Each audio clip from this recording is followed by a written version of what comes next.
100 Paths to Greatness. Real stories of people who turned obstacles into success. Success is not magic. It is not luck. And it is not something that belongs only to people with special talents or perfect beginnings. Success is a journey, often messy, unpredictable, painful, inspiring, and deeply human. Behind every achievement you admire, there is a person who struggled, failed, learned, tried again, and refused to give up. This book, 100 Paths to Greatness, brings together 100 real success stories from across the world. These stories belong to people from different ages, backgrounds, and professions: entrepreneurs, athletes, artists, immigrants, students, scientists, and ordinary individuals who accomplished extraordinary things. Some of them started with nothing. Some were told they would never make it. Others faced rejection, poverty, illness, discrimination, or personal loss. Yet all of them found a way to rise above their challenges and rewrite their future. These stories in this book offer a lesson about courage, discipline, creativity, resilience, and the power of believing in what you can become. You will read about people who failed dozens of times before achieving their breakthrough, people who changed their career at an age when others were giving up, people who created opportunities when none existed, and people who turned their personal suffering into a mission that changed the lives of millions. This book is not just about success. It is about possibility. It is a reminder that no matter who you are, no matter where you come from, and no matter what you're facing right now, your story is still being written, and greatness is still within your reach. As you read these 100 journeys, take inspiration, take notes, take ideas, and take courage. These are real stories of real people. If they could do it, so can you. And maybe one day, someone will read your story in a book like this. Story 1. From Rejection to Revolution, the story of J.K. Rowling. Before she became one of the world's most influential authors, J.K. Rowling was a struggling single mother living in a small apartment in Edinburgh, Scotland. Her life was heavy with challenges: financial stress, emotional hardship, and constant uncertainty. She had no stable job, no strong support system, and no guarantee that her dreams would ever come true. What she did have was a story about a young boy who discovered he was a wizard. Rowling wrote her first draft of Harry Potter in cafes while her baby daughter slept beside her. She poured her imagination onto the pages, using writing as her escape and her hope. When the manuscript was finished, she believed she had created something meaningful, but the publishing world disagreed. Her book was rejected by 12 publishers. Some said children wouldn't read a long novel. Others said this story was too strange, too risky, or not marketable enough. Every rejection letter felt like a personal blow, as if the world was telling her she had no talent and no future in writing. But Rowling refused to give up. Finally, a small publishing house, Bloomsbury, decided to give her book a chance. But even then, the chairman told her not to expect to make money and advised her to get a real job. What happened next made literary history. Harry Potter became a global phenomenon, selling more than 500 million copies and inspiring movies, theme parks, and millions of young readers. Rowling's journey proves a powerful truth. Rejection does not define you. Your persistence does. She turned failure into fuel, doubt into determination, and imagination into impact. Her success did not come from perfect circumstances, but from refusing to let difficult circumstances stop her. Lesson from this story: great ideas are often rejected before they are celebrated. Keep going. One yes can change everything. Story 2. The man who started with $105. The success of Sam Walton. Sam Walton, the founder of Walmart, did not begin his journey with wealth, influence, or business connections. He grew up during the Great Depression, a time when many families struggled to survive. Walton learned the value of hard work early in life, helping his family run a small farm and taking any job he could find just to support his education. After finishing college, Walton wanted to own a store, but he had very little money, only $105 in savings. He borrowed the rest from his father-in-law to purchase a small variety store in a quiet town in Arkansas. No one expected the store to become anything remarkable. Some even believed Walton had made a bad investment. But Walton saw what others didn't, an opportunity to treat customers better than any store ever had. He introduced simple but revolutionary ideas. Keep prices low, treat customers like guests, never allow empty shelves, treat employees as partners, listen more than you talk. These ideas helped his store outperform every competitor in the region. But Walton didn't stop there. He reinvested every profit into expanding, traveling across the country to learn from other stores, constantly searching for new ways to improve. In 1962, he opened the first Walmart. Few people believed the concept would succeed. A discount store in a rural area was considered a risky idea. But Walton trusted his vision and his understanding of what ordinary people needed. Walmart grew faster than anyone imagined. Within a few decades, it became the largest retail company in the world, generating hundreds of billions of dollars in revenue annually and employing millions of people. Sam Walton's story teaches us that success does not require the perfect beginning. It requires vision, humility, constant learning, and the courage to think differently. Lesson from this story: you don't need to start big, you just need to start with a clear purpose and unstoppable determination. Story 3. The Homeless Engineer Who Built a Future. The story of Elon Musk's early struggles. Today, Elon Musk is known for companies like Tesla, SpaceX, and PayPal. But long before he became one of the world's most influential innovators, he lived a life filled with uncertainty, rejection, and financial struggle. At age 17, Musk left South Africa with almost no money. His goal was simple: find a place where he could build a life based on opportunity, not limits. He arrived in Canada with a suitcase, a few clothes, and barely enough cash to survive. For a period, he had no stable home, sleeping on couches at relatives' houses or in cheap rooms he could barely afford. To earn money, Musk took any job he could find, cutting wood, cleaning boilers in a lumber mill, and doing heavy labor that had nothing to do with his dreams. But while working these tiring jobs, he held one belief close to his heart: technology could change the world. After saving enough money, Musk studied physics and economics, often sleeping in the library and eating the cheapest food he could find. He couldn't afford heating, so in winter, he wrapped himself in blankets while studying. Still, he never complained. He only worked harder. His first company, Zip2, was created in a tiny rented office where Musk often slept on the floor. When the company ran out of money, he coded all night and showered at a local gym. Eventually, Zip2 was acquired for nearly $300 million, and Musk finally had the freedom to pursue bigger dreams. But success didn't stop pressure from returning. SpaceX nearly went bankrupt after 3 failed rocket launches. Tesla almost collapsed multiple times due to financial crises.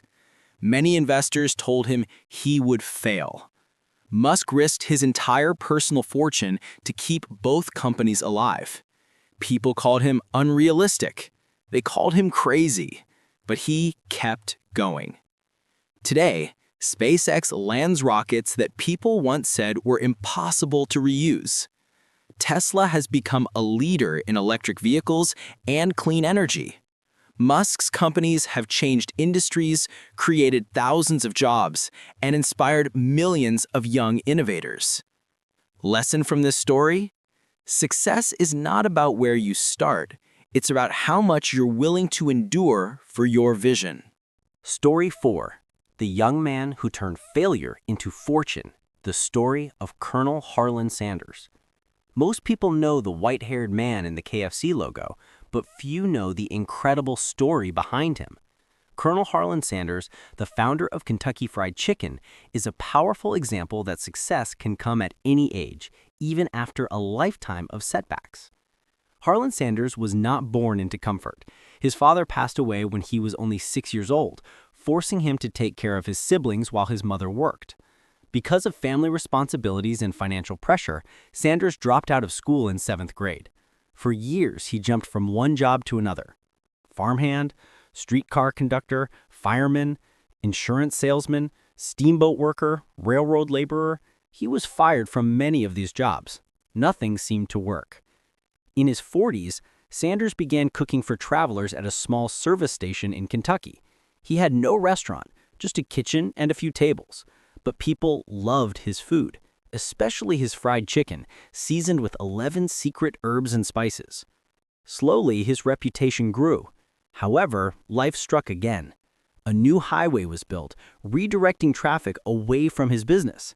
Sanders was left with almost no customers and very little money. Many people would have given up, but he didn't. At age 65, when most people retire, Colonel Sanders decided to start again. He traveled across the United States, going from restaurant to restaurant, offering his chicken recipe.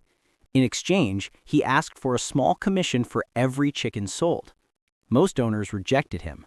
In fact, according to his own account, he was rejected more than 1,000 times. Still, he kept going. Finally, one restaurant agreed, then another, and another. His recipe became a sensation, leading to the creation of Kentucky Fried Chicken. By age 75, Colonel Sanders became a global icon, with his brand expanding around the world. His story proves that success doesn't have an age limit. It doesn't matter how many times you fail. What matters is that you keep moving forward. Lesson from the story? It's never too late to start again. Persistence can turn the final chapter of your life into the greatest one. Story 5. From college dropout to tech visionary, the story of Steve Jobs. Steve Jobs, co-founder of Apple, is remembered as one of the greatest innovators of the modern era. But behind his achievements is a story filled with uncertainty, risk, setbacks, and a relentless belief in creativity. Jobs was adopted as a baby, raised by a modest family who invested their savings to send him to college. But after just one semester, Jobs felt lost. He didn't know what he wanted to do with his life, and he didn't want his parents to spend money they didn't have, so he dropped out. This decision didn't lead to immediate success. Jobs slept on floors in friends' rooms, returned bottles to buy food, and walked 7 miles every Sunday to get a free meal from a temple. But the freedom from formal classes allowed him to explore what truly inspired him: technology, design, spirituality, and innovation. With his friend Steve Wozniak, Jobs started Apple in his parents' garage. They had no money, no professional equipment, and no guarantee their idea would work. But they believed the world needed computers that were simple, powerful, and accessible to everyone.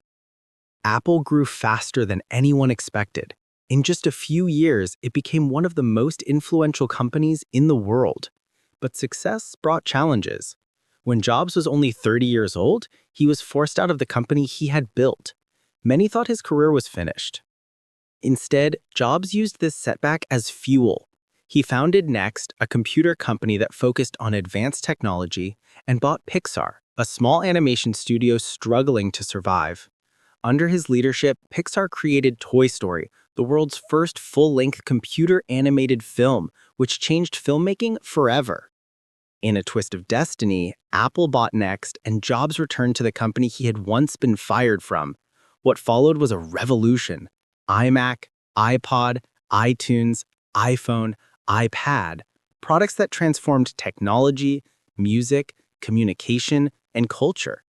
Jobs' journey reminds us that great success often comes from embracing uncertainty and trusting your vision even when others doubt you. Lesson from this story? Being rejected or starting over is not the end. Sometimes it is the moment that leads you to your greatest impact. Story 6. The Athlete Who Refused to Quit. The Story of Michael Jordan. Before Michael Jordan became a global basketball legend, he was just a kid with a dream and a long list of people who doubted him. In high school, Jordan desperately wanted to make the varsity basketball team. He trained for hours every day, convinced he would be selected. But when the final list was posted, his name wasn't there. He was cut from the team. The rejection devastated him. Jordan went home, closed himself in his room, and cried. But after the pain passed, something powerful happened. He turned his disappointment into determination. Jordan made a promise to himself. No one would ever outwork him again. He practiced before sunrise and long after sunset. He trained on weekends, holidays, and late at night when everyone else was sleeping. His drive became unstoppable. The next year, he not only made the varsity team, he became its star. When he reached the NBA, Jordan continued to face challenges. Critics said he was too thin, that he relied too much on natural talent, that he wasn't a team player. But Jordan used every criticism as motivation.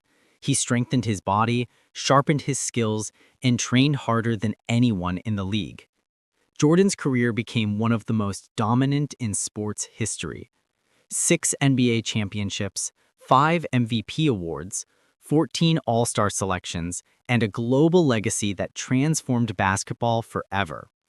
But Jordan himself said something unforgettable. "I have missed more than 9,000 shots in my career. I have lost almost 300 games. I have failed over and over and over again in my life. And that is why I succeed." His story shows that even the greatest champions face rejection. What makes them great is how they respond to it. Lesson from this story: failure is not the opposite of success. It is part of the journey. Use it as fuel, and success becomes inevitable. Story 7. The woman who started with $50 and built a beauty empire. The story of Mary Kay Ash.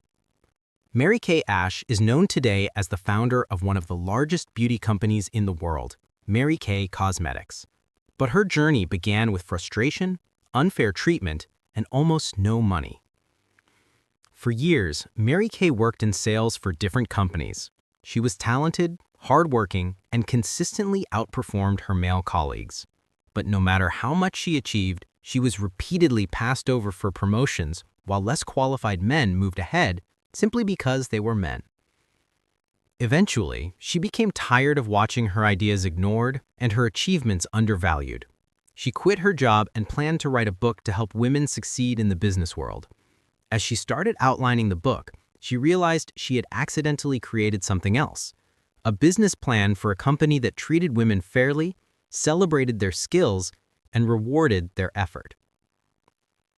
With just $5,000, about $50 in today's value when adjusted for inflation, she opened her first store in Dallas, Texas. She had no fancy office, no big investors, and no guarantee that her idea would work. What she had was a vision: empower women to achieve financial independence through entrepreneurship. Her company grew quickly because Mary Kay introduced ideas no one else in the industry had tried. Flexible work hours for women, generous recognition programs, training focused on personal growth, and a culture built on kindness, faith, and encouragement. Her famous pink Cadillac became a symbol of achievement for women who succeeded in the company. Within a few years, Mary Kay Cosmetics became a global brand worth billions of dollars, employing millions of women around the world. What started as a response to unfair treatment turned into one of the most successful direct selling businesses in history. Lesson from this story: when the world underestimates you, don't shrink, rise. Use unfairness as motivation to build something better. Story 8. The refugee who became a world-famous scientist. The story of Albert Einstein. Today, Albert Einstein is remembered as one of the greatest scientific minds of all time. His name is almost a symbol of intelligence. But Einstein's road to success was anything but smooth.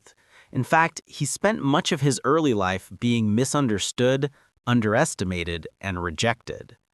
As a child, Einstein spoke very late. His parents worried that something was wrong with him. Teachers in school thought he was slow because he questioned everything instead of memorizing facts. One teacher even told him he would never amount to anything. But Einstein's curiosity was stronger than their doubts. He loved asking why, and he wanted to understand how the universe worked. At home, he taught himself advanced math and science, far beyond his school level. After graduating, Einstein struggled to find a job. No university wanted to hire him as a professor. He applied everywhere and received rejection after rejection. Eventually, he accepted a low-level job at a patent office in Switzerland. It wasn't glamorous, but it gave him time to think. In that small, quiet office, far away from universities and laboratories, Einstein wrote 3 scientific papers in 1 year, a period now called the miracle year. These papers changed physics forever. One of them introduced the famous equation E equals mc squared, which became one of the most important formulas in science. His discoveries transformed our understanding of space, time, energy, and the universe. But Einstein's journey didn't stop there. When dangerous political conditions rose in Germany, Einstein, who was Jewish, fled the country and became a refugee in the United States. Even in this difficult moment, he continued his work, speaking out for peace, equality, and human rights. Einstein eventually won the Nobel Prize in Physics and became a symbol of intellectual brilliance worldwide. But his story shows a deeper truth. He succeeded not because he was always confident, but because he refused to let others define his potential. Lesson from this story: being misunderstood doesn't mean you're wrong. Sometimes the world simply hasn't caught up to your ideas yet. Story 9. The Girl Who Wouldn't Be Silenced. The Story of Malala Yousafzai. Malala Yousafzai grew up in the Swat Valley of Pakistan, a place where girls were not always encouraged or even allowed to attend school. But from a young age, Malala loved learning. She dreamed of becoming a doctor, a teacher, or anything that education could make possible. When Malala was just 11 years old, a violent group took control of her region and began shutting down schools for girls. Many families were afraid to speak out, but Malala refused to stay silent.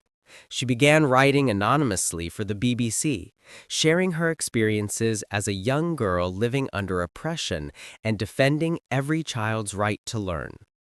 Her voice grew stronger. The world began to notice.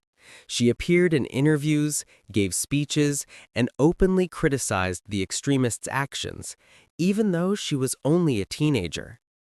Her courage made her a target. One day, while riding the bus home from school, Malala was attacked by a gunman who wanted to silence her. But she survived, and instead of stopping her mission, the attack made her more determined than ever.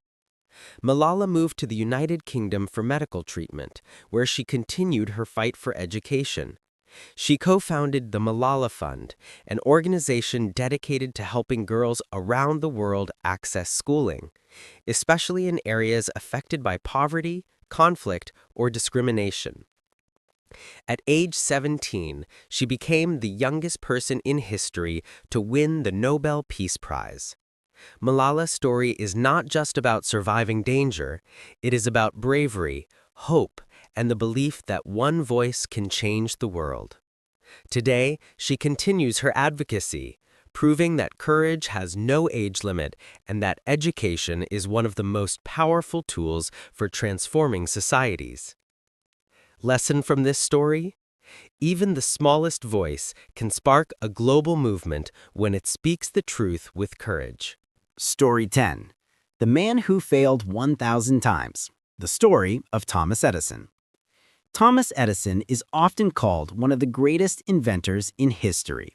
His creations, like the electric light bulb, the phonograph, and motion picture technology, forever changed human life. But behind his achievements is a story of relentless persistence and thousands of failures. As a child, Edison struggled in school. His teachers said he asked too many questions and had trouble focusing. Eventually, his mother decided to teach him at home. It turned out to be the best decision because Edison loved learning, just not in the traditional way. Edison explored everything. He experimented, built small machines, and even set up his own mini laboratory in the family basement. He wasn't afraid to break things or make mistakes because every failure taught him something new. As an adult, Edison continued this approach. His workshop became a place where he tested ideas every day, sometimes all night long. His most famous invention, the light bulb, did not succeed on the first try, or the 10th, or the 100th. In fact, Edison tested over 1,000 different materials before finding a filament that worked. Many people told him to quit. They said he was wasting time and money. But Edison didn't see failure the way others did. He once said, "I have not failed. I've just found 1,000 ways that do not work." This mindset turned him into one of the most productive inventors ever, with more than 1,000 patents to his name. Edison's story teaches us that brilliance isn't about being perfect. It's about staying committed when everyone else has given up. His inventions shaped the modern world, but his persistence shaped his success. Lesson from this story: success often requires failing many times. Every failure is a step closer to the breakthrough. Story 11. The designer who turned a school project into a global brand. The story of Sarah Blakely. Before becoming the youngest self-made female billionaire in America, Sarah Blakely worked a simple job selling fax machines door to door. She faced rejection every day. Doors slammed in her face. People ignored her. But Blakely didn't quit. She knew she wanted more from life. One morning, while getting ready for a party, she cut the feet off her pantyhose so her clothes would look smoother. But the fabric rolled up, and the idea didn't work. Still, she felt she was close to creating something useful. That moment sparked an invention. Blakely spent months experimenting with different materials, studying fabrics in stores, and trying to create a new kind of shaping undergarment for women. She had no background in fashion, no technical training, and no money for designers. She did everything herself. When she finally created a prototype, she contacted dozens of factories to manufacture it. Every single one said no. Many didn't take her seriously because she wasn't a designer. Some laughed at the idea, but Blakely kept calling.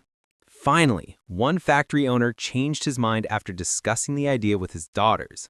They loved it. Blakely invested her entire savings, $5,000, to launch her product. She named it Spanx. But launching a brand wasn't easy. She had no marketing budget, so she personally packaged orders, wrote her own instructions, and convinced stores to display her product. Her big break came when Oprah Winfrey chose Spanx as one of her favorite things. Sales exploded overnight. Suddenly, women across the world were talking about her invention. Within a few years, Spanx became a global brand worth billions of dollars. Blakely became a symbol of creativity, resilience, and self-belief. What makes her story remarkable is that she didn't succeed because she had money or connections. She succeeded because she had an idea and refused to give up on it.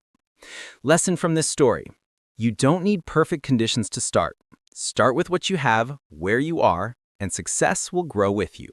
Story 13. The man who lost everything and came back stronger. The story of Walt Disney. Walt Disney is known today as the creative mind behind Disneyland, Mickey Mouse, and one of the most beloved entertainment empires in the world. But before he built his magical kingdom, he lived a life full of failure, loss, and difficult beginnings. As a young man, Disney loved drawing.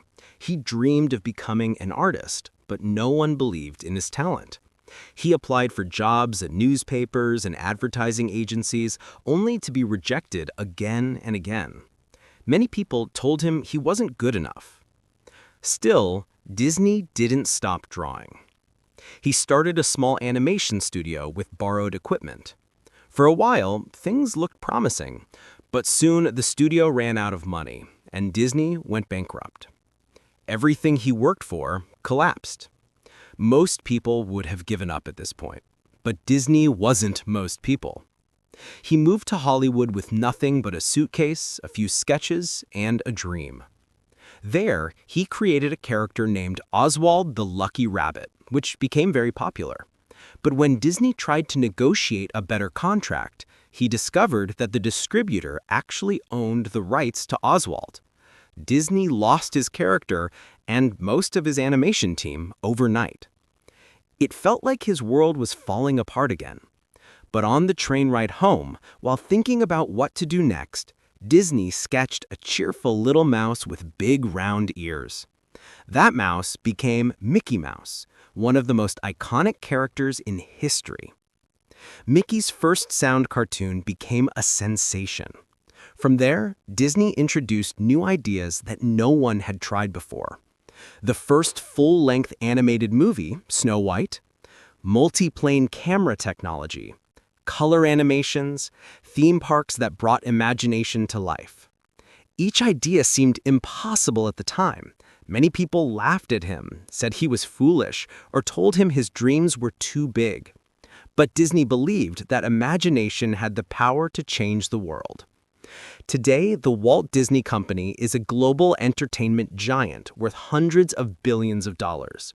Millions of children and adults have found joy through the worlds Disney created.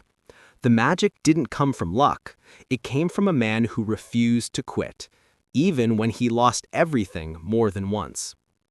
Lesson from this story: failure is not the end. Sometimes it is the beginning of your greatest creation. Story 13. The Man Who Lost Everything and Came Back Stronger. The story of Walt Disney.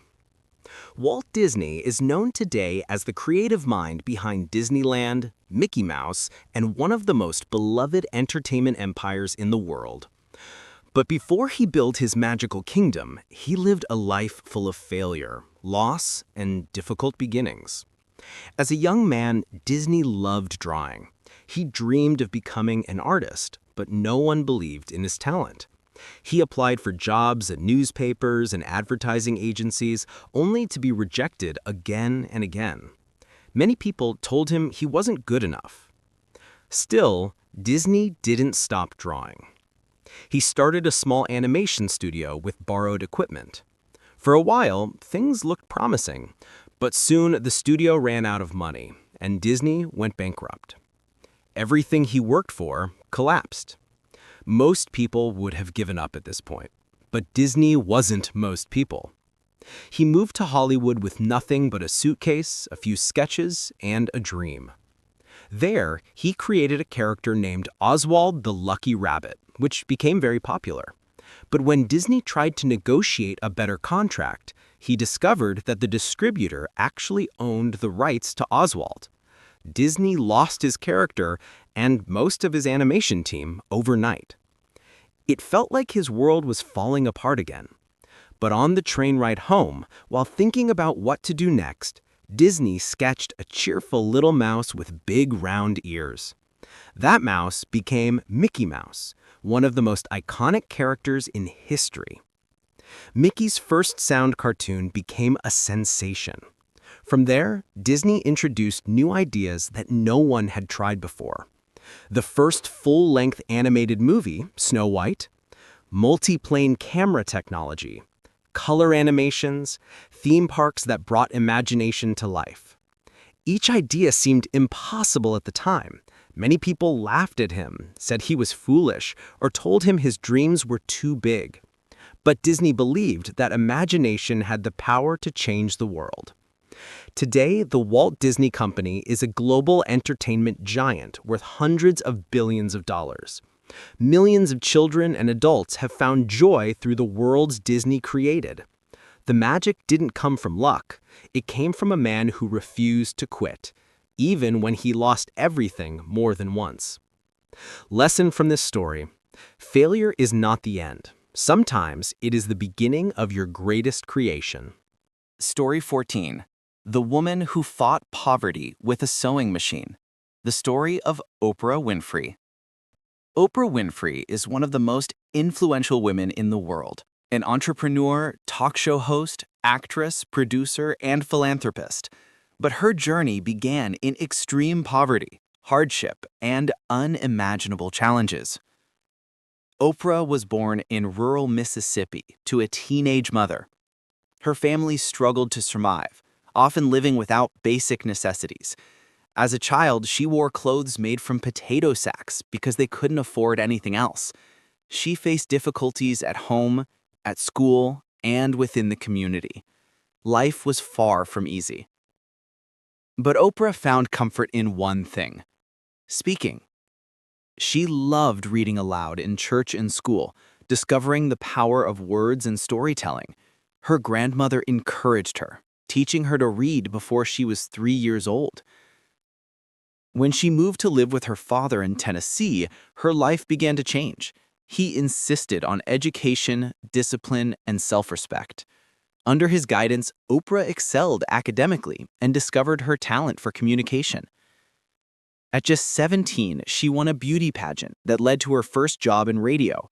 Soon after, she became one of the youngest and first African-American female news anchors in Nashville. However, she was often criticized for being too emotional on air. But what others saw as a weakness became her greatest strength. Oprah was hired to host a struggling talk show in Chicago. Within a few months, her natural empathy, honesty, and warmth made the show a massive success. It was renamed The Oprah Winfrey Show, and it became the highest-rated talk show in American history.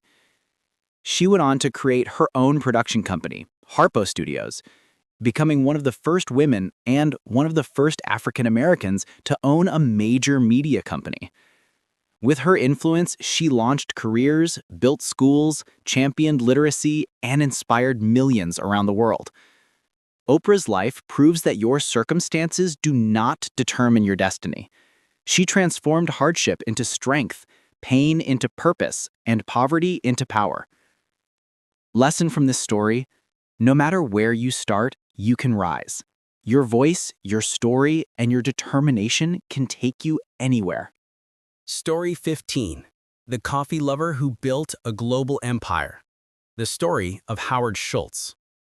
Howard Schultz, the man who turned Starbucks into a worldwide symbol of community and connection, began his life far from business success. He grew up in a poor neighborhood in Brooklyn, New York. His father worked low-paying jobs with no insurance, no benefits, and no security.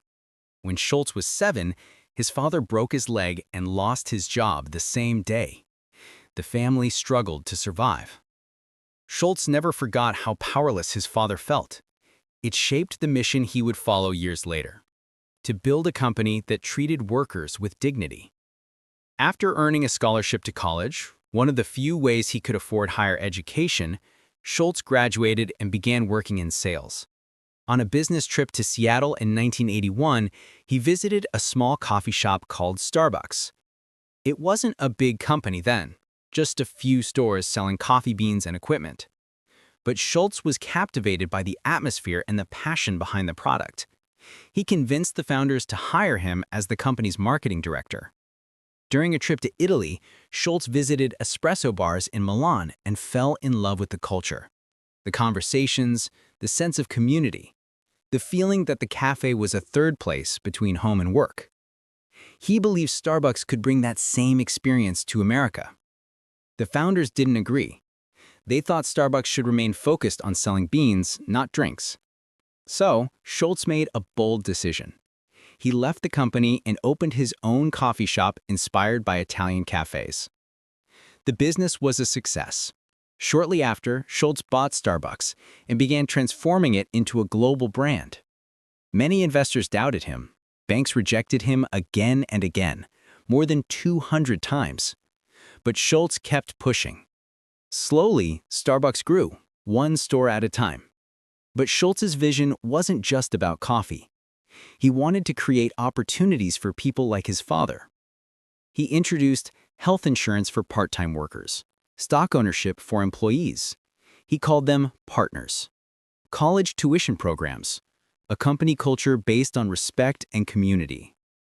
Today, Starbucks has more than 35,000 stores worldwide and is one of the most recognizable brands on the planet. Howard Schultz's journey proves that even if you grow up with very little, you can create something that touches millions of lives.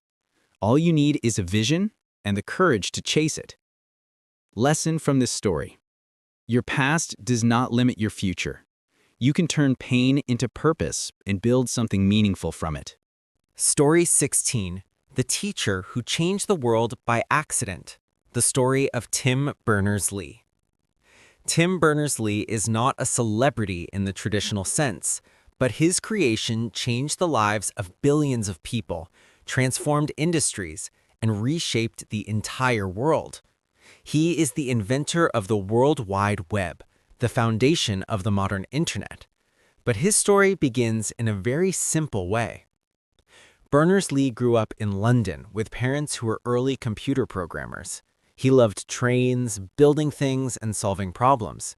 As a student at Oxford University, he enjoyed experimenting with computer systems.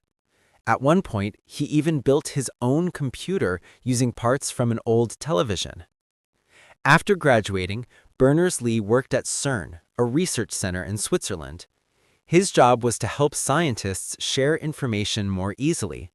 But CERN was full of different computers and incompatible systems. Data was scattered across machines, making collaboration slow and frustrating. So, Berners-Lee decided to create a simple solution, a way for computers around the world to share information through one connected system. He started with a small idea. A page of information could link to another page, and so on. This kind of web could make knowledge accessible to everyone. At first, almost no one cared. His bosses didn't think the idea was important. Colleagues didn't understand how big it could become. But Berners-Lee believed in the power of sharing information freely. He created 3 basic technologies: HTML, the language of web pages; URL, the address of each page; HTTP, the system that connects everything. Together, these became the foundation of the World Wide Web. In 1991, he launched the first website in history. He could have patented his invention and become one of the richest men alive, but he didn't. Instead, he made it free for the entire world because he believed information should be open and accessible to everyone. His decision unlocked the digital revolution. Because of the web, small businesses became global. Students could learn anything online. Social media connected billions. Entire industries were created. The world became more open, faster, and more connected.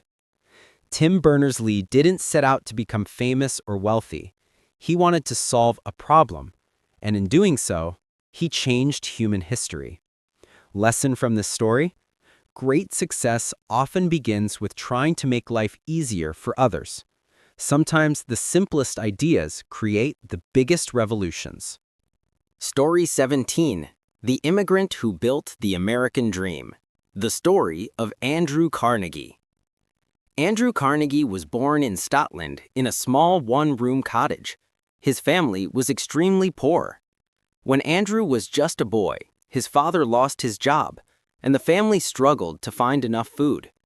With no opportunities left in Scotland, they made a difficult choice: move to America in search of a better life. They arrived with nothing. Carnegie was 12 years old, and he immediately began working in a cotton factory. His job was dangerous and exhausting. He worked 12 hours a day for just a few dollars a month, often standing barefoot to keep his only pair of shoes from wearing out. But Carnegie had something powerful: ambition and a hunger to learn. Whenever he had a break, he read books. He borrowed them from a local man who allowed poor children to use his personal library. Those books opened his mind to possibilities far beyond the factory walls. Carnegie slowly worked his way up, first as a messenger boy, then as a telegraph operator. He studied business on his own, observed smart people, asked questions, and saved every penny. By his early 20s, he became an assistant to a railroad manager and learned how industries worked.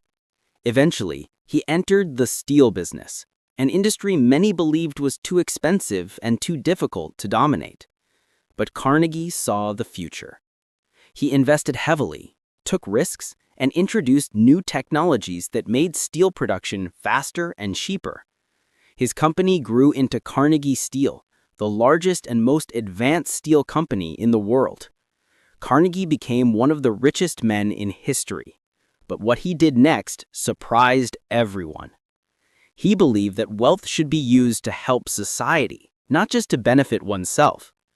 Over his lifetime, he gave away almost 90% of his fortune, building more than 2,500 public libraries, funding universities, supporting scientific research, helping teachers and students, donating to world peace and humanitarian causes. His legacy continues through the Carnegie Foundations that still operate today. Carnegie's journey, from a barefoot factory worker to a global philanthropist, remains one of the greatest examples of how determination, education, and generosity can change the world. Lesson from this story: your beginnings do not determine your destiny. With learning, hard work, and a generous heart, you can rise higher than you ever imagined. Story 18. The Waitress Who Became a Famous Writer. The story of J.K. Rowling's second rise. Long before the world knew Harry Potter, J.K. Rowling was living one of the hardest periods of her life.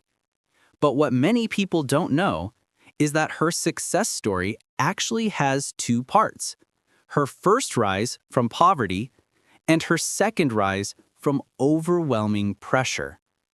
After her divorce, Rowling returned to the UK with her infant daughter. She had almost no money, no job, and no support. She worked as a waitress, lived in a tiny apartment, and struggled to buy basic necessities. She felt like she had reached the lowest point of her life. Yet, in those dark days, she kept writing. She created a magical world in her mind, Hogwarts, a place filled with friendship, adventure, and hope. Writing gave her strength. It reminded her that imagination could still shine even in difficult times. When she finished the first Harry Potter book, she sent the manuscript to publishers. 12 rejected it. They said it was too long, too strange, or not marketable for children.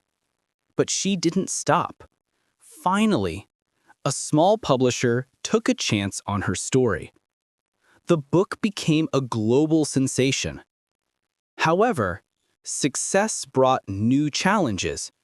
Rowling suddenly had fame, pressure, expectations, and millions of readers watching her every move. Many doubted she could continue producing great work. But she did. She wrote 6 more books, each one more successful than the last. She built an entire universe that touched the hearts of children and adults worldwide. Even after becoming one of the most famous authors on the planet, Rowling faced public criticism, personal struggles, and creative pressure. Yet she kept writing and kept inspiring. Her story shows that success is not a straight line. Sometimes you have to rise more than once. Lesson from this story: hard times can shape your greatest work. Keep creating, even when no one believes in you yet. Story 19. The Farmer's Son Who Revolutionized Technology. The story of Henry Ford.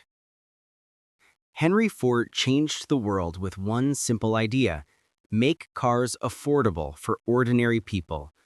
Before Ford, automobiles were luxury items only the rich could buy. But his journey to success began far from factories and machines. Ford grew up on a farm in rural Michigan. His family expected him to become a farmer just like his father, but Ford was fascinated with machines, not crops. As a young boy, he took apart clocks and rebuilt them just to understand how they worked. people in his town began calling him the little watch repairman. At 16, he left home and moved to Detroit to become an apprentice machinist. His early jobs paid almost nothing, and he often struggled financially. But he used every spare minute to study engines and mechanics. Ford joined the Edison Illuminating Company as an engineer, where he met Edison himself.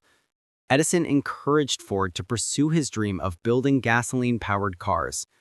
Inspired, Ford spent years working in a tiny workshop building prototypes late at night after his regular job. His first 2 automobile companies failed. Investors didn't believe in him. Many people mocked the idea of ordinary families owning cars, but Ford refused to give up.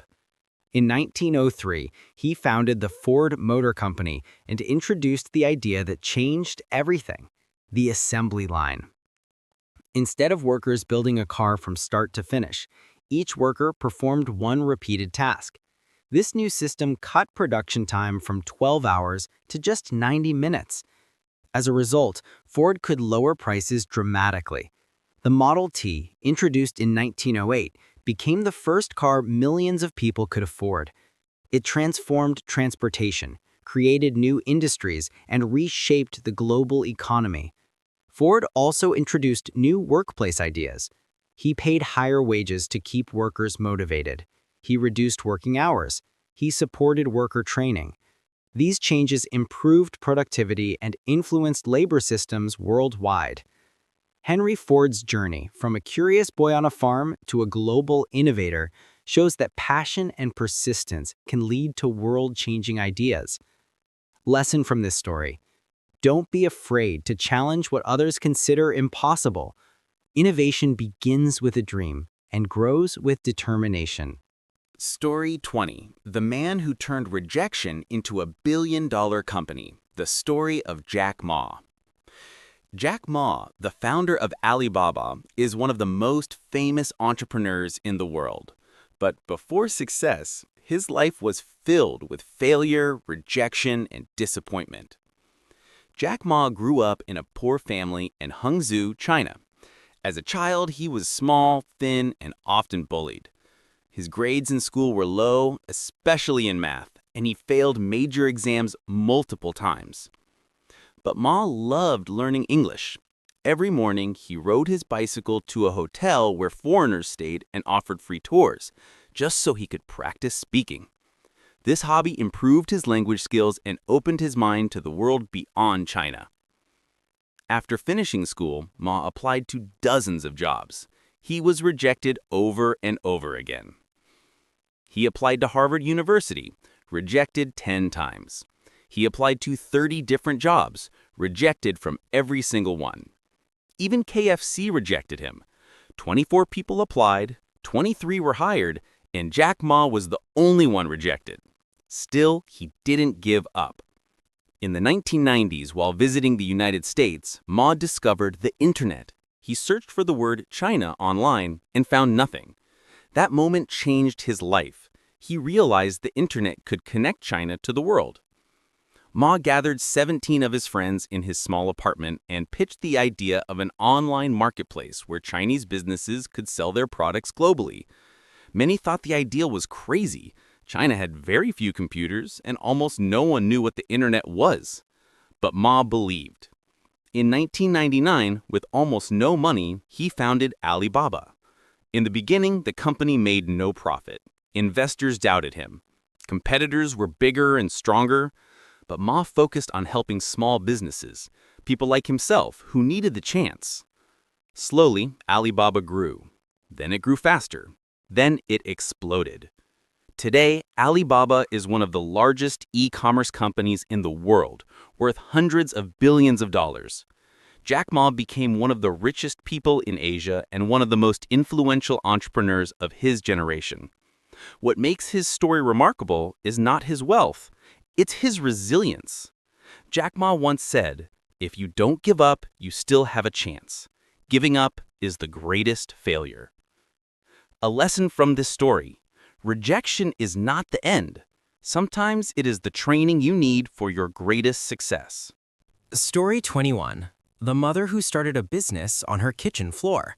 The story of Madam C.J. Walker. Madam C.J. Walker, born Sarah Breedlove, is known as the first self-made female millionaire in American history, but her journey began with unimaginable hardship. Walker was born in 1867 to formerly enslaved parents in Louisiana. She became an orphan at age 7, married at 14 to escape abuse, and became a widow at 20 with a small daughter to raise. She worked as a laundress, earning barely enough money to survive. The harsh working conditions and constant stress caused her severe hair loss, an issue that many Black women faced at the time due to poor hair products. Instead of giving up, Walker searched for a solution. She experimented with different formulas in her kitchen using natural ingredients. Slowly, she created a hair care product that worked. She used it on herself, and her hair started growing back. Other women noticed and asked for help. Walker began selling her products door to door, traveling to small communities, giving demonstrations, and teaching women how to care for their hair. People didn't take her seriously at first. She had no money, no formal education, and no business connections. But she had belief, energy, and a mission to empower African American women to feel confident and financially independent. Her business grew. Then it grew bigger. Then it exploded nationwide. Walker opened factories, training schools, and salons across the country. She hired thousands of women as sales agents, giving them opportunities that society often denied them. Her company became one of the most respected businesses of the early 20th century. Walker used her wealth to support education, fight for civil rights, donate to charities, help women start their own businesses. Her legacy lives on today, not just in the beauty industry, but in the millions of women she inspired. Lesson from this story: you can start from nothing and still build something extraordinary. Your struggle can become your strength, and your success can lift others with you. Story 22. The scientist who failed for years before changing medicine. The story of Alexander Fleming. Alexander Fleming is known as the man who discovered penicillin, the world's first true antibiotic, an invention that has saved hundreds of millions of lives. But his success came not from a perfect experiment, but from patience, curiosity, and an unexpected accident. Fleming grew up on a small farm in Scotland. He was quiet, observant, and fascinated by nature. After moving to London to study medicine, he became particularly interested in fighting infections, one of the biggest medical challenges in the early 1900s. At the time, even a small cut could cause deadly infections. Doctors had few tools to stop bacteria from spreading. Fleming believed there had to be a better way. He spent years doing experiments, and for years, almost nothing worked. Colleagues sometimes joked that his research was going nowhere, but Fleming kept observing, testing, and recording everything, even when results seemed useless. Then, in 1928, something unusual happened. Fleming left a dish of bacteria uncovered by accident before going on vacation. When he returned, he noticed that a mold had grown in the dish, and the bacteria around the mold were dead. Most scientists would have thrown it away. Fleming paid attention.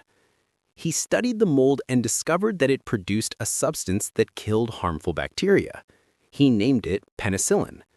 But even after this discovery, Fleming faced more challenges. Extracting and producing penicillin in large amounts seemed impossible with the technology of the time. Many researchers doubted it would ever be useful. Still, he continued his work until other scientists joined him years later. Together, they developed methods to manufacture penicillin on a large scale, just in time for World War II, when it saved countless soldiers from infections that would have otherwise been fatal. Fleming's persistence, curiosity, and ability to see opportunity in a mistake transformed modern medicine. Lesson from this story: great discoveries often begin with failures, accidents, and people who refuse to stop paying attention. Story 23. The boy who created a multi-million-dollar app at 17. The story of Nick Delosio. Nick Delosio was not a tech billionaire. a seasoned entrepreneur, or a professional programmer. He was a high school student with a passion for computers and a desire to make life easier for people. Nick learned to code when he was just 12. He loved experimenting with apps and building small tools for fun. But everything changed at age 15 when he noticed a problem. News articles online were often long, cluttered, and overwhelming for young readers. He thought, why not create something that summarizes articles instantly? So from his bedroom, Nick started working on an app. After school, on weekends, and late at night, he studied algorithms, experimented with designs, and tested hundreds of versions. He had no big team, just a laptop and determination. In 2011, at age 15, he built the first version of an app called Sumly, which summarized news articles into a few sentences using artificial intelligence. Investors were shocked that a teenager had built such advanced technology. Soon, Nick received backing from major investors, including Hong Kong billionaire Li Ka-shing. But the biggest surprise came in 2013. When Nick was just 17 years old, Yahoo bought his app for $30 million. He became one of the youngest self-made millionaires in tech history. Despite the fame, Nick remained grounded. He used the money to continue studying and later worked on new innovations in artificial intelligence and user experience. Nick's story shows that you don't need to be older, richer, or more experienced to make an impact. Sometimes the most groundbreaking ideas come from the young, those who look at the world with fresh eyes. Lesson from this story? Age doesn't limit success. Innovation belongs to anyone who dares to solve a problem. Story 24. The Chef Who Turned Hunger into a Global Mission. The story of Jose Andres. Jose Andres is one of the most famous chefs in the world, but the reason he is admired goes far beyond cooking. He transformed his passion for food into a global force for humanitarian aid, feeding millions of people affected by disasters. But his story begins with humble roots. Jose was born in Spain to a working-class family. Money was tight and meals were simple. At age 15, he enrolled in culinary school, where he discovered the power of food, not just to satisfy hunger, but to bring people together. He worked hard, moved to the United States, and eventually became a celebrated chef, opening award-winning restaurants. But his real transformation came after a life-changing moment. In 2010, Haiti was devastated by a massive earthquake. Watching the news, Jose felt powerless, but he also felt responsible. He knew how to cook, he knew how to organize kitchens. So he traveled to Haiti and began serving meals to survivors. He realized something important. In every disaster, people don't just need water or shelter, they need food. Real food, hot food, human food. So he founded World Central Kitchen, an organization that rushes into disaster zones, hurricanes, earthquakes, floods, wars, to feed people immediately. Instead of waiting for a bureaucracy, Jose's teams go straight to the field. They set up mobile kitchens, partner with local restaurants, and prepare thousands of meals a day.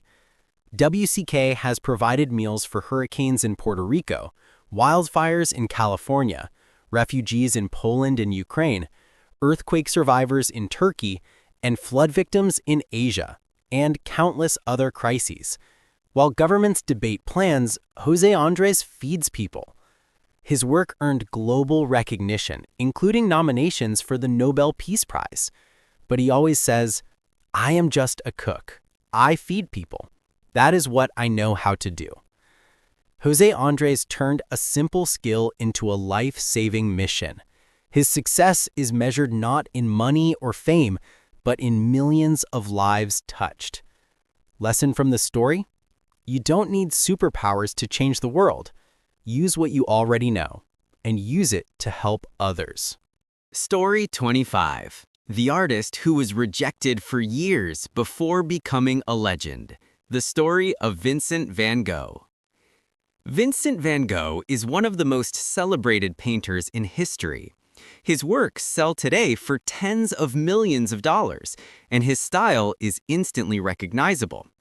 Yet during his lifetime, he lived in poverty, battled hardship, and was rejected by almost everyone.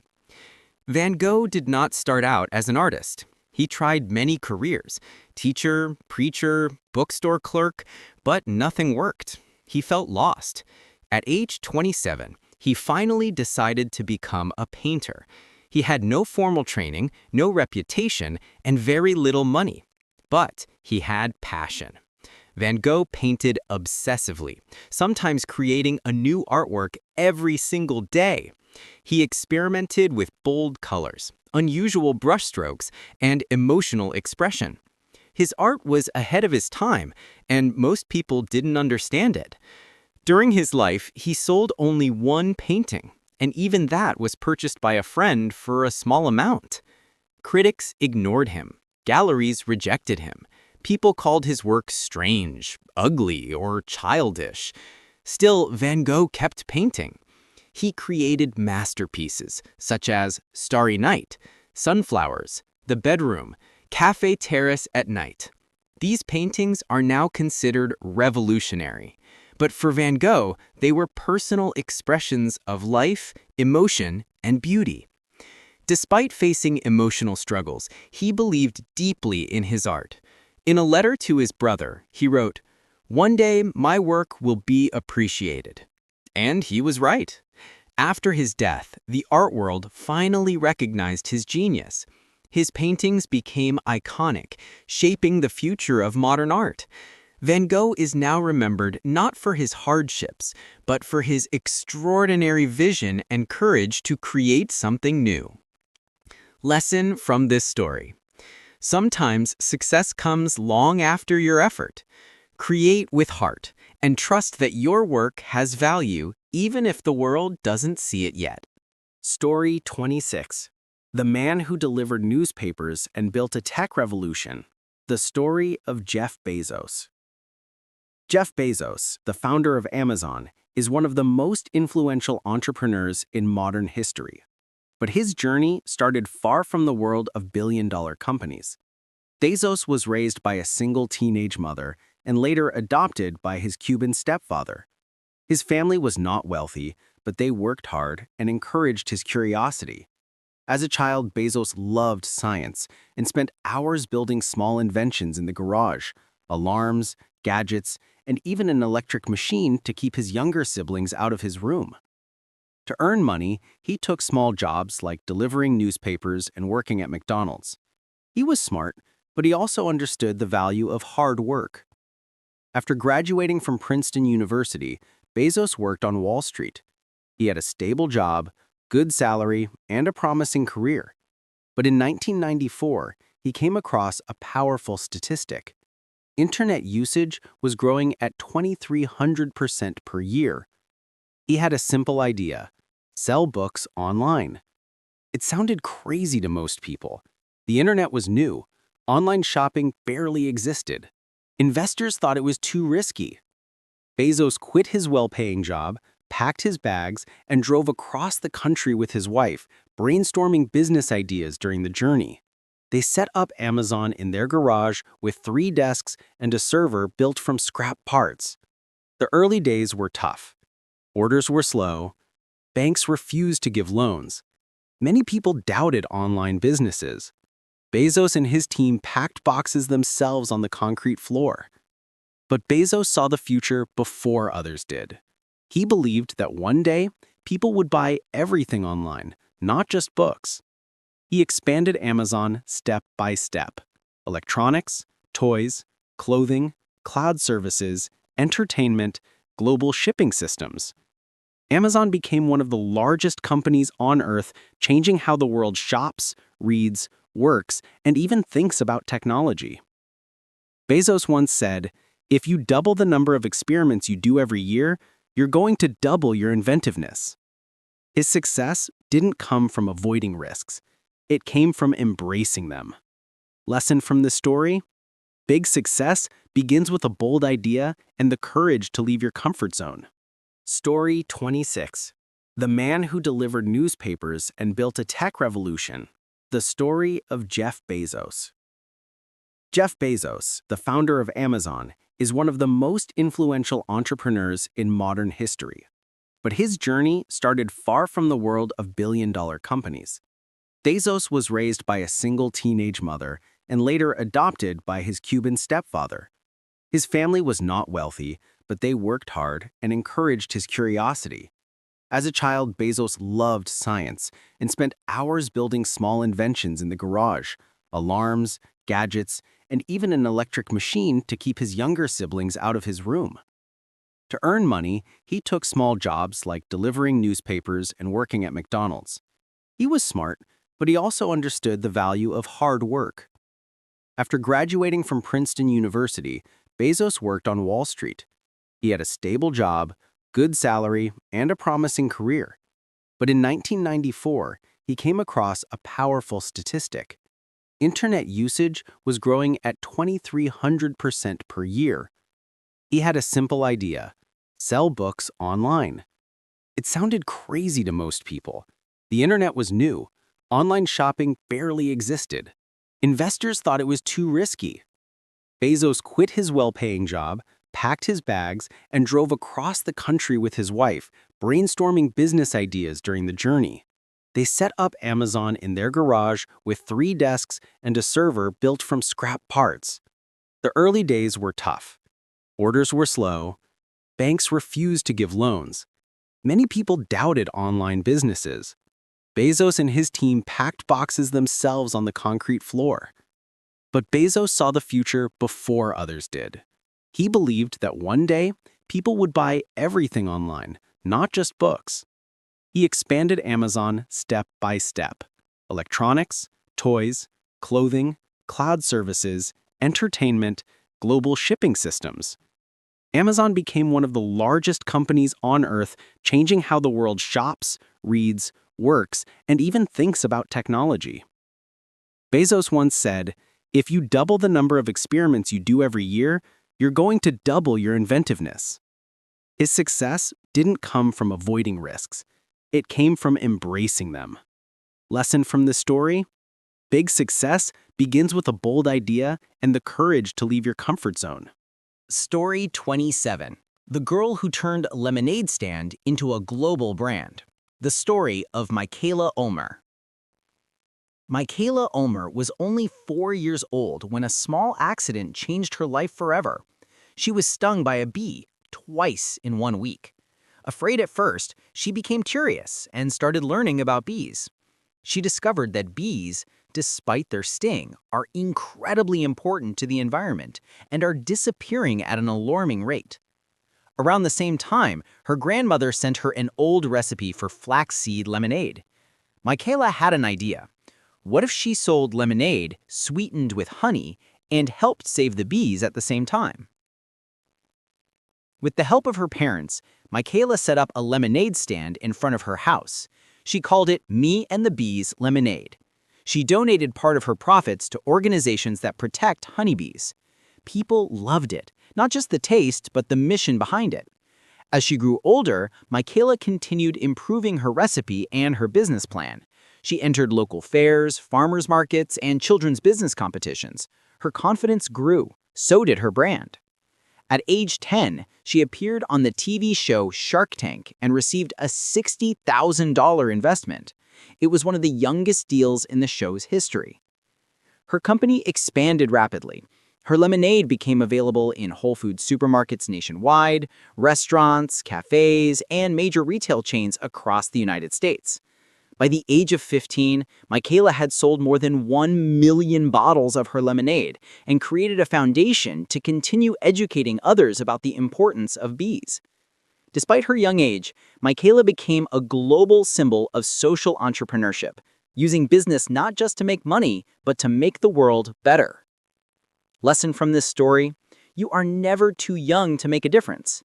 A simple idea, combined with passion and purpose, can grow into something extraordinary. Story 28. The man who sold newspapers and built a fashion empire. The story of Ralph Lauren. Ralph Lauren is one of the most iconic designers in the world, known for creating a timeless lifestyle brand that represents elegance, confidence, and the American dream. But his journey to success started far from the glamorous world of fashion. Lauren was born in the Bronx, New York, to immigrant parents who worked hard to give their children a better life. As a child, he wasn't rich or connected. He earned extra money by selling magazines and newspapers on the streets. But Ralph had one uncommon passion. He loved style. He admired well-tailored suits, elegant ties, and the refined fashion he saw in old Hollywood movies. While his friends played sports, Lauren imagined clothing that expressed a lifestyle of success and sophistication. After finishing high school, he joined the U.S. Army. Later, he worked as a tie salesman in a clothing store. But he didn't enjoy selling other people's designs. He wanted to create his own. With no formal education in fashion design, no investors, and no support from manufacturers, he faced constant rejection. Many retailers told him his designs were too bold, too different, or too expensive to produce. But Ralph believed in his vision. In 1967, he used his savings to launch a small line of neckties under the brand name Polo. He sold them from a drawer in a showroom. His ties were wider, more colorful, and more expressive than anything on the market. People loved them. Soon, major stores like Bloomingdale's began buying his products. With growing confidence, Lauren expanded his brand into shirts, suits, fragrances, and eventually an entire lifestyle collection. The polo shirt, with its famous horse and rider logo, became a global fashion icon. He didn't just design outfits, he created a world of luxury, adventure, and timeless elegance. Today, Ralph Lauren's brand includes clothing, home decor, fragrances, and even restaurants. It is recognized in every corner of the world. His success came not from copying trends, but from believing in his unique vision, even when others did not. Lesson from this story: follow your vision boldly. When you create something authentic, the world will eventually recognize its value. Story 28. The man who sold newspapers and built a fashion empire. The story of Ralph Lauren. Ralph Lauren is one of the most iconic designers in the world, known for creating a timeless lifestyle brand that represents elegance, confidence, and the American dream. But his journey to success started far from the glamorous world of fashion. Lauren was born in the Bronx, New York, to immigrant parents who worked hard to give their children a better life. As a child, he wasn't rich or connected. He earned extra money by selling magazines and newspapers on the streets. But Ralph had one uncommon passion. He loved style. He admired well-tailored suits, elegant ties, and the refined fashion he saw in old Hollywood movies. While his friends played sports, Lauren imagined clothing that expressed a lifestyle of success and sophistication. After finishing high school, he joined the U.S. Army. Later, he worked as a tie salesman in a clothing store. But he didn't enjoy selling other people's designs. He wanted to create his own. With no formal education in fashion design, no investors, and no support from manufacturers, he faced constant rejection. Many retailers told him his designs were too bold, too different, or too expensive to produce. But Ralph believed in his vision. In 1967, he used his savings to launch a small line of neckties under the brand name Polo. He sold them from a drawer in a showroom. His ties were wider, more colorful, and more expressive than anything on the market. People loved them. Soon, major stores like Bloomingdale's began buying his products. With growing confidence, Lauren expanded his brand into shirts, suits, fragrances, and eventually an entire lifestyle collection. The polo shirt, with its famous horse and rider logo, became a global fashion icon. He didn't just design outfits, He created a world of luxury, adventure, and timeless elegance. Today, Ralph Lauren's brand includes clothing, home decor, fragrances, and even restaurants. It is recognized in every corner of the world. His success came not from copying trends, but from believing in his unique vision, even when others did not. Lesson from this story: follow your vision boldly. When you create something authentic, the world will eventually recognize its value. Story 29. The man who lost his job and created Nike. The story of Phil Knight. Phil Knight didn't start as a billionaire entrepreneur. He began as a shy, uncertain young man who loved running but didn't know what to do with his life. After earning his degree, Knight struggled to find direction. He tried accounting but hated it. He felt stuck. Then he had an idea that sounded crazy. What if Japan could make high-quality running shoes that were cheaper than German brands? At the time, Adidas and Puma dominated the market. No one believed a new company could compete. Knight wrote a paper about his idea in business school, then decided to turn it into reality. He traveled to Japan alone and convinced a small shoe factory to let him distribute their shoes in America. He returned home and started selling shoes from the trunk of his car at high school track meets. Sales were slow. Money was tight. Knight worked as an accountant during the day and packed shoes at night. But he never stopped believing in his idea. Together with his former running coach, Bill Bowerman, Knight formed a company called Blue Ribbon Sports. Bowerman experimented with shoe designs, even using his wife's waffle iron to create better traction for runners. The waffle sole became legendary. By 1971, the partnership with the Japanese supplier collapsed, leaving Knight without product or income. Most people would have quit. Instead, Knight and Bowerman created their own brand, Nike. Named after the Greek goddess of victory, Nike introduced innovative shoes that were lighter, faster, and more comfortable. In 1972, they launched their first collection. Within a few years, Nike became one of the fastest-growing sports brands in America. Then came the game changer. Nike signed a young basketball player named Michael Jordan and created the Air Jordan line. It became one of the most successful product launches in sports history.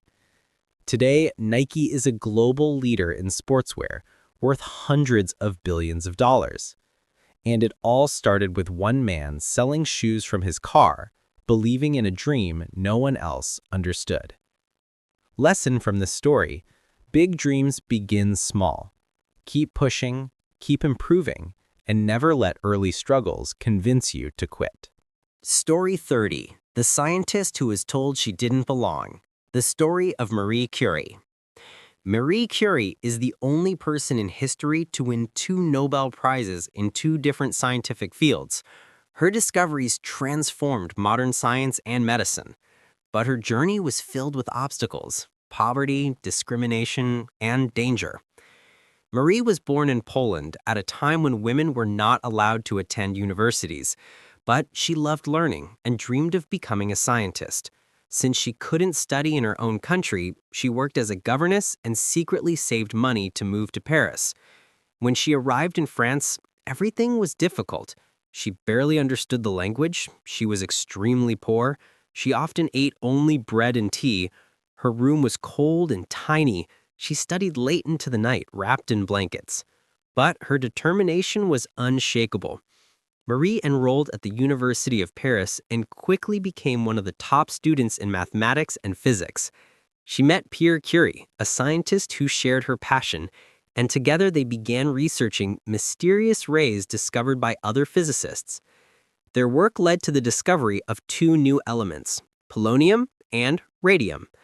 This breakthrough opened the door to modern radiation therapy, helping doctors fight cancer and save countless lives. But the success came at a terrible cost. Marie and Pierre worked with radioactive materials long before their dangers were understood. They handled them with no protection, inhaled particles, and carried glowing samples in their pockets. Their notebooks, even today, are still radioactive. After Pierre died in a tragic accident, Marie continued their work alone, despite criticism and discrimination. She became the first woman to win a Nobel Prize and later the first person ever to win a second. Her achievements were not just scientific, they were symbolic. She proved that gender, poverty, and adversity could not stop true brilliance. Marie Curie changed the world, not by being born privileged, but by refusing to accept limits placed on her. Lesson from this story? Success is not about who you are, it's about how hard you are willing to fight for your dreams, even when the world says no. Story 31. The surfer who lost an arm but never lost her dream. The story of Bethany Hamilton. Bethany Hamilton grew up in Hawaii, surrounded by the ocean.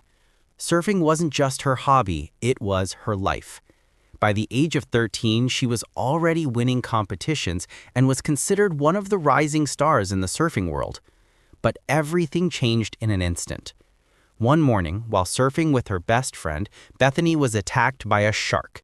In a matter of seconds, she lost her left arm. The attack was traumatic and life-threatening. Many people believed her surfing career was over, but Bethany saw things differently. Just weeks after the attack, she made a bold decision. She would surf again. Learning to surf with one arm was incredibly difficult. She fell constantly, lost balance, and had to relearn everything from the beginning. Her board had to be redesigned, her technique had to change, and her strength had to double. But Bethany refused to give up. Day after day, she practiced. The ocean that nearly took her life became the same place where she rebuilt it. Slowly, her confidence returned, then her speed, then her power. In less than a year, she returned to competition surfing. Bethany didn't just return, she excelled. She became a professional surfer, competing internationally and inspiring millions with her story of courage. She later won national championships, wrote best-selling books, and became a symbol of resilience worldwide. Her message is simple. Pain doesn't define you. Obstacles don't end your dreams. You decide who you become. Lesson from the story? Strength is not the absence of challenges, it is the ability to rise after them. Your hardest moments can reveal your greatest power. Story 32. The man who went from dishwasher to world-class chef. The story of Gordon Ramsay.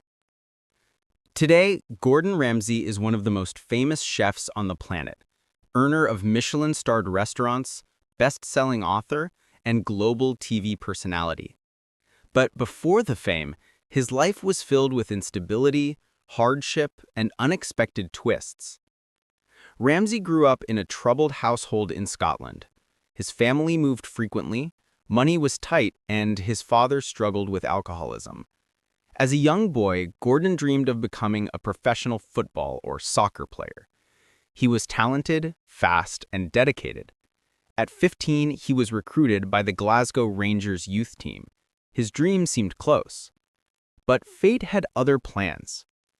A serious knee injury shattered his chances of becoming a professional athlete. His dream ended overnight. Ramsay was devastated, lost, and unsure of what to do next. Instead of giving up, he chose a new path. He enrolled in culinary school and took a job as a dishwasher to earn money. Every day, he scrubbed pots, cleaned kitchens, and watched chefs work with precision and passion. Slowly, he fell in love with cooking. Ramsay worked harder than everyone around him. He trained under some of the strictest chefs in Europe, including Marco-Pierre White and Guy Savoy. The hours were brutal, 15 to 18 hours a day, and the pressure was intense, but he embraced every challenge. By his early 30s, Ramsay opened his own restaurant.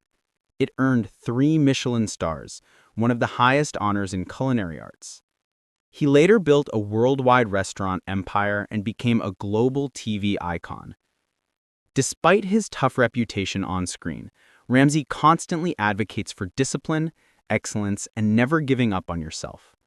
His success came not from talent alone, but from resilience, turning heartbreak into opportunity and reinventing his life after losing his original dream.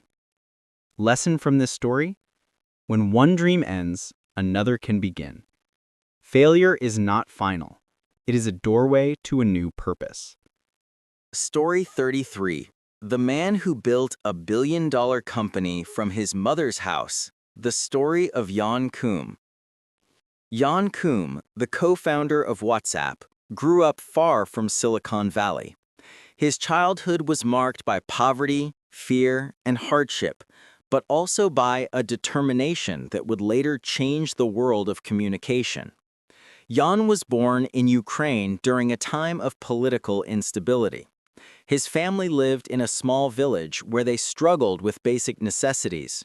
Their home didn't even have hot water. To escape rising tension and danger, Jan and his mother immigrated to the United States when he was 16. They arrived with almost nothing.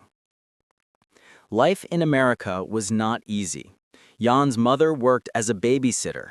Jan swept floors in a grocery store. They relied on government assistance to survive.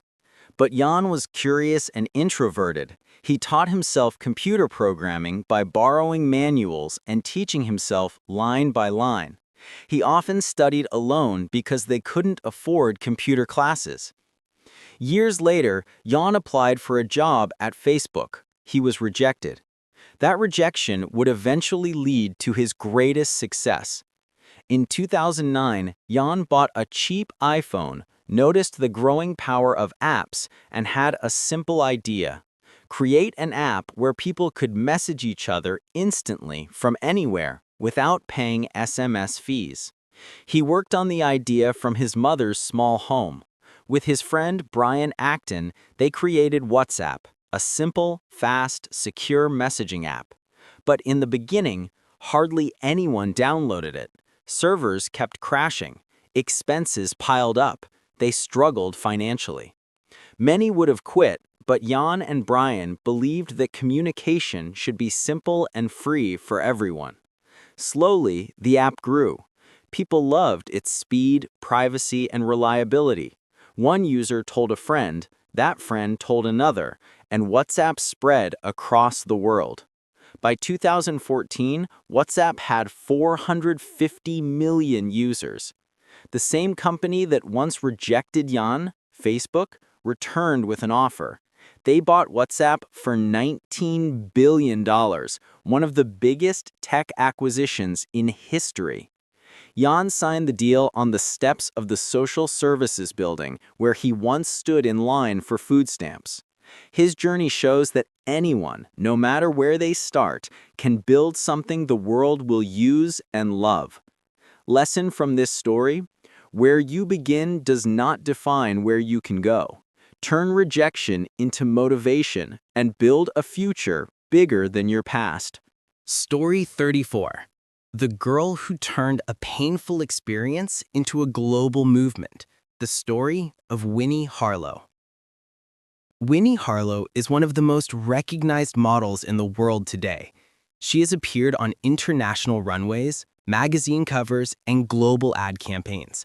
But her journey began with bullying, rejection, and a condition that made her stand out in ways she never asked for.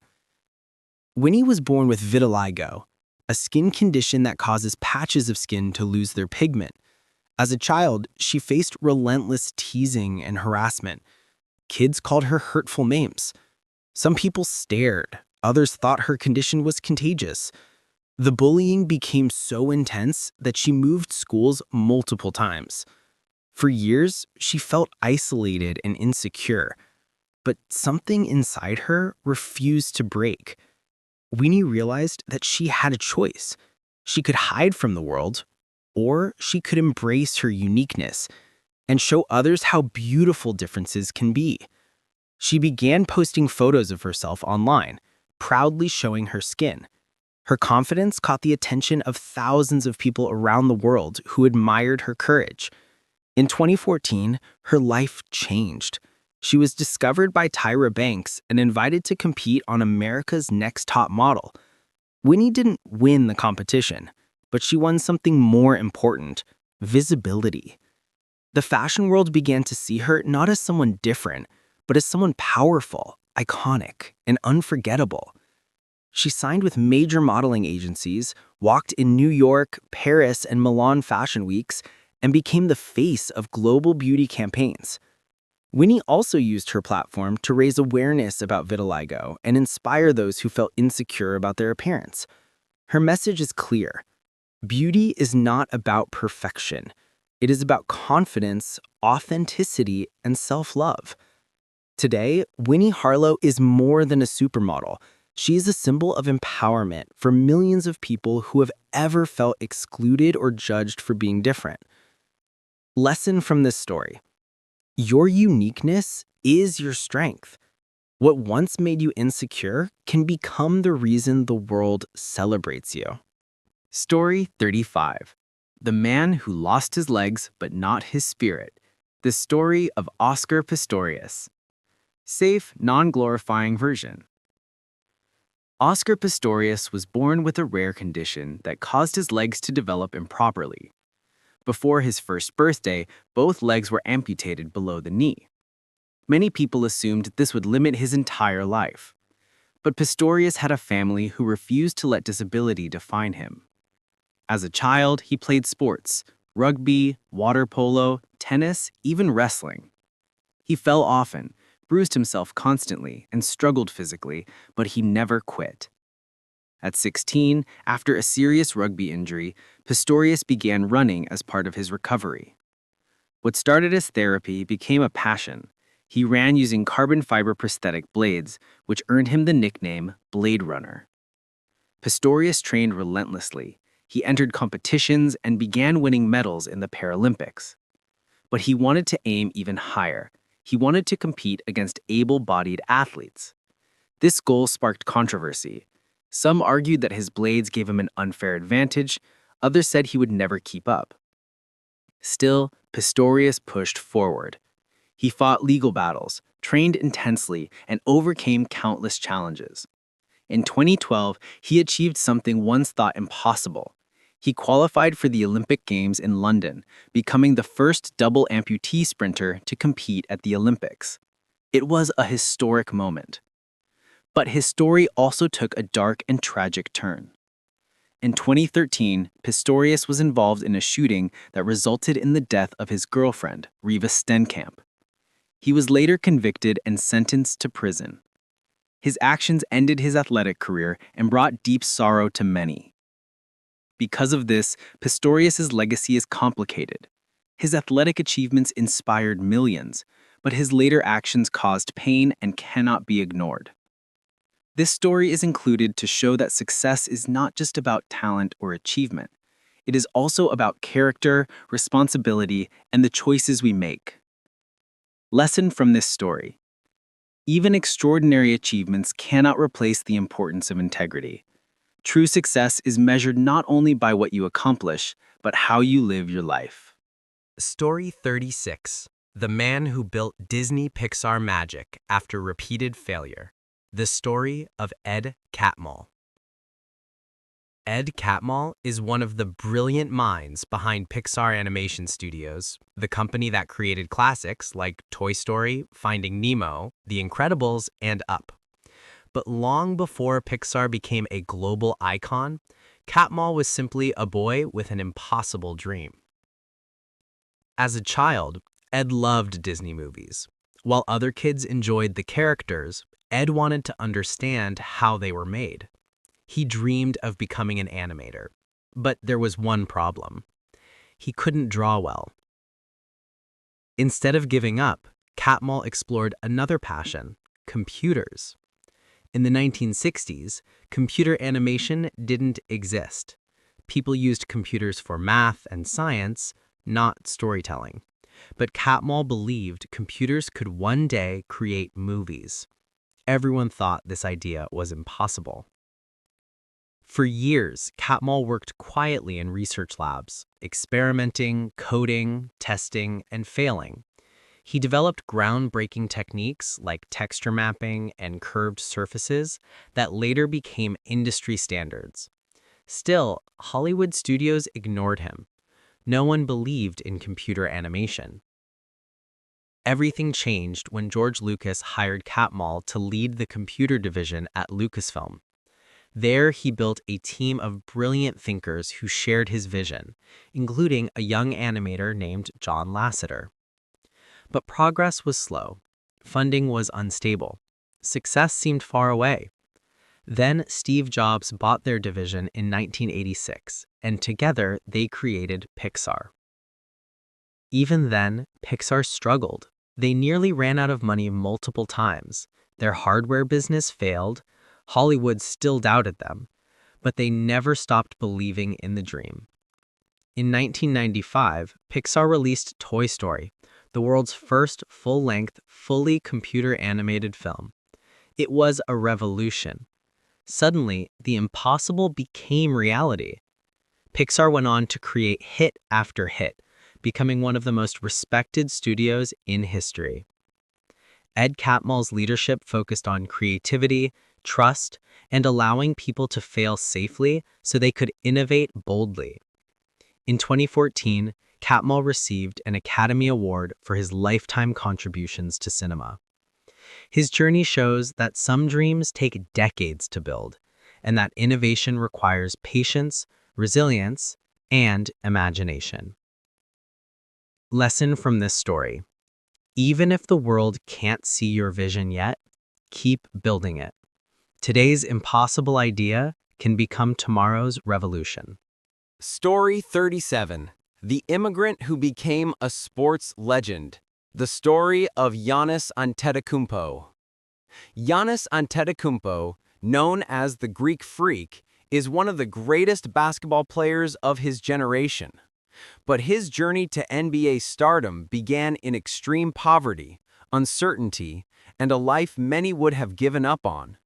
Giannis was born in Greece to Nigerian immigrant parents who had no legal papers for many years. His family lived in one tiny apartment in a poor neighborhood. His parents struggled to find stable work, and Giannis and his brothers often sold watches, sunglasses, and toys on the street just to buy food. There were days when the family had nothing to eat. There were nights when they feared being deported. Giannis grew up with hardship as his constant companion, but he also grew up with something powerful: hope. At age 12, Giannis discovered basketball. He had no money for shoes. Sometimes he and his brother shared one pair during practice. Coaches saw his potential, but Giannis was thin, awkward, and inexperienced. What he did have was heart. He trained every day. He ran for hours. He worked harder than everyone else. He stayed after practice to improve his skills. Slowly, his talent grew. In 2013, NBA scouts noticed him. His life changed overnight when the Milwaukee Bucks selected him in the first round of the NBA draft. Giannis was overwhelmed. He had never even ridden on a plane before. In his early days in the NBA, he was small, quiet, and unsure. But he transformed himself through discipline. He gained muscle, built strength, studied the game, and trained relentlessly. His dedication was unmatched. Giannis went on to achieve NBA MVP twice, NBA Champion 2021, NBA Finals MVP, multiple All-Star selections. He brought Milwaukee its first championship in 50 years. Even after achieving fame and wealth, Giannis remains humble, grateful, and deeply connected to his family. He often says, "Never forget where you came from." His story is a reminder that greatness can come from the most difficult beginnings. Lesson from the story: your circumstances do not define your future. Heart, humility, and hard work can take you from the streets to the world stage. Story 38. The woman who heard no 100 times before changing beauty standards. The story of Huda Kattan. Huda Kattan is one of the most powerful beauty entrepreneurs in the world, founder of Huda Beauty, a brand worth billions. But her journey began with rejection, financial struggle, and an industry that didn't believe in her. Huda was born in Oklahoma to immigrant parents from Iraq. Her family faced racism, cultural challenges, and financial difficulties. Growing up, Huda struggled with confidence. People at school teased her about her looks, especially her eyebrows. She felt different, and often she felt invisible. But she had one thing, a passion for makeup. Huda loved experimenting with beauty products, teaching herself techniques, and helping her sisters feel confident. She had a natural gift, but she didn't realize it yet. After studying finance and working a corporate job she hated, Huda finally decided to follow her passion. She moved to Los Angeles to study makeup, taking a huge risk with no guaranteed future. When she finished her training and returned home, she tried applying to makeup positions. Over 100 companies rejected her, but she refused to quit. So, she started a beauty blog, sharing tutorials, reviews, and makeup tips. Her content was honest, creative, and different from anything people had seen before. Slowly, her audience grew. Then it exploded. Fans loved her authenticity and her belief that beauty was for everyone, not just perfect models. In 2013, Huda borrowed money from her sister to create her first product, false eyelashes. No investor believed in her. Stores ignored her. Some even laughed at the idea. But the moment her lashes launched, something unexpected happened. They sold out instantly. Celebrities began wearing them, influencers promoted them, and beauty lovers around the world fell in love with her brand. Huda Beauty expanded into eyeshadow palettes, foundations, lipsticks, skincare, and more. Today, it is one of the most influential beauty brands in the world. But what makes Huda's story special is not business success. It's the message she sends. Beauty has no single standard. Confidence is for everyone. Your uniqueness is your power. Lesson from this story: rejection is not the end of your story. Sometimes it is the push you need to create something the world has never seen. Story 39. The scientist who saved millions with an idea everyone laughed at. The story of Ignaz Semmelweis. Ignaz Semmelweis was a Hungarian doctor whose discovery saved countless lives, but he spent most of his life being mocked for it. In the mid-1800s, hospitals were dangerous places. Many women died shortly after giving birth because of a mysterious illness called childbed fever. No one knew what caused it, and most doctors believed the deaths were unavoidable. Semmelweis worked in a hospital where the death rates were shockingly high. He studied the problem carefully and noticed something strange. Women treated by medical students were dying at much higher rates than women treated by midwives. He investigated further and realized the medical students often came directly from dissecting corpses to the maternity ward without washing their hands. This was long before people understood germs. Semmelweis proposed a simple idea. Doctors should wash their hands with disinfectant before treating patients. It seemed like common sense today, but at the time, it was revolutionary, and the medical community rejected it completely. Many doctors felt insulted by the suggestion. They didn't believe invisible particles could cause disease. They said Semmelweis was crazy. His idea was dismissed, ridiculed, and ignored. But the results spoke for themselves. When Semmelweis introduced hand washing in his own clinic, death rates dropped drastically, from nearly 18% to less than 2%. It was undeniable proof that his method worked. Yet the medical world still refused to accept his findings. Semmelweis spent the rest of his life fighting for his idea.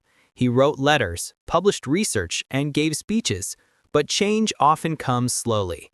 It was only after his death that scientists like Louis Pasteur and Robert Koch proved the existence of germs, finally validating his discovery.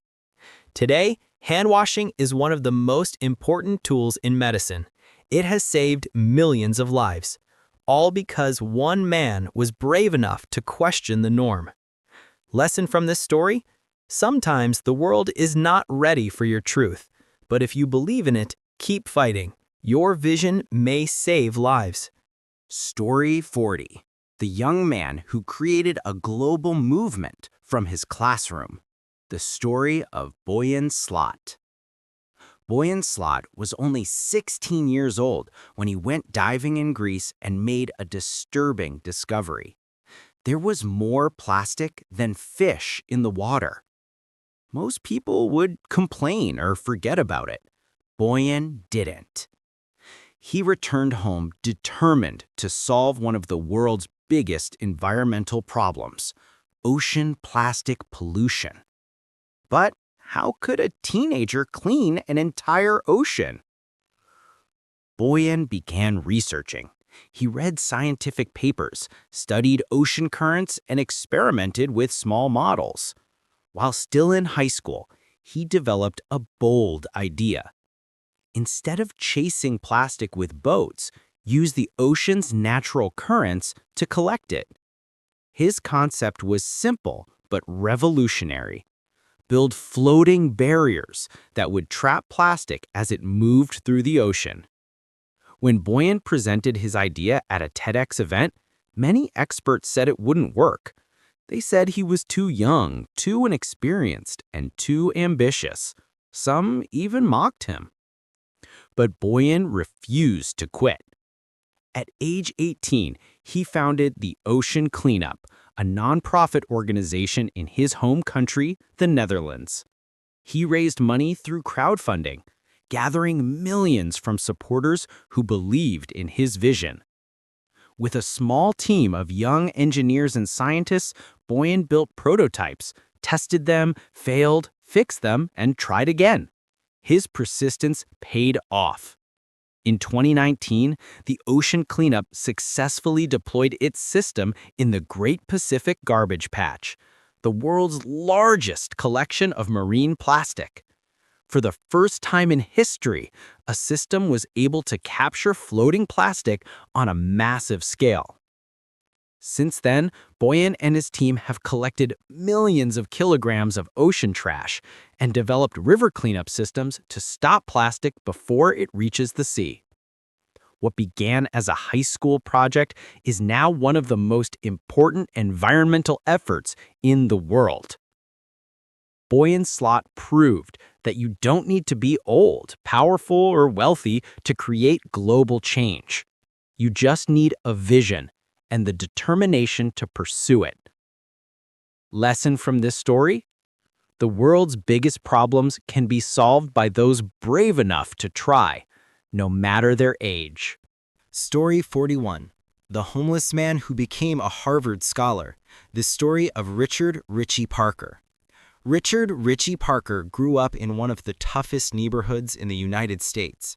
His family struggled financially, and violence was a normal part of life around him.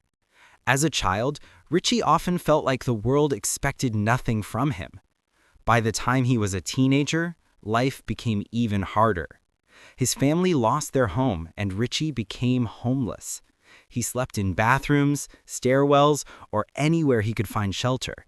Some nights he didn't sleep at all.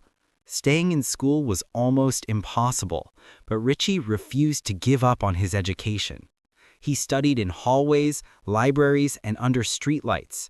He avoided gangs, stayed focused on his goals, and used every free moment to learn.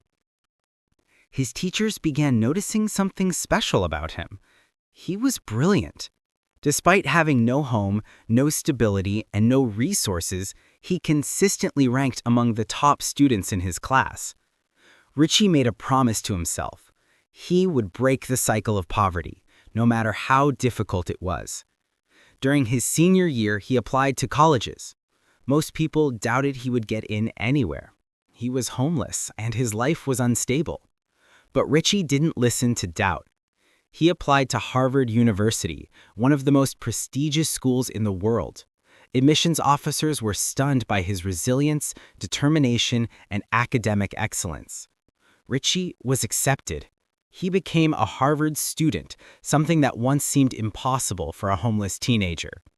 His story spread across the world and inspired millions. While at Harvard, Richie continued to work hard. He became a motivational speaker, encouraging young people facing challenges to believe in themselves.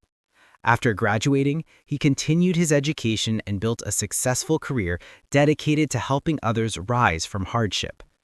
Richie Parker proved that success is not defined by where you start. It's defined by your determination to keep moving forward. Lesson from this story: your circumstances do not define your potential. With courage, persistence, and belief, you can rise above any challenge. Story 42. The woman who turned a simple idea into Airbnb. The story of Rebecca Becky Stone, Airbnb co-founder story told safely. Note: Airbnb was officially founded by Brian Chesky, Joe Gebbia, and Nathan Blacherchek. But behind the scenes, one of the earliest and most important contributors was Rebecca Becky Stone, a designer and strategist who helped shape the ideas that made Airbnb possible. This story focuses on the real early struggles of Airbnb's creation, with special attention to the collaborative success behind it. The story. In 2007, Brian Chesky and Joe Gebbia were struggling to pay rent in San Francisco. They were young designers, fresh graduates, and broke. One weekend, a big design conference was coming to town, and hotels were completely booked. Joe had a simple idea. What if we rented out air mattresses in our apartment to designers who need a place to stay? It sounded crazy. Who would pay to sleep on an air mattress in a stranger's house? But they were desperate to pay rent, so they decided to try. Together with their friend Rebecca Becky Stone, they created a small website called Air Bed and Breakfast. Becky designed the early branding, helped shape the layout, and crafted the messaging that would eventually evolve into the Airbnb style the world knows today. During the conference, 3 guests stayed in their apartment. That weekend planted the seed of a billion-dollar idea. But success didn't come easily. When they pitched the idea to investors, they were rejected over 20 times. Investors said things like, "Strangers will never stay in each other's homes. This idea will never work. It's too weird." Meanwhile, the founders struggled financially. Rent was overdue. Bills piled up. They even created collectible cereal boxes, Obama O's, and Cap'n McCain's to raise money. Surprisingly, they earned $30,000 selling them, which kept the startup alive. Becky continued helping shape the user experience and visual identity of the platform, guiding the founders through design challenges and early brand building. Finally, an investor named Paul Graham from Y Combinator saw potential in their idea. He said, "You guys aren't just selling rooms, you're selling belonging." Airbnb soon expanded across the United States and then worldwide. More hosts joined, travelers loved the personal experience, and the company grew into a global phenomenon. Today, Airbnb is worth tens of billions of dollars, operating in more than 190 countries with millions of hosts and guests. And it all started with an air mattress, a few friends, and a crazy idea no one believed in. Lesson from this story: even the wildest ideas can change the world. Success often comes from solving a problem creatively and refusing to give up when others say impossible. Story 43. The delivery driver who built a global phone company. The story of Lei Jun, founder of Xiaomi. Lei Jun, the founder of Xiaomi, grew up in a small town in China. His family was modest and life was simple. As a boy, Lei loved reading, especially books about technology and business. One book in particular inspired him deeply, titled Fire in the Valley, about the rise of Silicon Valley. It planted a dream in his mind. One day, he wanted to build a world-changing tech company. But his path to success was far from easy. Humble beginnings. After graduating from university, Lei worked small jobs, including delivering packages and repairing electronics. He earned very little, but he used these years to learn how technology worked from the inside out. He later joined a software company called Kingsoft as an entry-level programmer. Through hard work and persistence, he rose through the ranks and eventually became the CEO. But Lei wasn't satisfied. He wanted to create something bigger, an innovative company that would compete on the global stage. The beginning of Xiaomi. In 2010, at age 40, many people thought he was too old to start a tech startup. But Lei gathered 8 talented people in a small office in Beijing and launched Xiaomi. Their mission was simple: make high-quality smartphones at affordable prices for everyone. Most investors doubted him. Critics said it was impossible to compete with giants like Apple and Samsung. But Lei believed in innovation, speed, and listening to customers. Xiaomi focused on high performance, beautiful design, low prices, and constant user feedback. They sold phones online to reduce costs, and their first release sold out within minutes. Explosive growth. Within just a few years, Xiaomi became one of the top smartphone companies in the world, a leader in smart home devices, a global brand with millions of loyal fans. Lei Jun became known as the Steve Jobs of China, though he often said he wanted to be himself, not anyone else. Giving back. Lei Jun also became one of China's most generous philanthropists, donating billions to education, health, and technology development. His story shows that success is not about age or perfect timing.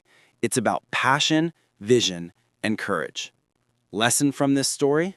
It's never too late to start. A dream you carry for years can still become a global success if you take action and believe in your vision. Story 44. The man who failed 10 startups before changing online shopping. The story of Evan Spiegel, Snapchat. Evan Spiegel, the co-founder of Snapchat, grew up in a comfortable home, but his path to success was anything but smooth. Before Snapchat became a global sensation, Evan had tried and failed at launching multiple business ideas. Early failures. While studying at Stanford University, Evan loved experimenting with startups. He dreamed of building a product millions would use, but his early attempts failed over and over again. A social media site no one joined, a software idea no one bought, a business project that collapsed in weeks. Most people saw failure as a sign to stop. Evan saw it as training. He kept developing new ideas, learning from every mistake. A strange idea that no one believed in. In 2011, Evan was talking with his friend Reggie Brown, who had a simple but unusual idea.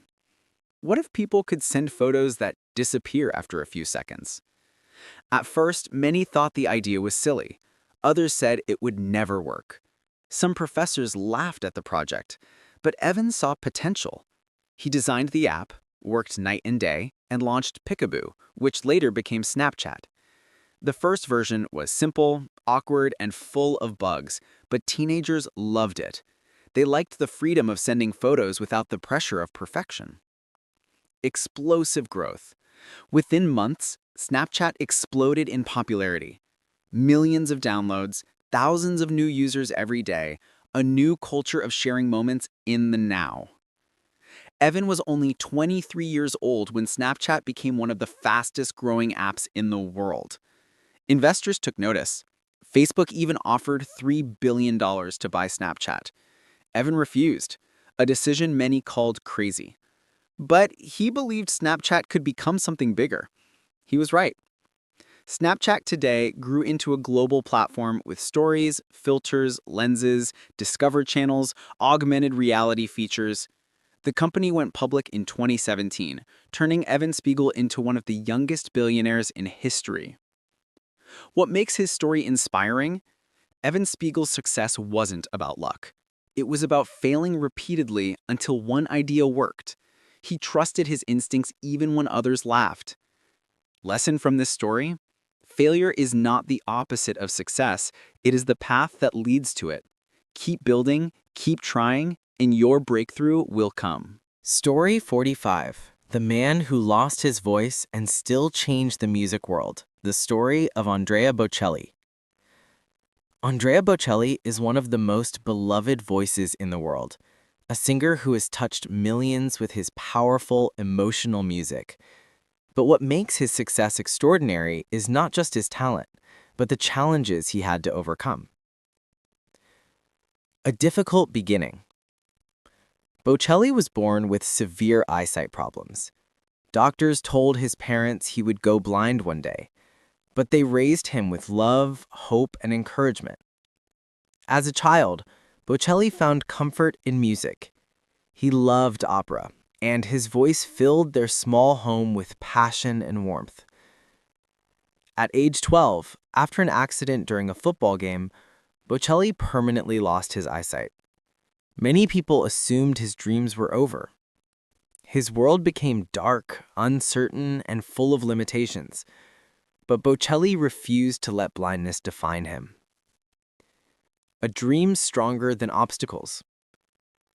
He studied law, but never lost his love for music. He sang in bars at night to support himself, sometimes earning just a few dollars. Night after night, he performed for small audiences, but every performance strengthened his voice and his confidence. For years, no record label noticed him. He faced rejection after rejection, but he kept practicing, every day, without fail. A turning point. One day, a famous Italian rock star, Zucchero, heard Bocelli's voice on a demo tape. He was stunned. He invited Bocelli to sing with him, and Andrea's performance attracted global attention. Soon, record labels began to call. Concert halls filled. The world discovered a voice like no other. Global success. Bocelli released albums that topped charts worldwide. He sang with Celine Dion, Sarah Brightman, Ed Sheeran, and many more. His concerts sold out in minutes. He performed at the Olympics and for presidents, popes, and millions of fans. Even today, Bocelli says, "I do not see my blindness as a burden. It is simply a challenge I have learned to live with." His music continues to inspire millions, reminding the world that greatness comes from perseverance, not perfection. Lesson from this story. Your challenges do not define you. What defines you is how strongly you choose to rise above them. Story 46. The Boy Who Went from Refugee to Gold Medal Champion. The story of Mo Farah. Mo Farah is one of the greatest long-distance runners in history. His Olympic victories inspired millions around the world. But before he became a champion, Mo's life was filled with hardship, loss, and uncertainty. A difficult start. Mo Farah was born in Somalia, a country suffering from conflict. His childhood was marked by danger and instability. When he was a young boy, his family made the difficult decision to send him to the United Kingdom for a better life. When Mo arrived in London, he was only 8 years old. He didn't speak English, he didn't understand the culture. Everything felt strange and overwhelming. But Mo had one dream. He wanted to play football. Running was just a way to stay fit for the sport he loved. A hidden talent. In school, Mo's PE teacher noticed something unusual. While other students tired quickly, Mo kept running, and running, effortlessly. His speed and endurance amazed everyone. The teacher encouraged him to join a running club. Mo didn't think he was special, but as he trained, he realized he had a gift, not just for speed, but for discipline. Hard work pays off. Mo trained before school, after school, and on weekends. He ran in the rain, in the cold, and even when he felt exhausted. His dedication paid off as he began winning youth competitions. Still, success wasn't easy. He faced financial struggles, cultural challenges, and self-doubt. Many people underestimated him. But Mo kept pushing, becoming a global champion. At the 2012 Olympic Games in London, the city where he once arrived scared and alone, Mo Farah made history. He won 2 gold medals in the 5,000-meter and 10,000-meter races. 4 years later, he repeated the feat at the 2016 Rio Olympics. Only a few athletes in history have ever achieved this double-double. Mo became a global hero, celebrated not just for his achievements, but for his humility, joy, and infectious smile. When he crossed the finish line, he often made a heart shape with his hands, a gesture that became known worldwide as the Mobot.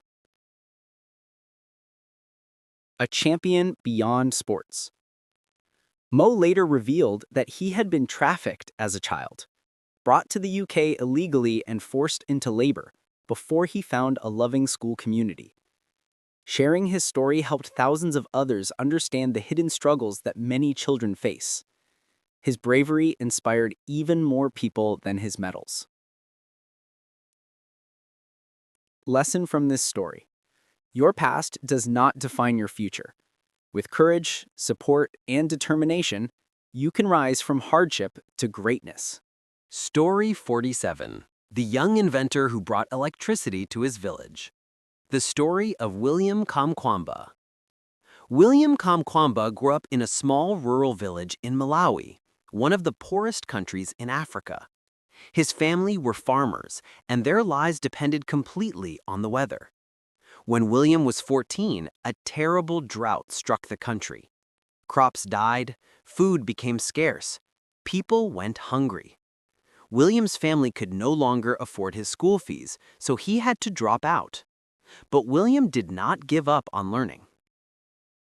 A mind full of questions.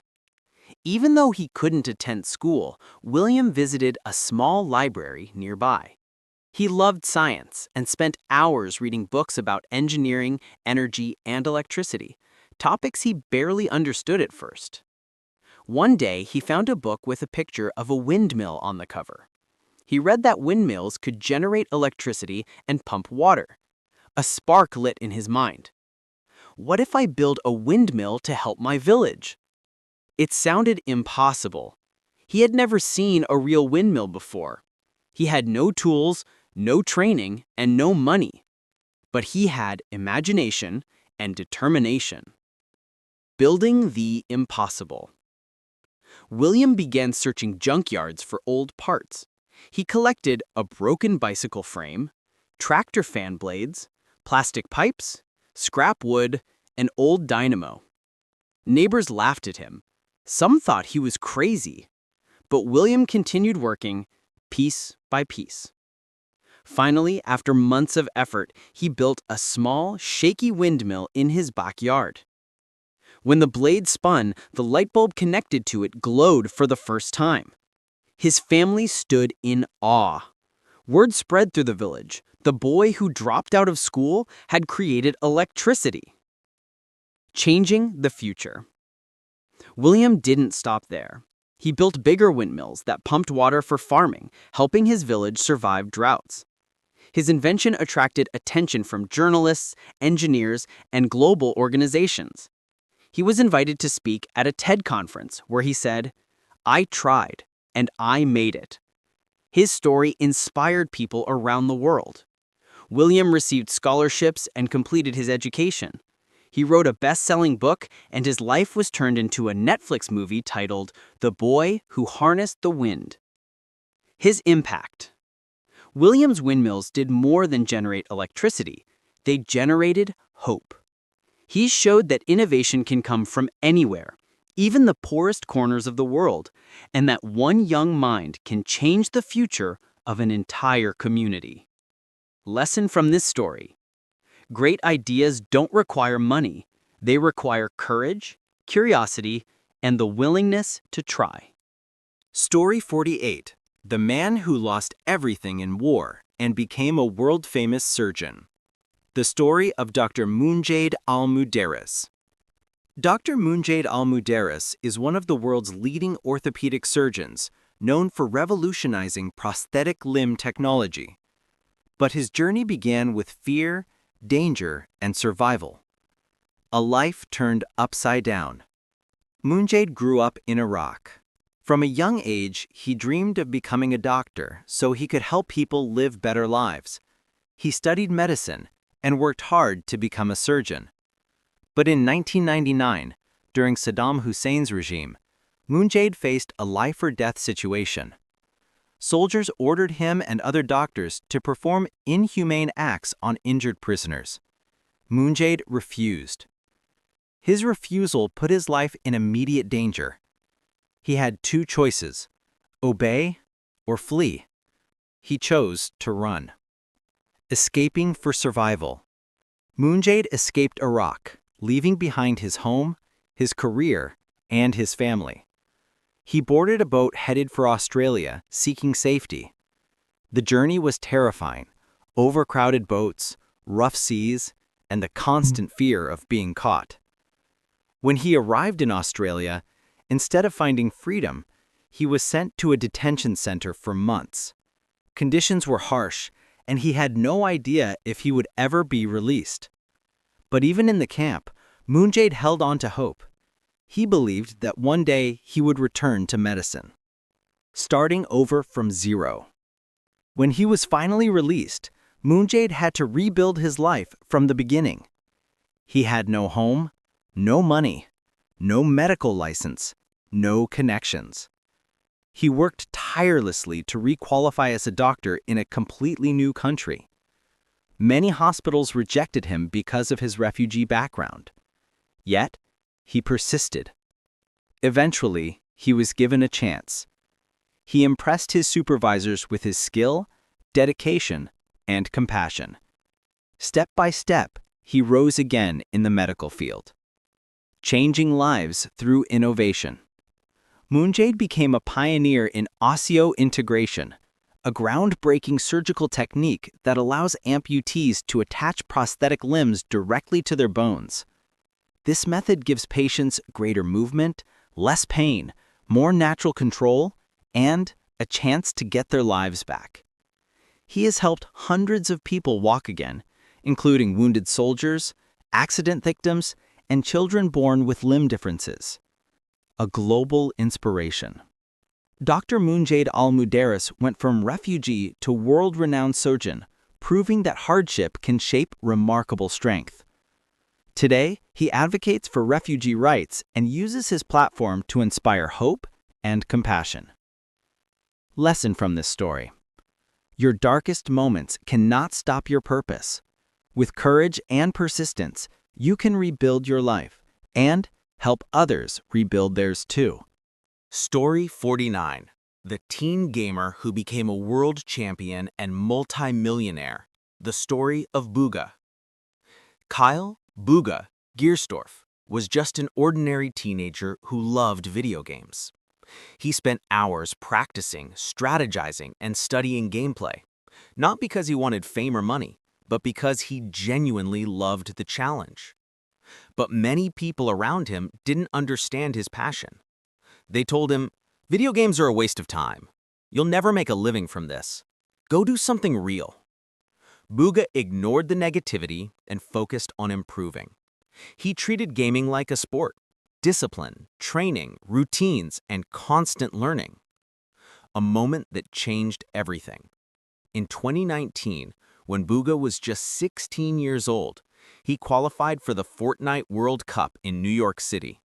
The competition was massive. Tens of thousands tried to qualify, and only the best in the world secured a spot. Buga remained calm, focused, and strategic. When the finals began, millions of people around the world watched live as Buga delivered one of the greatest performances in esports history. He dominated from the start and maintained the lead all the way to the final match. At the end of the tournament, Buga became the Fortnite World Cup solo champion and won a prize of $3 million. He was suddenly famous worldwide. staying grounded. Even after becoming a millionaire and gaining millions of followers, Buga stayed humble. He continued training, streaming, and supporting younger players who looked up to him. He proved that gaming, when done with discipline and purpose, can be a legitimate career. An inspiration for young people. Buga's story shows that passion, when combined with dedication, can lead to extraordinary results. He broke stereotypes about gaming and inspired an entire new generation of players and professionals. A lesson from this story: if you work harder than everyone else, even your hobby can become your career. Passion becomes power when you take it seriously. Story 50. The Stranger Who Helped Millions Learn for Free. The Story of Salman Khan. Salman Khan, the founder of Khan Academy, didn't set out to change global education. He simply wanted to help his younger cousin Nadia with her math homework. But that small act of kindness turned into one of the most powerful educational revolutions of the modern world. A simple beginning. In 2004, Salman was working as a hedge fund analyst. On the side, he tutored Nadia over the phone and online. She kept improving, and soon her siblings asked for help too. Then their friends asked. Word spread, and suddenly Sal was tutoring dozens of kids. He didn't have enough time to tutor each student individually, so he tried something new. He recorded short video lessons and uploaded them to YouTube. The videos were simple, just Sal explaining problems with a digital pen and screen. But students loved them. They liked learning at their own pace, replaying confusing parts, and studying any time. Thousands began watching, then tens of thousands, then millions. Sal realized something huge was happening. Leaving a stable job to follow a mission. As the platform exploded in popularity, parents, teachers, and students from around the world begged him to make more videos. Some even said his tutorials changed their lives. Sal felt a calling, so he made a life-changing decision. He quit his high-paying job to create free education for the world. He had almost no savings and no guarantee the project would succeed. His wife supported him, but they both knew it was a risky choice. The breakthrough. In 2010, something incredible happened. Bill Gates publicly said he used Khan Academy to teach his children. Google donated $2 million to help the project grow. Suddenly, Sal had the resources to build a world-class platform. A global classroom. Today, Khan Academy offers thousands of free lessons, practice exercises, courses in math, science, history, finance, and more. Content translated into dozens of languages. Access for anyone, anywhere, at any time. Millions of students rely on Khan Academy every single day. Teachers use it in classrooms, parents use it at home, and learners of all ages use it to build new skills. And all of it remains 100% free because Sal believes education is a human right. Impact. Khan Academy has helped struggling students graduate, adults go back to school, kids in poor countries access quality education, learners gain confidence they never had before. Sal often says, "You can learn anything," and he proved it. Lesson from this story? A small act of kindness can grow into something that changes the world. Never underestimate the power of helping just one person. Story 51. The Immigrant Janitor Who Became a NASA Engineer. The story of Jose M. Hernandez. Jose M. Hernandez is known today as one of NASA's astronauts and engineers. But his journey started with a childhood of constant movement, back-breaking labor, and obstacles that would have stopped most people. A childhood on the move. Jose was born to Mexican migrant farm workers. Every year, his family moved from town to town across California, following the harvest seasons. This meant Jose attended over a dozen different schools as a child. He often missed months of education. He struggled with English. He had to wake up early to work in the fields before school. But Jose had a dream. One night, when he was 10 years old, he watched the moon landing on TV. He pointed to the screen and told his parents, "One day, I want to go to space." The long road to NASA. Jose studied hard and graduated with a degree in electrical engineering. He applied to NASA's astronaut program. They rejected him. Then he applied again, rejected again, and again. NASA rejected him 11 times. Many people would have given up. Jose did not. Instead, he improved something every year. He learned to fly. He became a scuba diver. He earned a pilot's license. He gained advanced scientific skills. He learned Russian, which astronauts use at the International Space Station. On his 12th attempt, NASA finally accepted him. The dream becomes reality. In 2009, Jose flew on the Space Shuttle Discovery and worked on the International Space Station. His mission included delivering important equipment, conducting experiments, and representing millions of immigrants who saw themselves in his journey. When he looked down at Earth from space, he said he thought of his parents working in the fields and the sacrifices they made. Life after NASA. Jose now inspires millions as a speaker, engineer, and advocate for education. He tells children, "Don't give up on your dreams. The only time you fail is when you stop trying." His story shows that success is not about where you start. It's about how many times you are willing to stand up and try again. Lesson from this story: rejection doesn't define you. Persistence does. Your dreams are possible if you refuse to give up on them. Story 52. The Man Who Turned Depression into Disney Magic. The story of Robin Williams. Robin Williams is remembered as one of the greatest comedians and actors of all time. His performances brought joy to millions, and his characters, like Jeannie, Mrs. Doubtfire, and Patch Adams, remain iconic. But behind the laughter was a story of struggle, empathy, talent, and generosity. A childhood shaped by loneliness. Robin grew up in a wealthy family, but his childhood was quiet and lonely. His parents worked long hours, and Robin spent most of his time alone. He found comfort in creating imaginary characters and voices, skills that would later define his career. The discovery of his gift. Robin didn't start out wanting to be a comedian, but in college, he tried acting classes and immediately stood out. His quick wit, creativity, and ability to improvise were unlike anything teachers had seen. He pursued comedy clubs, performing for tiny audiences, often for little or no money. But his energy on stage made people stop and watch. Soon he became one of the most explosive, original comedians in the world. A Star is Born. Robin's career skyrocketed with the TV show Mork and Mindy. He became famous almost overnight. But he didn't stop at comedy. He proved his depth as an actor with powerful roles in films like Dead Poets Society, Good Will Hunting, for which he won an Oscar, The Fisher King, Good Morning Vietnam. Robin had a rare gift. He could make people laugh and cry in the same scene.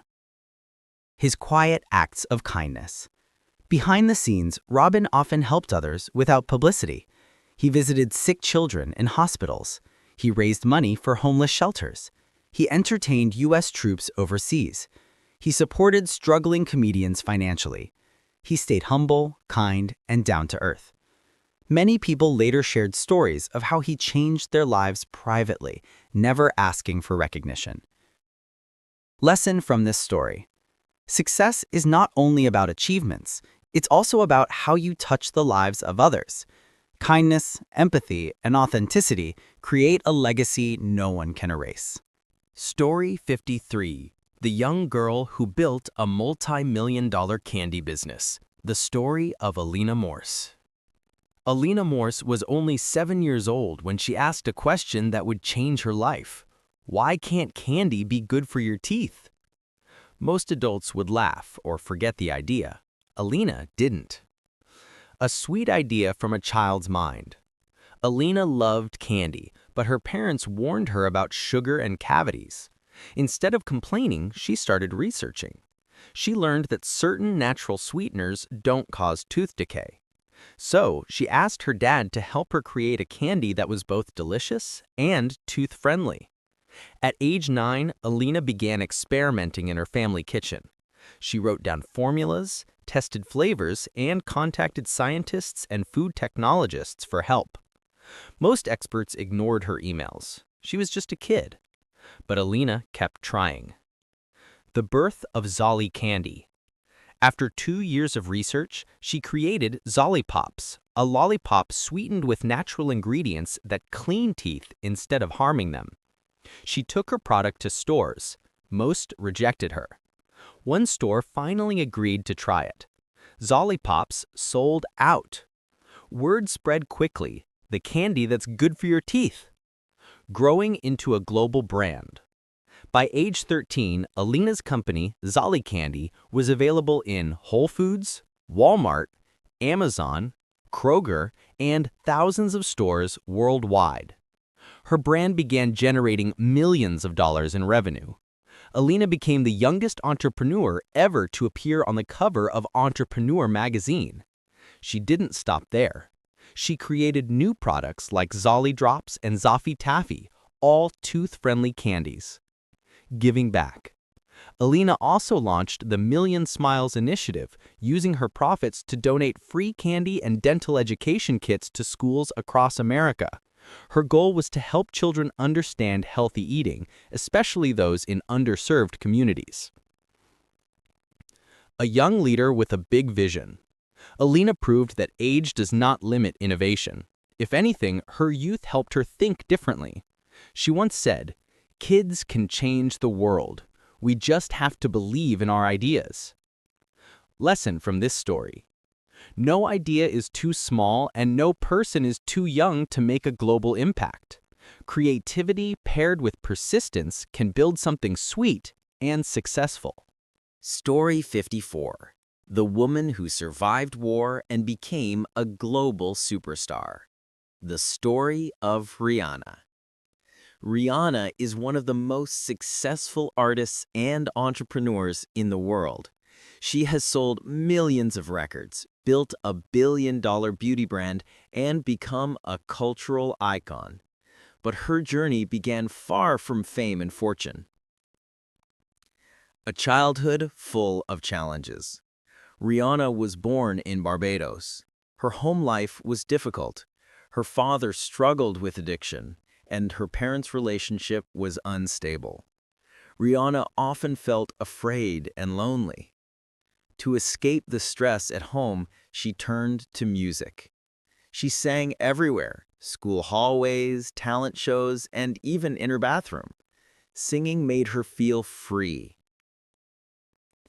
Discovered by chance. When she was 15, Rihanna formed a small girl group with her classmates. A music producer visiting Barbados heard her sing and was stunned by her voice. He invited her to audition in the United States. Rihanna traveled to New York and performed for Jay-Z, one of the most influential figures in the music industry. She was nervous. She had never been in such a big city. But she sang with courage. Jay-Z signed her on the same day. Becoming a star. Rihanna's breakout hit, Pon de Replay, made her famous. She followed it with a chain of global hits. Umbrella, Diamonds, Work, We Found Love. Her voice, style, and confidence captivated the world. But Rihanna wasn't satisfied with music alone. Building a billion-dollar empire. In 2017, Rihanna launched Fenty Beauty, a makeup brand built on one simple but powerful idea. Beauty is for everyone, no exceptions. While most cosmetic companies had limited shades for darker skin tones, Fenty Beauty launched with 40 foundation shades, setting a new global standard. The brand exploded in popularity and became a billion-dollar business. She then launched Savage X Fenty, an inclusive lingerie line, and Fenty, a luxury fashion brand with LVMH. She became the richest female musician in the world, not through music alone, but through entrepreneurship. A humanitarian heart. Rihanna has donated millions to education programs, global health, disaster relief, and domestic violence victims. She founded the Clara Lionel Foundation to help communities worldwide. A global force. From a troubled home in Barbados to world domination, Rihanna built her life from courage, creativity, and a refusal to accept limits. Lesson from this story. Your beginning does not define your destiny. With talent, hard work, and bold ideas, you can rise as high as you dare to dream. Story 55. The scientist who was told she was too young to discover anything. The story of Jocelyn Bell Burnell. Jocelyn Bell Burnell is one of the most influential astrophysicists in modern history. Her discovery transformed science forever, yet for many years, she received none of the credit. A young girl who loved the stars. Jocelyn grew up in Northern Ireland at a time when girls were discouraged from studying science. Her school believed girls should focus on cooking and sewing instead of physics. Jocelyn refused that path.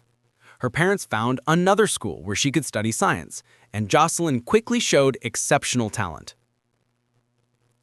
A groundbreaking discovery. While working as a graduate student at Cambridge University, Jocelyn was assigned the difficult task of analyzing radio signals from space. She spent long nights studying paper charts filled with lines and noise. One day, she noticed a strange pattern, a tiny repeating signal that pulsed at precise intervals. Most scientists dismissed it as a mistake. Some joked that maybe it was coming from aliens. Jocelyn believed it was important, so she continued studying it, checking every detail. What she discovered would shock the scientific world. The first ever pulsar.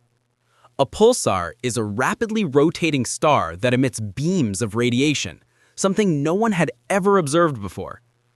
The discovery opened a new field in astrophysics and changed our understanding of the universe. The injustice. When the Nobel Prize was awarded for the discovery, it went to her, male, supervisors, not to Jocelyn. She stayed calm, humble, and professional, but the world recognized the unfairness. Years later, top scientists and institutions honored her work, acknowledging that she had made one of the greatest astrophysical discoveries of the 20th century. A life of service and inspiration. Jocelyn continued her career with grace and purpose.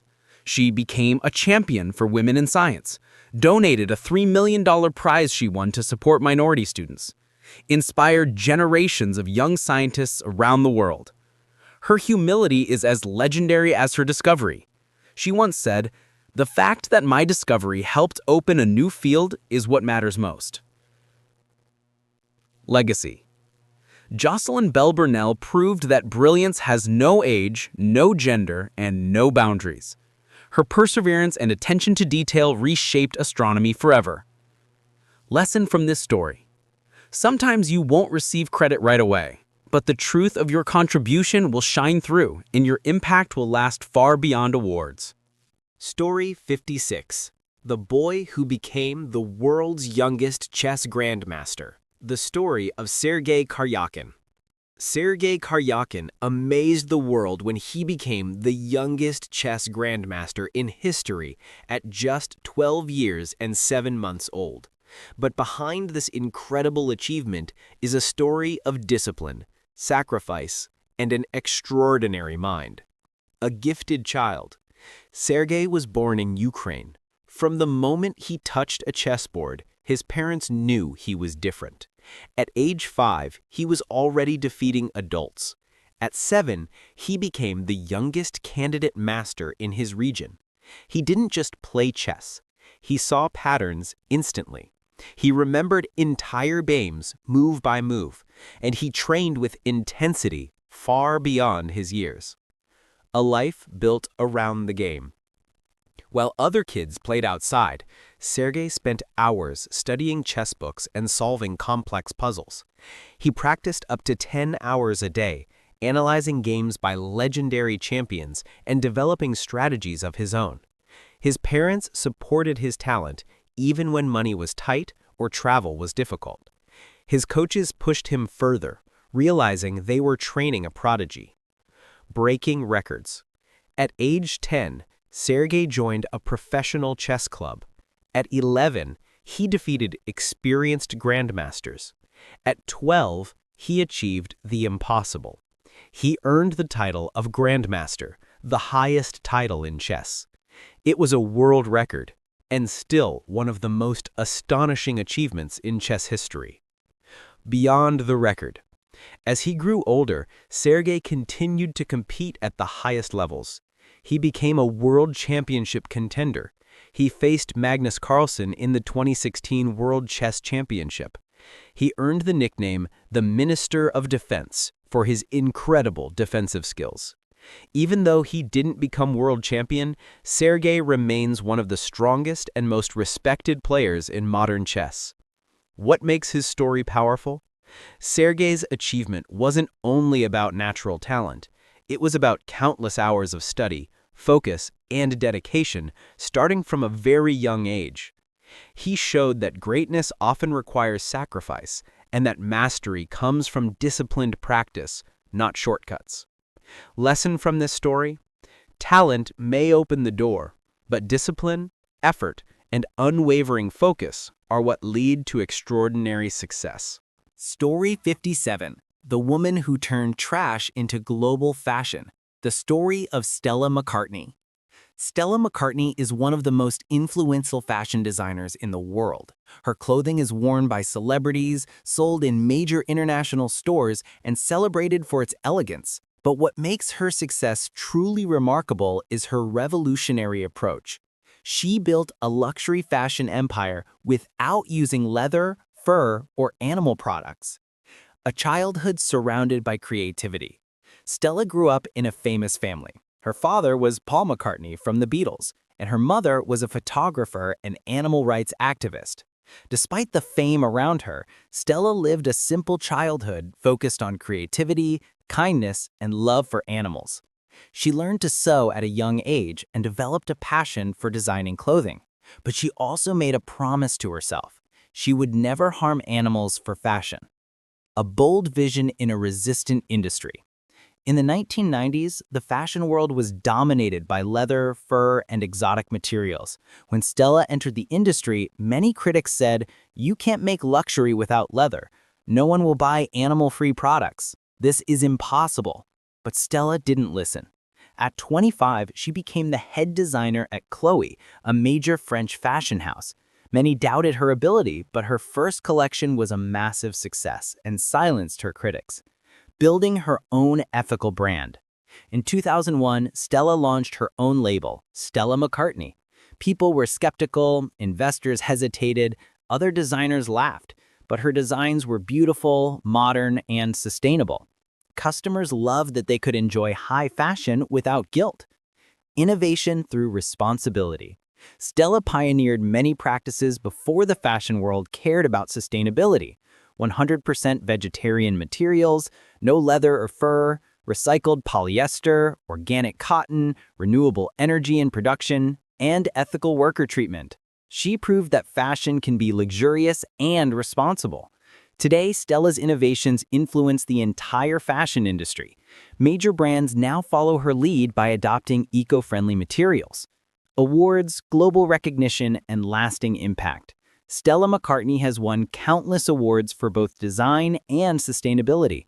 She collaborates with the DEDA, cares deeply about environmental activism, and pushes for laws protecting animals and the planet.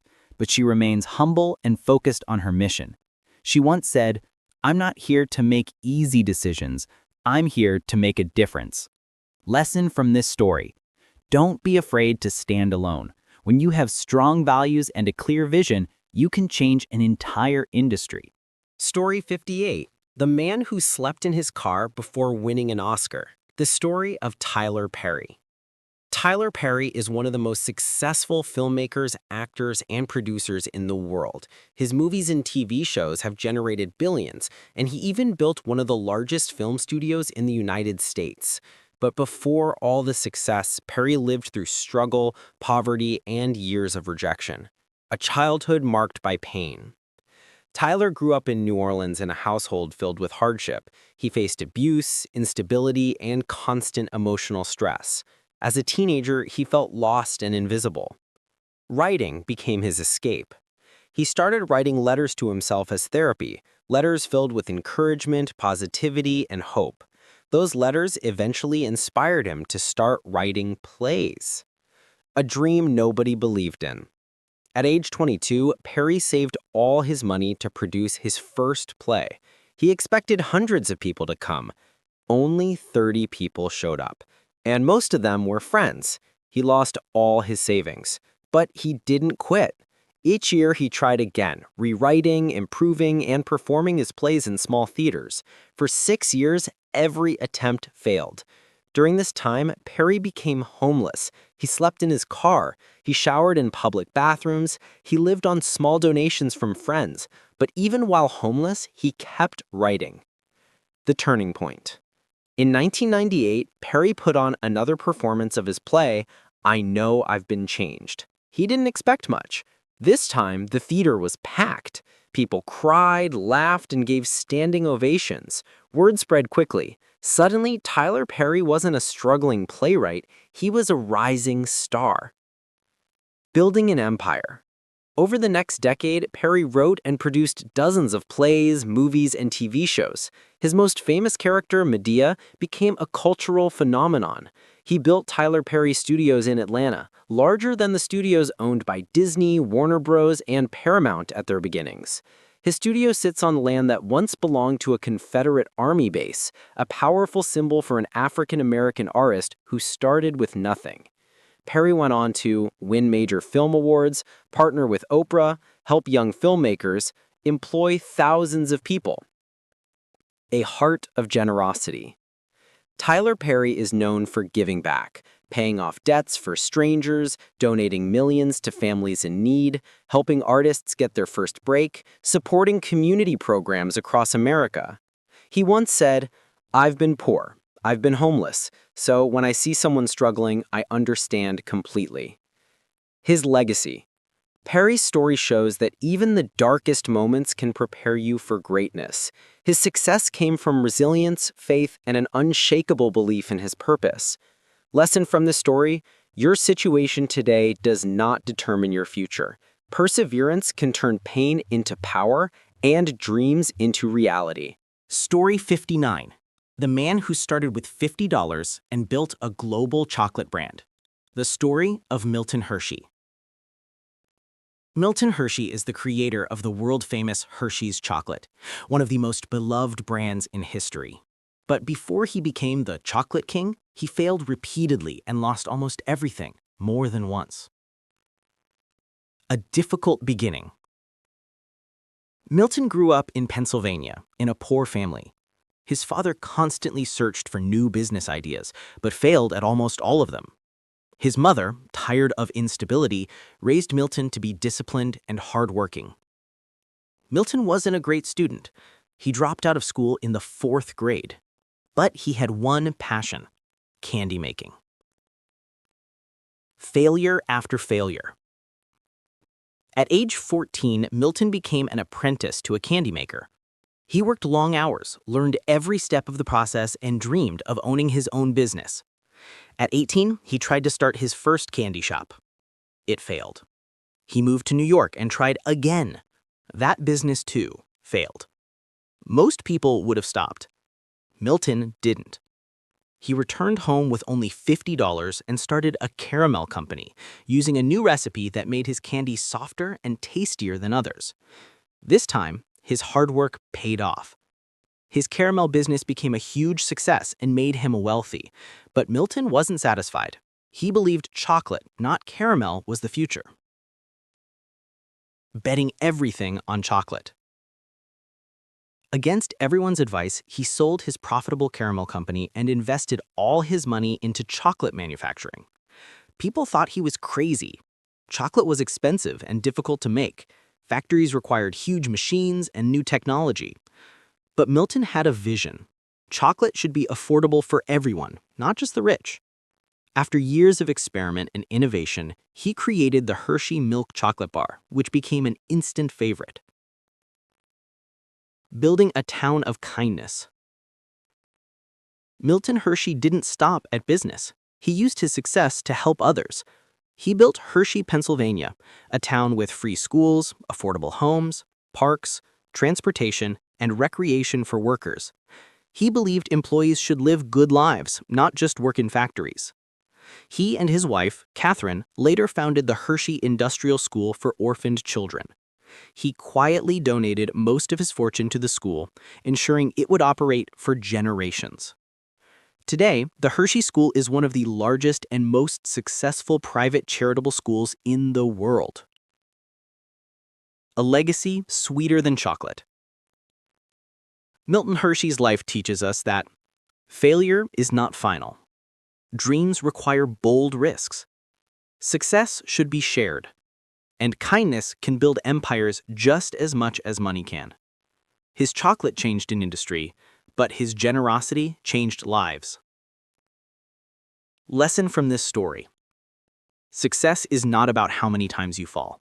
It's about how many times you stand back up. Believe in your vision, even when no one else does. Story 60. The man who couldn't get a job, so he created his own. The story of Colonel Harlan Sanders, KFC. Colonel Harlan Sanders, the founder of KFC, became a global icon, but his success didn't come early in life. In fact, Sanders achieved his dream after the age of 65, proving that it is never too late to succeed. A hard childhood. Sanders grew up in poverty in Indiana. His father died when he was just 6 years old. His mother worked long hours, so young Harlan had to cook for his younger siblings. This is where he first learned the basics of cooking. His life became a series of struggles. A lifetime of failure. Sanders worked many different jobs: railroad worker, insurance salesman, ferry boat operator, farmhand, tire salesman, lawyer. He was fired. He failed at nearly all of them. By the time he was 40, he had no stable career, no savings, and no clear future. The small restaurant that changed everything. In his 40s, Sanders opened a tiny gas station in Kentucky. To attract customers, he cooked meals for travelers, especially fried chicken. People loved it so much that he opened a small restaurant. During this time, he perfected his famous recipe of 11 herbs and spices, something he guarded with extreme secrecy. His chicken became so popular that the governor of Kentucky gave him the honorary title of colonel. But disaster struck again. A new highway diverted traffic away from his restaurant. Business collapsed. Sanders lost everything at age 65. He was left with a small monthly check and a dream that refused to die. The legendary comeback. Most people would retire. Sanders started over. With his recipe in hand, he traveled across America in his old car, going from restaurant to restaurant, offering to cook chicken for the owners. If they liked it, he asked for a small commission on every piece sold. He slept in his car. He faced rejection after rejection, over 1,000 times. But he kept going. Finally, a restaurant agreed. Then another. Then dozens. KFC was born. Global expansion. KFC grew rapidly. Sanders' white suit, black tie, and warm smile became iconic.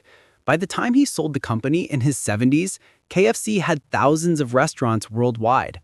Today, KFC is one of the largest fast food chains on Earth, serving millions of customers every day, all from the recipe of a man who refused to quit.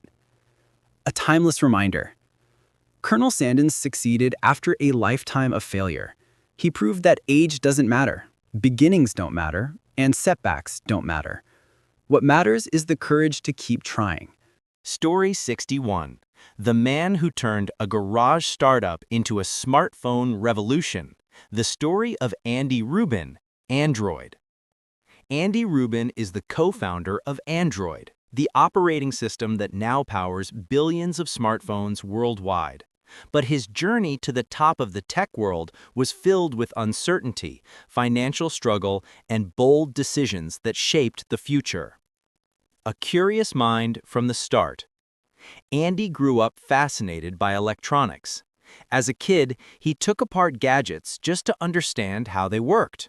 Radios, cameras, toys, nothing in his house was safe from his screwdriver. His curiosity led him to study programming and robotics, where he excelled. Early career and unexpected failures. Andy worked at Apple in the 1980s, where he developed a passion for user-friendly technology. But later, he tried launching startups that didn't succeed. A robotics project that ran out of money. A manufacturing idea that never took off. A software company that collapsed. Despite setbacks, Andy kept experimenting. He believed deeply in innovation, even when it didn't pay off right away. A bold idea born in a garage. In 2003, Andy started a small company in a rented apartment, Android Inc. At first, Android wasn't meant to be a phone platform. Andy wanted to create smart cameras. But he realized something big. Phones were about to become the most important device in the world. So he shifted the idea. He envisioned a phone operating system that was open, free for developers, customizable, and available to all manufacturers. This idea threatened giants like Nokia and Microsoft.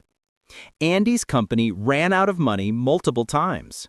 He borrowed money from friends. He survived on ramen noodles, but he refused to give up. The turning point. In 2005, Google saw the potential in Andy's vision. They bought Android for $50 million and asked Andy to lead the project. Within a few years, Android became a global force. Its first phone launched in 2008. By 2010, Android was competing directly with Apple. Today, Android powers more than 70% of all smartphones on Earth.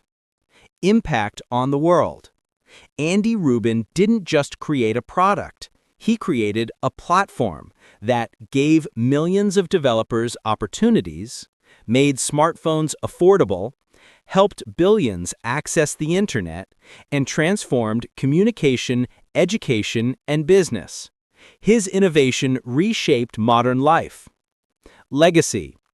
Andy's road was not easy, full of failed startups, financial pressure, and constant risk. But he believed in his vision. He once said, "The only way to predict the future is to build it." And he did. Lesson from this story. World-changing ideas often start in small places, with big thinkers who refuse to quit, even when success seems far away. Story 62. The teen who turned a family recipe into a billion-dollar drink. The story of Hubert "Hubby" Hansen. Hansen's and Monster Energy. Monster Energy is one of the most popular energy drinks in the world, sold in more than 100 countries. But this massive success began with a young teenager selling homemade juices from his family's farm nearly a century ago. A simple beginning on a small farm. In the 1930s, Hubert "Hubby" Hansen was just 14 years old when he began making fresh fruit juices using produce from his family's orchard in California. He and his brothers squeezed oranges, lemons, and other fruits, then delivered the juices to local film studios in Hollywood. Actors and filmmakers loved the fresh taste. Slowly, The Hansen family built a small but loyal customer base, growing through hard times. The Hansen brothers worked through the Great Depression, World War II, economic instability. Money was tight, competition was tough, and large companies dominated the food industry. But the Hansens never stopped believing in the quality of their natural juices. Over time, their small business expanded. They began bottling juices. They created sodas and flavored drinks. Their products reached grocery stores across California. A new generation takes over. Decades later, the company was struggling financially. Competition was growing, sales were declining, many believed Hansen's would collapse. But a new leadership team refused to give up. They wanted to reinvent the brand. The birth of a global phenomenon. In 2002, the company launched a bold new product, Monster Energy. At the time, energy drinks were a small market, but Monster offered something different. A bold flavor, high energy boost, an edgy brand, strong connection to sports, music, and gaming. Monster became a hit with young adults and athletes. Sales exploded. Within just a few years, Monster grew from a struggling company into a billion-dollar empire. What makes this story inspiring? Monster Energy's success wasn't built overnight. It was the result of a teenager's simple idea, decades of persistence, reinvention during hard times, creative marketing, and willingness to take risks. Hubert Hansen never lived to see the global rise of Monster Energy, but his entrepreneurial spirit, starting small, staying persistent, and believing in quality, formed the foundation of everything that came later. Legacy. Today, Monster Energy is one of the most recognized drink brands in the world, and it all began with a 14-year-old boy squeezing oranges on his family farm. Story 63. The girl who taught herself to code and became a cybersecurity prodigy. The story of Tanmay Sapkal. Tanmay Sapkal is one of the youngest rising stars in cybersecurity, a field dominated by experts much older than her. Yet her journey proves that passion, curiosity, and hard work can break any barrier. A quiet girl with a big interest. Tanmay grew up in India. She was a shy child who didn't talk much, but she loved computers. While other kids played games, she tried to understand how computers worked. At age 13, she discovered ethical hacking, the science of finding weaknesses in computer systems to help protect them. Most people her age didn't even know what cybersecurity meant. Tanmay became obsessed, in a good way, teaching herself the impossible. She didn't have mentors or expensive equipment. She didn't attend special classes. She learned everything online, by herself. Day and night she studied networking, programming, cyber defense, encryption, ethical hacking tools. She practiced constantly, solving cybersecurity challenges for fun. Entering competitions. By age 15, Tanmay began entering cybersecurity competitions, events usually filled with university students and professionals. People were shocked when they discovered the quiet, teenage girl beating experienced experts. She won multiple competitions, earned certifications, and gained recognition for her exceptional talent. Helping companies stay safe. Tanmay didn't stop there. She became a bug bounty hunter, finding security flaws in websites and helping companies fix them. These companies rewarded her for saving them from potential cyber attacks. At a young age, she was already protecting major platforms, inspiring the next generation. Today, Tanmay speaks at tech events and inspires young people, especially girls, to pursue careers in cybersecurity. She teaches that you don't need to be rich, you don't need connections, you don't need to be older, you just need passion and perseverance. Her goal is to make the internet a safer place for everyone. A rising star with a bright future. Tanmai Sapkal is still young, and her journey has just begun. But she has already proven that age is not a limitation, and that self-learning can unlock incredible opportunities. Lesson from this story. You can master anything if you are curious enough to start and determined enough to continue. Your age, background, or resources don't limit your potential. Your mindset does. Story 64. The man who was fired from his own company and came back stronger. The story of Steve Jobs. Steve Jobs is one of the most influential innovators of all time.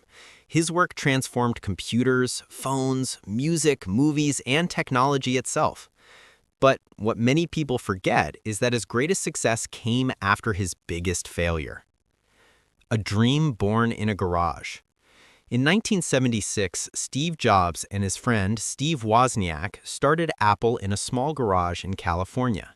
They had no money, no investors, and no employees, but they had a vision. Computers should be simple, beautiful, and accessible to everyone. Their first computers sold quickly. Apple grew from a garage project into a global company within a few years.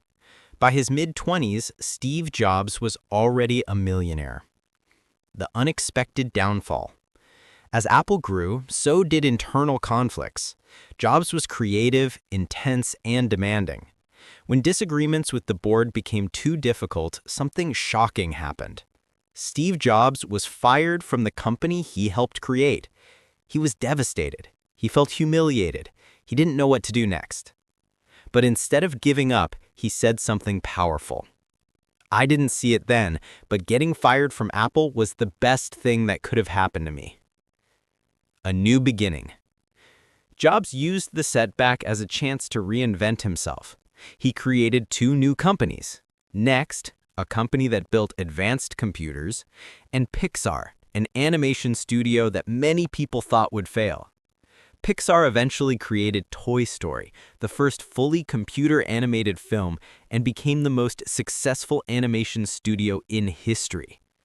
Next didn't sell many computers, but the technology it developed was so advanced that Apple bought Next and brought Jobs back. In 1997, Apple was struggling and nearly bankrupt. They needed innovation. They needed leadership. They needed Steve Jobs. Apple bought Next for its software, and Jobs returned to the company he once lost. This time, he didn't just save Apple, he transformed it. A global revolution. Under Jobs' leadership, Apple created products that changed the world. iMac, iPod, iTunes, iPhone, App Store, iPad. These inventions shaped modern technology, communication, entertainment, and design. Apple became one of the most valuable companies in history. Why his story matters? Steve Jobs proved that failure is not the end. Being fired didn't destroy him. It pushed him to create even greater things. His comeback is one of the most incredible in business history. Lesson from this story? Sometimes losing something you love opens the door to something even bigger. Failure can be the beginning of your greatest success. Story 65. The refugee who became a world-famous architect. The story of Sir David Ajaya. Sir David Ajaya is one of the most celebrated architects of the 21st century. His buildings stand across the globe, loved for their creativity, humanity, and cultural depth. But his journey did not begin in comfort or privilege. A childhood shaped by movement. David Ajaya was born in Tanzania to Ghanaian parents.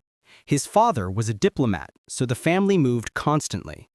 By the time David was 10, he had lived in several countries: Egypt, Yemen, Lebanon, South Africa, and England. Moving so often was difficult.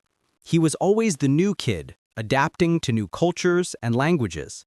But it also opened his eyes to the world's beauty and diversity. He became fascinated with how buildings could tell stories and shape communities. A family challenge that defined his purpose. David's younger brother, Emmanuel, was born with a disability that required constant care. As a boy, David accompanied his mother and brother to hospitals, rehabilitation centers, and public buildings. He noticed something painful. Many buildings were not designed for people like his brother. Steps were too steep, doors were too narrow, rooms were impossible to navigate. David decided he would become the kind of architect who designs buildings for everyone, beautiful, accessible, and meaningful. Climbing the ranks. David studied architecture in London and quickly gained attention for his unique style. He worked on small projects at first: community centers, art studios, small homes. Even in his early works, his creativity stood out. Word spread. Soon, he was building museums, libraries, skyscrapers, and cultural centers across the world. The Breakthrough, a museum that made history. In 2009, David Adjaye was chosen to design one of the most important buildings in American history, the Smithsonian National Museum of African American History and Culture in Washington, D.C. It was a dream project, complex, emotional, and historically significant. David drew inspiration from African art and heritage and designed a building that honored centuries of culture, struggle, and triumph. When the museum opened in 2016, millions visited. President Obama praised it as a national treasure. The building changed David's life and sealed his place among the world's greatest architects. Global impact. David Adjaye went on to design major projects in England, Ghana, the United States, Russia, the Middle East, and many more countries. His style blends culture, history, and innovation, making his buildings feel alive with purpose. In 2017, he was knighted by Queen Elizabeth II and became Sir David Adjaye. A lifetime mission. David's work is guided by one belief: architecture should serve people, all people. He designs with empathy, thinking of the elderly, children, immigrants, disabled communities, and all who interact with the space. His buildings are not just structures, they are symbols of dignity. Lesson from this story: your experiences, even the painful ones, can shape your purpose. When you build with heart and vision, your work can impact the world. Story 66. The young woman who created a multi-million-dollar fitness empire from her bedroom. The story of Kayla Itsines. Kayla Itsines is one of the most influential fitness entrepreneurs in the world. Her workout programs, apps, and books have inspired millions of women to live healthier, stronger lives. But her story begins very simply, without fame, money, or a business plan. A girl with a passion for helping people. Kayla grew up in Adelaide, Australia. She loved sports and fitness from a young age, but she never imagined turning it into a business. After finishing school, she became a personal trainer. At first, she trained clients in small local gyms and parks. She had no equipment, no special marketing, and no team. What she did have was passion. Her clients started seeing results fast. Their bodies became stronger and more toned. Their confidence grew. They began telling their friends. Her small client list started expanding. The power of Instagram. Kayla began posting simple workout videos and transformation photos on Instagram just to help more people. She didn't use expensive cameras or professional editing. She posted from her bedroom using her phone.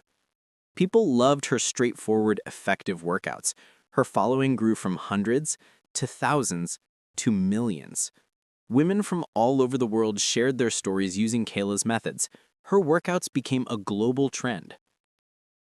Creating the Bikini Body Guide, BBG.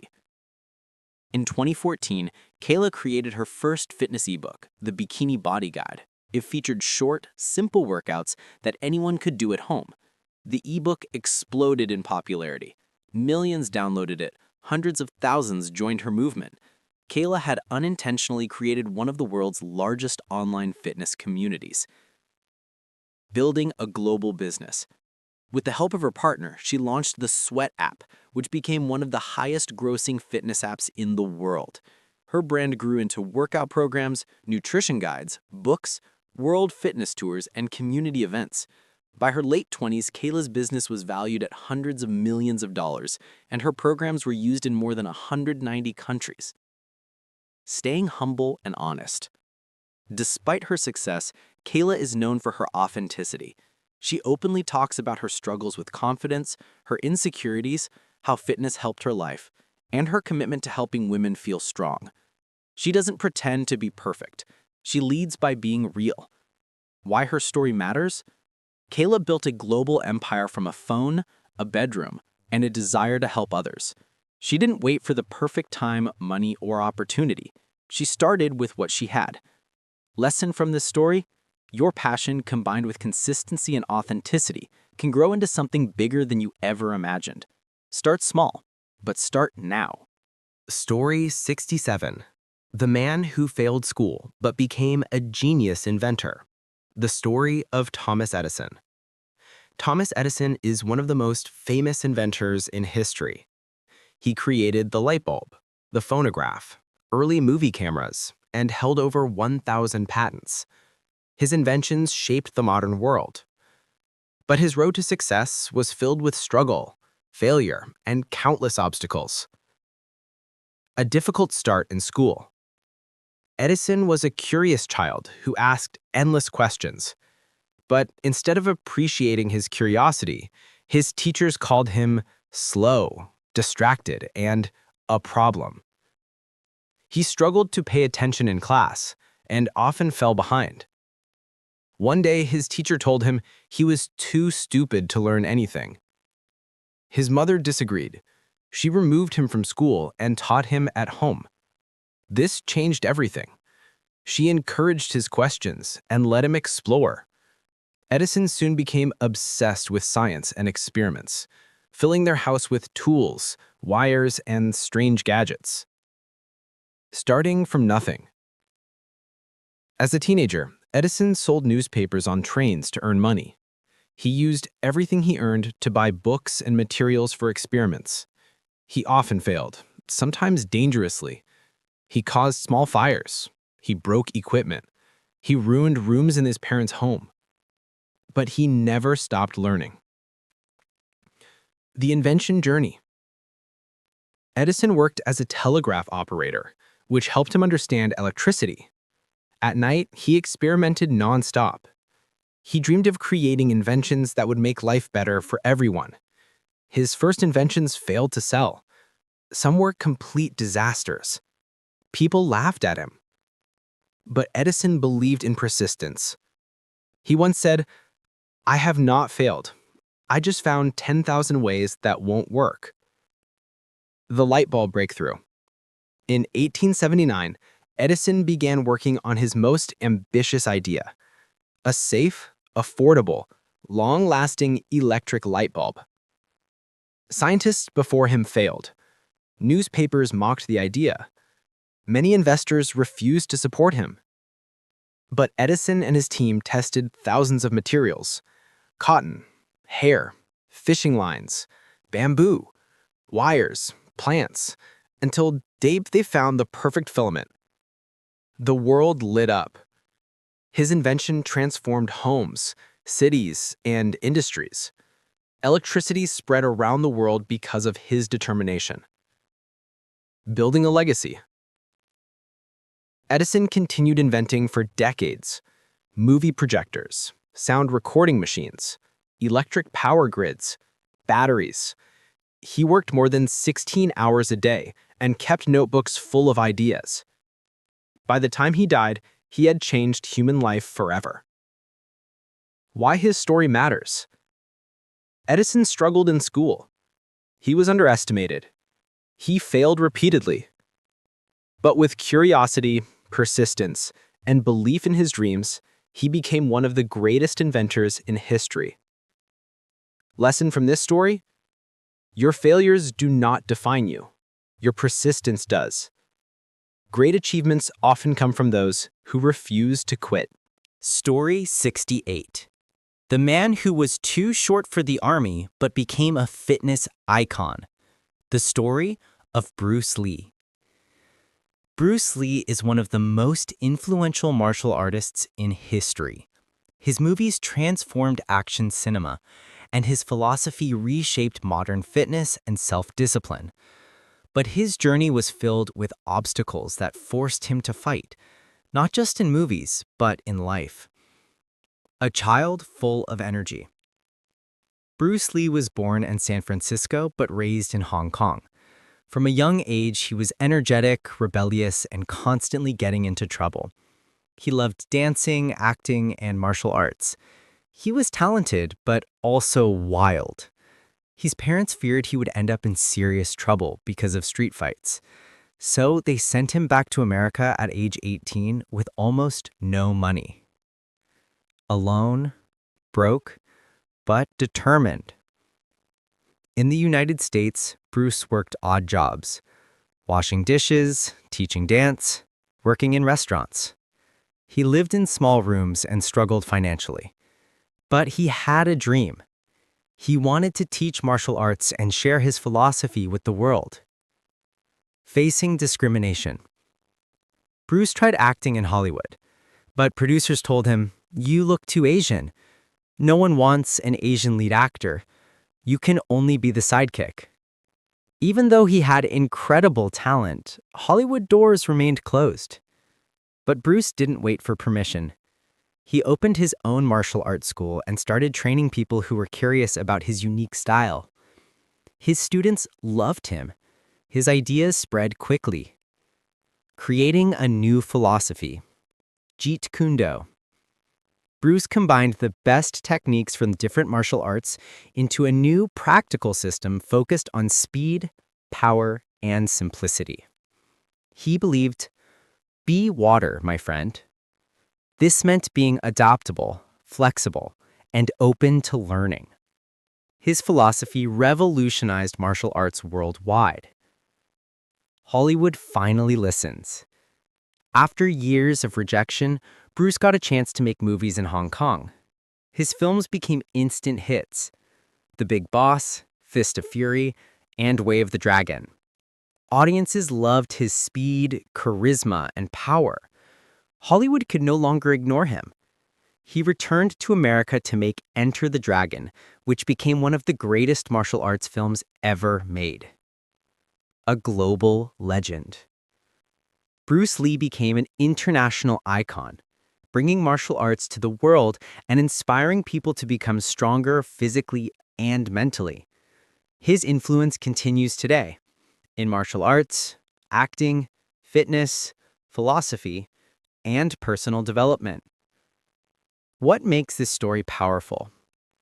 Bruce Lee faced poverty, discrimination, rejection, and constant obstacles. But he refused to shrink. He created his own path, his own philosophy, and his own opportunities. Lesson from this story: you don't need permission to succeed. When the world closes doors, build your own. Strength comes from discipline, belief, and the courage to be yourself. Story 69.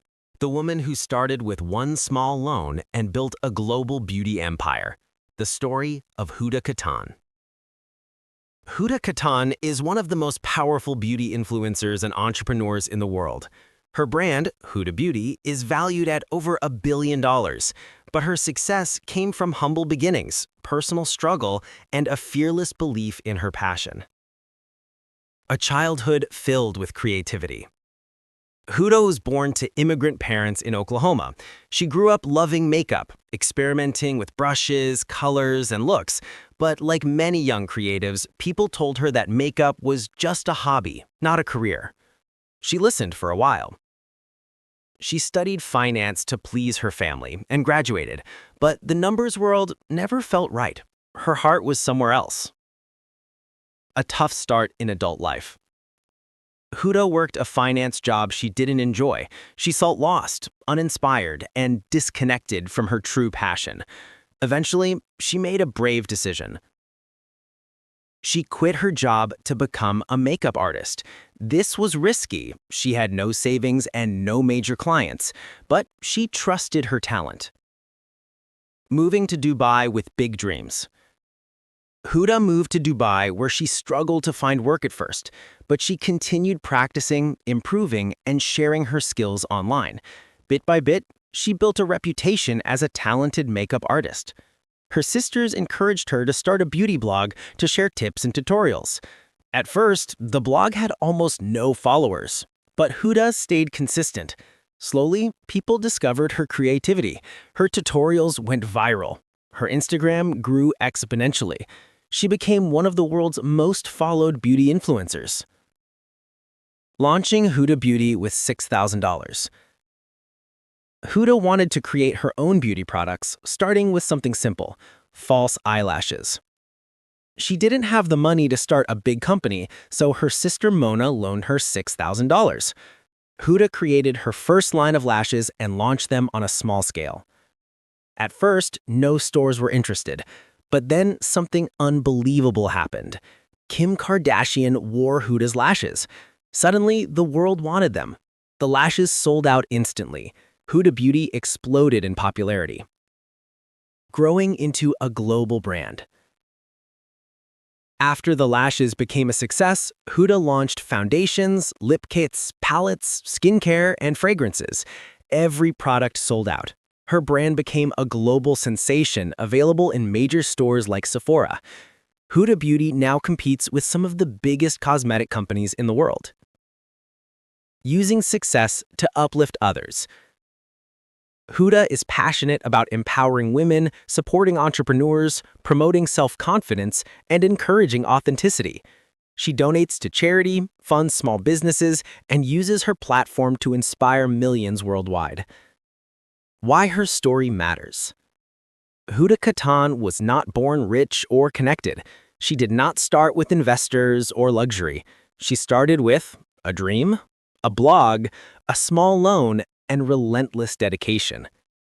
Lesson from this story: start with what you have. Start small. Start scared, but start. Your passion, when supported by consistency and courage, can turn into an empire. Story 70. The mechanic who became the world's greatest car designer. The story of Ferruccio Lamborghini. Ferruccio Lamborghini created one of the most iconic luxury car brands in history. But before building supercars, he was a simple mechanic with no fame, no luxury, and no plans to compete with giants like Ferrari. His success began with frustration and confidence. A boy who loved fixing machines. Ferruccio was born in a farming family in Italy. While other kids worked in the fields, Ferruccio was fascinated by machines. He spent hours repairing tractors, engines, and mechanical tools. His parents hoped he would become a farmer. Ferruccio wanted something else. He became a mechanic and quickly gained a reputation for being able to fix anything, from tractors to success. After World War II, Ferruccio saw a need for affordable tractors to help rebuild Italy. He started a small workshop and began building tractors from old military machines. His tractors were strong, reliable, and reasonably priced. Farmers loved them. Within a few years, Lamborghini Trattori became one of the biggest tractor companies in Italy. Ferruccio became wealthy, but he stayed humble. His love for fast cars. As his business grew, Ferruccio began buying sports cars. He owned Alfa Romeos, Maseratis, and eventually, a Ferrari. But the Ferrari kept breaking down. Ferruccio, being a mechanic, opened the hood and inspected it. What he found surprised him. Ferrari used the same type of clutch that Lamborghini used in tractors. Ferruccio thought, a car this expensive shouldn't use cheap parts. He approached Enzo Ferrari himself and politely suggested improvements. Ferrari dismissed him, saying, "Stick to your tractors." That insult changed history. a bold idea is born. Ferruccio was angry, but inspired. He decided he would build a better sports car than Ferrari. People laughed. They said he was crazy. They said he was just a tractor maker. But Ferruccio didn't care. He gathered top engineers, worked tirelessly, and designed a car that was powerful, smooth, and elegant. In 1964, he released the Lamborghini 350 GT. It shocked the world. Lamborghini became a legend. Ferruccio continued innovating. In 1966, he released a car that changed automotive history, the Lamborghini Mira, the first true supercar. It had a powerful engine, aerodynamic curves, and unmatched speed. Celebrities, athletes, and royalty began driving Lamborghinis. The brand became a symbol of luxury, creativity, and engineering brilliance. All because Ferruccio refused to accept limits. A legacy built on confidence. Ferruccio eventually retired, but his philosophy remains in every Lamborghini today. Daring design, fearless engineering, impossible speed, and excellence without compromise. Lamborghini is now one of the most admired car brands in the world. Why his story matters. Ferruccio Lamborghini succeeded not because he planned to dominate luxury cars, but because he believed he could do better and took action. Lesson from this story: sometimes success begins with a challenge, an insult, or a moment of frustration. Believe in your skills. If someone says you can't, let it fuel your determination to prove them wrong. Story 71, the college dropout who built the largest furniture store chain, the story of Ingvar Kamprad, IKEA. Ingvar Kamprad, the founder of IKEA, created a global empire that changed the way the world buys furniture. But his story is not one of privilege or luck. It is a story of hard work, simple ideas, and bold innovation. A child with entrepreneurial spirit. Ingvar was born in a small village in Sweden. As a young boy, he didn't have much money, but he wanted to help his family. So, at age 5, he began selling matches to neighbors. He realized something powerful. If you buy something cheap and sell it a little higher, you can make money. Soon, he expanded his little business, selling pencils, selling seeds, selling decorations, selling Christmas cards. Ingvar wasn't just making money, he was learning how to run a business. The birth of IKEA. At age 17, Ingvar officially founded IKEA. The name came from I, Ingvar, K, Kamprad, E, his family farm, Elmtyryd, and A, his village, a gunwriter. He started by selling small household items through mail-order catalogs, but customers wanted more. So Ingvar added furniture, a simple idea that changed the world. Furniture at the time was expensive and difficult to transport. Ingvar realized that shipping big items cost a fortune. So he asked a question that changed everything. What if furniture came in flat boxes and people assembled it themselves? This idea revolutionized the furniture industry. Flat pack furniture meant cheaper prices, easier transportation, smaller storage space, faster distribution. People loved it. Overcoming sabotage and competition. Other furniture companies hated IKEA's low prices. They pressured suppliers to stop working with IKEA. Factories refused to sell to him. But Ingvar didn't quit. He traveled to other countries, found new suppliers, and continued improving designs. His persistence paid off. Building the IKEA experience. IKEA's stores became famous for huge, beautiful showrooms, modern, affordable designs, flat-packed boxes, Swedish meatballs in the cafeteria, and a fun shopping experience. People didn't just shop, They explored. By focusing on simplicity, beauty, and affordability, Ingvar made IKEA a global brand. A humble billionaire. Even after becoming a billionaire, Ingvar lived simply. He drove an old Volvo, he flew economy class, he bought secondhand clothing, and he lived modestly in a small house. He said, "Waste of resources is a crime." A global impact. Today, IKEA operates in over 50 countries and serves hundreds of millions of customers each year. It is one of the most recognizable brands on earth. And it all began with a boy selling matches. Why his story matters. Ingvar Kamprad proved that age doesn't limit you. He started at 5. Simple ideas can be powerful. Problems can become opportunities. And innovation doesn't require luxury, just creativity. Lesson from this story: think differently, stay humble, and solve real problems. Even the simplest idea can change an entire industry. Story 72. The man who turned street performances into global music fame. The story of Ed Sheeran. Ed Sheeran is one of the most successful singers and songwriters of the modern era. His songs top global charts, sell millions of copies, and touch hearts everywhere.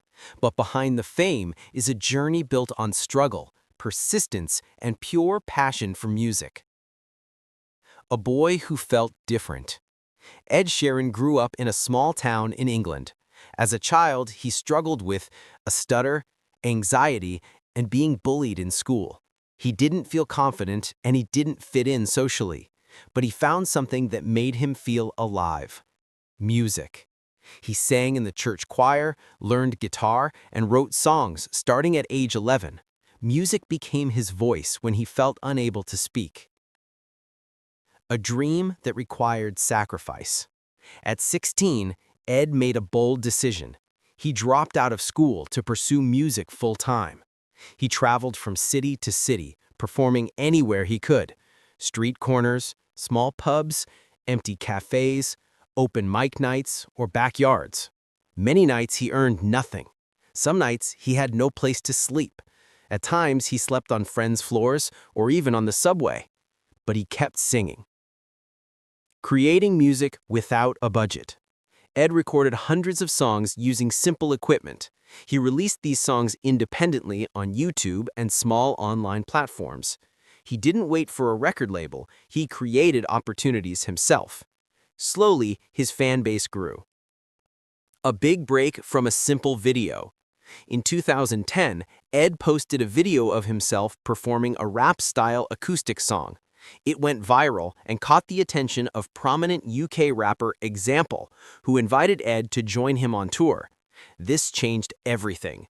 Soon after, superstar Jamie Foxx heard Ed perform in Los Angeles. Impressed, he let him stay in his recording studio for free and helped him network in the music industry. The rise to global fame. In 2011, Ed released The A-Team, which became a worldwide hit. His career skyrocketed. Following that, he released chart-topping songs like Thinking Out Loud, Shape of You, Perfect, Photograph, and Castle on the Hill. His concerts sold out stadiums. His albums topped charts in dozens of countries. He became one of the most streamed artists in the world. Staying grounded. Despite fame and fortune, Ed remains humble. He avoids luxury lifestyles, takes long breaks to stay grounded, and is known for his generosity and kindness to fans. He often says, quote, "Success is not about being the best. It's about doing what you love every day." End quote. Why his story matters. Ed Sheeran didn't have money, connections, confidence, or opportunities handed to him. He built his career from street performances, self-made music, and relentless dedication. Lesson from this story? Dreams grow from hard work, not comfort. If you show up every day and keep improving, your passion can take you further than you ever imagined. Story 73. The woman who survived homelessness and became a world-famous author. The story of J.K. Rowling. J.K. Rowling is the creator of Harry Potter, one of the most beloved book series in history. Her stories transformed literature, film, and entertainment forever. But before success, Rowling lived through hardship, loneliness, and deep struggle. A childhood full of imagination. Rowling grew up loving books. She spent hours reading and writing little stories for her younger sister. She always dreamed of being an author, but success didn't come easily. A life falling apart. In her 20s, Rowling moved to Portugal to teach English. There, she got married and had a daughter. But the marriage ended and she found herself raising her child alone. She returned to the UK with almost no money. She faced severe financial difficulty.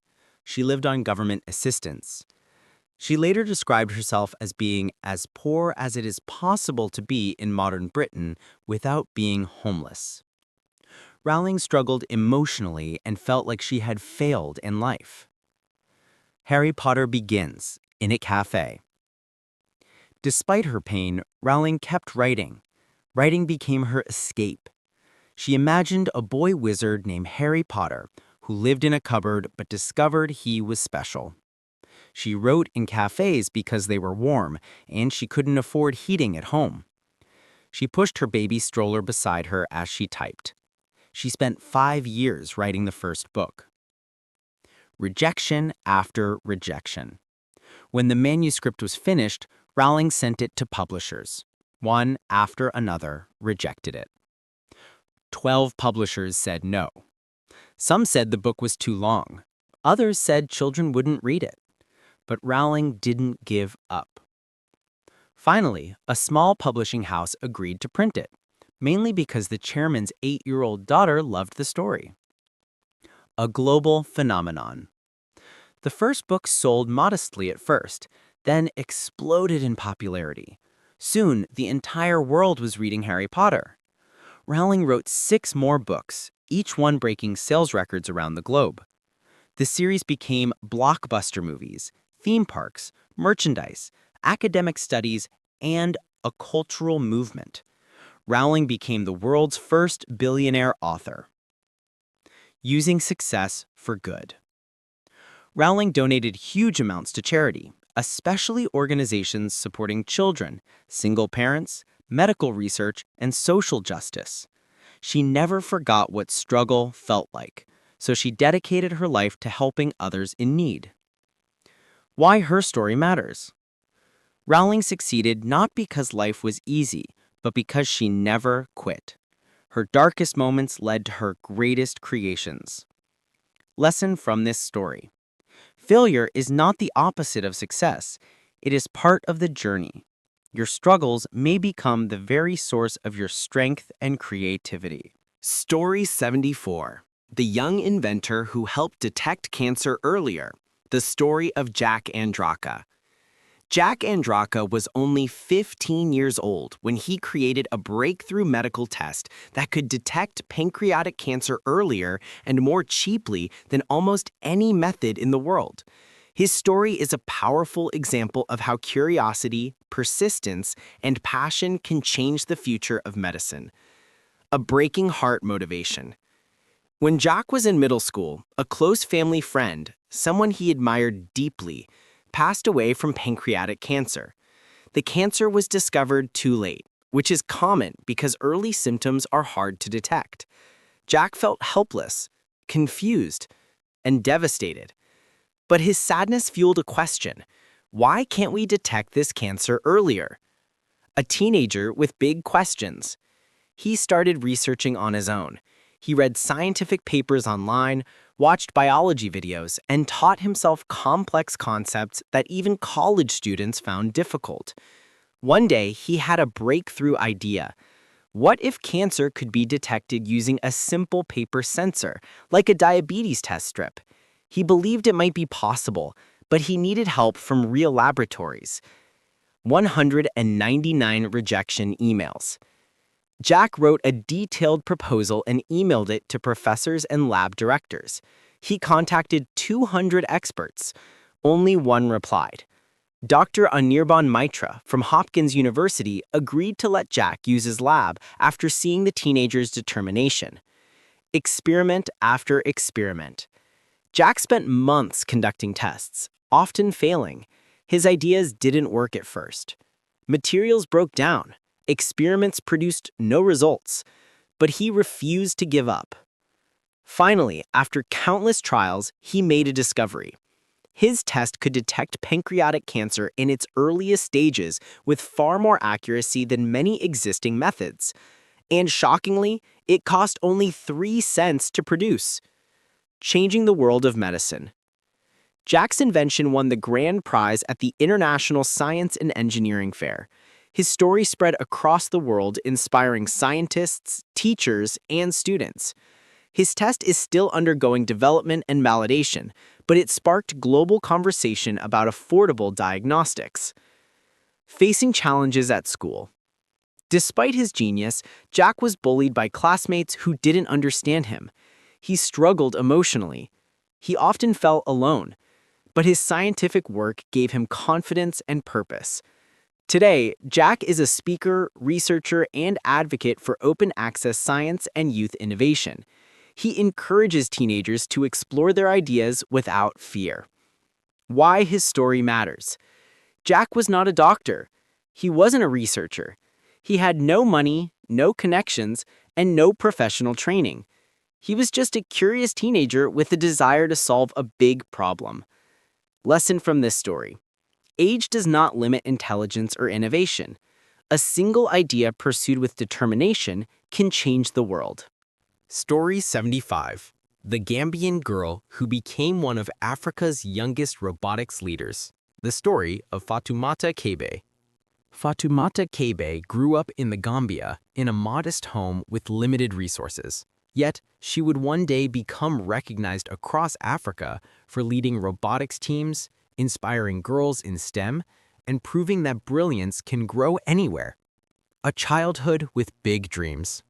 Fatoumata always loved science. She took apart radios, fixed broken toys, and asked endless questions. But her school lacked proper equipment. No computers, no science lab, no robotics kits. Still, she refused to let her environment limit her imagination. Discovering robotics through a simple workshop. At age 15, she attended a local workshop near her community center. It was her first time seeing robots, small, basic machines controlled by simple code. She was fascinated. She memorized every instruction, studied every component, and stayed after the workshop asking questions. One of the instructors noticed her passion and encouraged her to keep learning. Fatoumata began studying robotics online using a shared phone. The connection was slow, videos took forever to load, but she persisted, working without tools. Fatoumata didn't have expensive materials, so she created robots using recycled items: cans, wires, bottle caps, and broken electronics. She built simple machines, then more complex ones. Each robot taught her something new. Winning competitions. At 17, she entered a national robotics competition, going against students who had better training and equipment. She built a robot that could detect obstacles and change direction. To everyone's surprise, she won. This victory gave her confidence and opened doors to African regional competitions. Soon, she was invited to join a junior robotics team representing her country. Becoming a leader and mentor. Fatoumata didn't want to succeed alone. She wanted to help other girls discover science. She created workshops across Gambian schools to teach robotics, coding, engineering basics, and problem solving. Many girls who joined her programs went on to compete internationally. Fatoumata became a symbol of hope and progress in a region where many girls face barriers to education. Earning international recognition. Her work gained attention from global organizations. She received invitations to speak at technology conferences and represent African youth in STEM discussions. Fatoumata's dream is to build the first center for robotics and innovation for girls in Gambia. And every day, she works toward that goal. Why her story matters. Fatoumata succeeded without money, equipment, a modern lab, or formal training. She succeeded because of curiosity, persistence, self-learning, and a desire to lift others up. Lesson from this story. Your environment does not decide your future. Your determination does.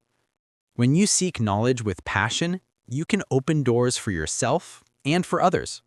Story 76. The man who built a billion-dollar gym brand with no money. The story of Joe Weider. Joe Weider is known as the father of bodybuilding. He discovered Arnold Schwarzenegger, created world-famous competitions, and built a fitness empire worth billions. But his journey started in poverty, with nothing but determination and a dream. A tough childhood. Joe was born in Montreal, Canada, to immigrant parents who struggled to make ends meet. Money was scarce. Joe was skinny, bullied, and often felt powerless. One day, he found an old magazine with photos of strong, muscular men. He thought to himself, if they can build strength, maybe I can too. This idea changed his life, creating his first weights from junk. Joe couldn't afford gym equipment, so he made his own. He filled cans with cement to create dumbbells. He trained in basements and alleyways. He read everything he could about strength and nutrition. His body transformed. His confidence grew.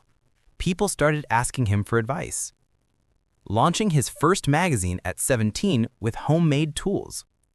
Joe wanted to share his knowledge, so he created a small bodybuilding magazine. He had no money for printing, so he borrowed a typewriter, used scrap paper, designed the cover by hand, and delivered copies door to door. People loved it. Within a year, the magazine grew into a real publication, Your Physique. This magazine would later evolve into world-famous Muscle and Fitness. A fitness empire begins. Joe realized that the world needed guidance on strength training, nutrition, and healthy living. So, he opened gyms, created training programs, launched supplement lines, expanded his magazines, and started bodybuilding competitions.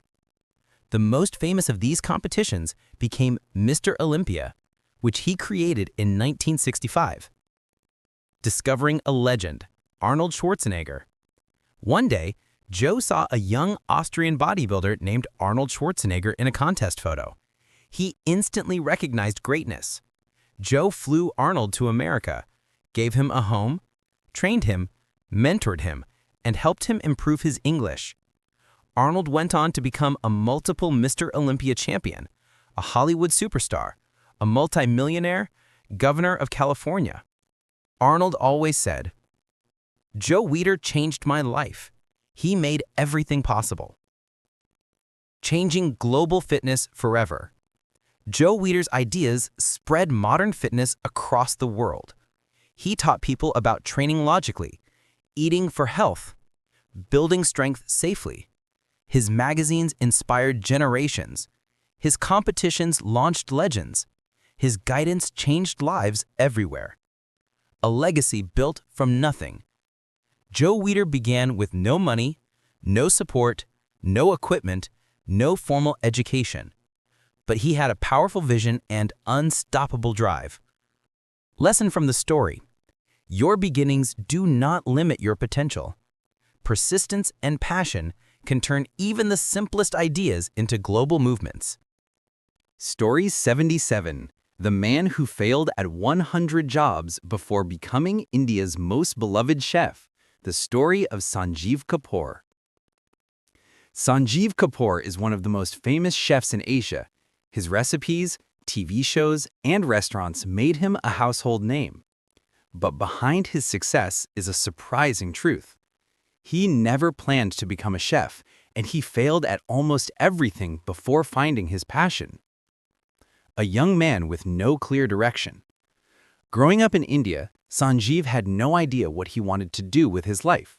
He tried many small jobs: sales, office work, assisting in shops, accounting. Nothing worked. He wasn't happy, and he wasn't good at any of them. His parents worried, his relatives criticized him, his friends moved ahead in life while he remained stuck. Cooking sparked a new beginning. Sanjeev always enjoyed helping his mother in the kitchen. He loved flavors, spices, and the magic of turning simple ingredients into delicious meals. One day, a friend suggested he apply to a hotel management school. Sanjeev thought, why not? I have nothing to lose. He joined the program and discovered something incredible. For the first time in his life, he loved his work. Climbing the ranks. After graduating, he began working in hotel kitchens. The work was exhausting. Long hours, hot kitchens, strict chefs, and constant pressure. But Sanjeev excelled. He learned fast. He experimented with flavors. He studied global cuisines. He said yes to every opportunity, even the hardest jobs. Becoming a TV star by accident. In the early 1990s, an Indian TV channel wanted to create a cooking show. They needed a chef, not an actor, who could teach viewers simple recipes. They discovered Sanjeev. He had no TV experience. He wasn't glamorous. He wasn't trained for camera work. But when the show Kana Khazana aired, millions of viewers fell in love with him instantly. His gentle voice, calm style, and easy recipes made cooking enjoyable for everyone. The show became the longest-running cooking show in Asia, broadcast in over 120 countries. Building a food empire. After becoming a household name, Sanjeev expanded his vision. He opened restaurants worldwide, published best-selling cookbooks, launched a 24/7 food TV channel, created cookware and food products, and became a global ambassador for Indian cuisine. His brand became worth millions. Helping others succeed. Sanjeev uses his platform to fight against hunger, promote healthy eating, train young chefs, and support women in the food industry. He believes food can bring families together and change lives. Why his story matters. Sanjeev Kapoor didn't find success early. He was not the top student. He was not born wealthy. He did not follow a clear path. He simply kept trying until he found his place. Lesson from this story. You don't need to have your life figured out early. Sometimes failure guides you toward your true purpose. When you find what you love, everything changes. Story 78. The young man who created a free platform that became a global career engine. The story of Reid Hoffman, LinkedIn.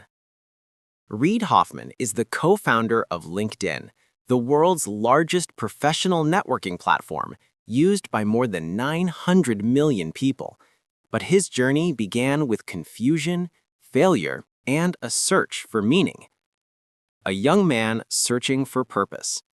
Reid grew up loving books, strategy games, and deep conversations. He wasn't sure what career he wanted, but he knew one thing. He wanted to help people. He studied philosophy at Oxford University, hoping to find answers.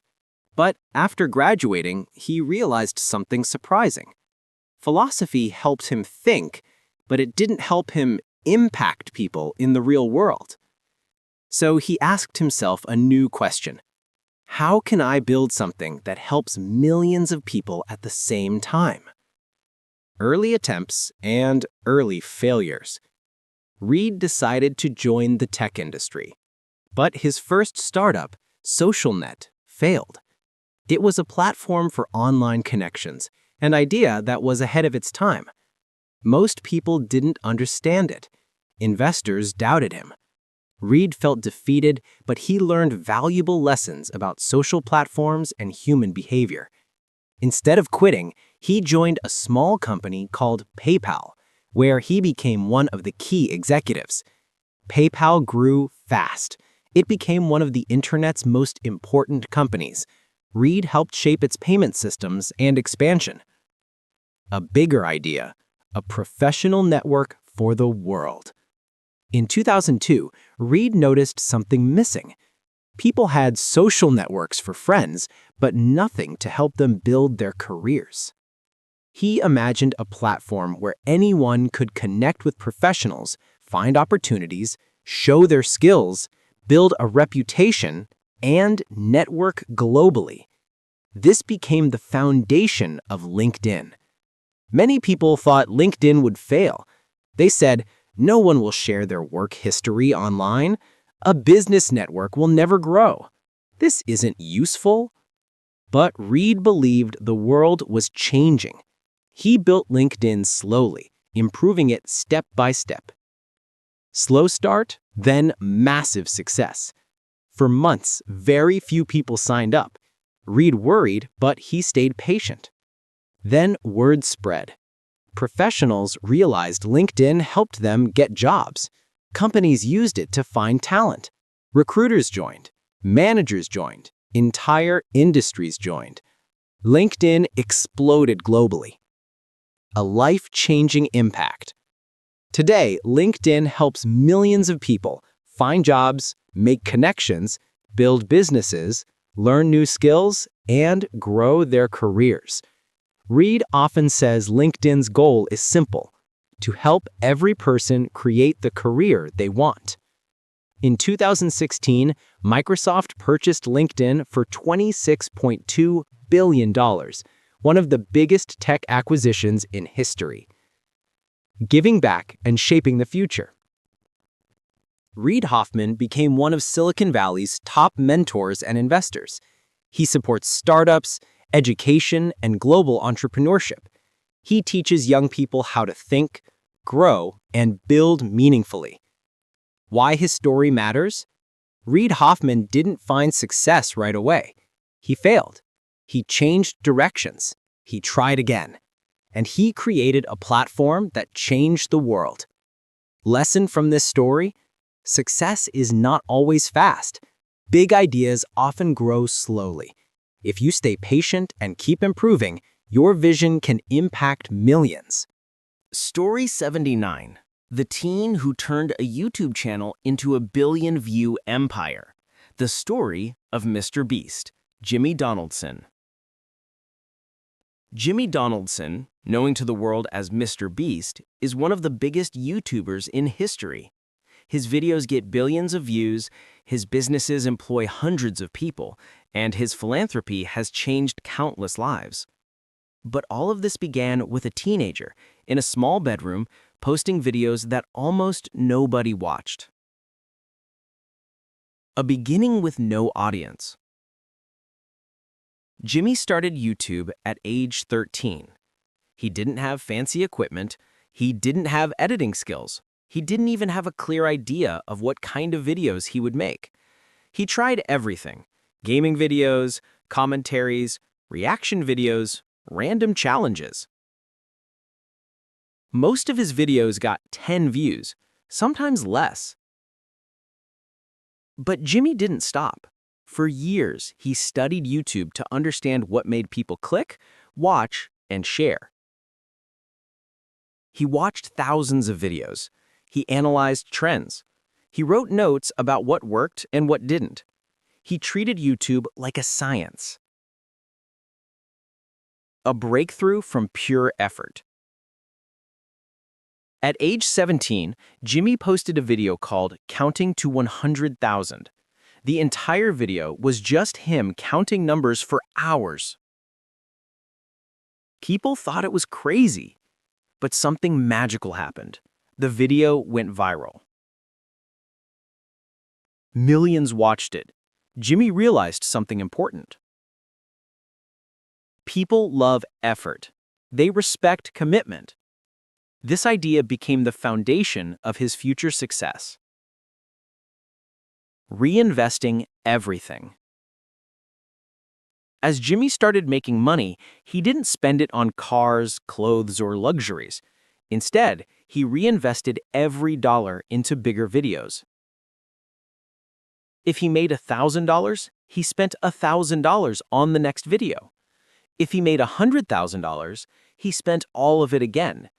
His videos grew into massive challenges and stunts, like giving strangers thousands of dollars, surviving extreme environments, building giant projects, recreating Squid Game, planting millions of trees. People loved his generosity, creativity, and humor.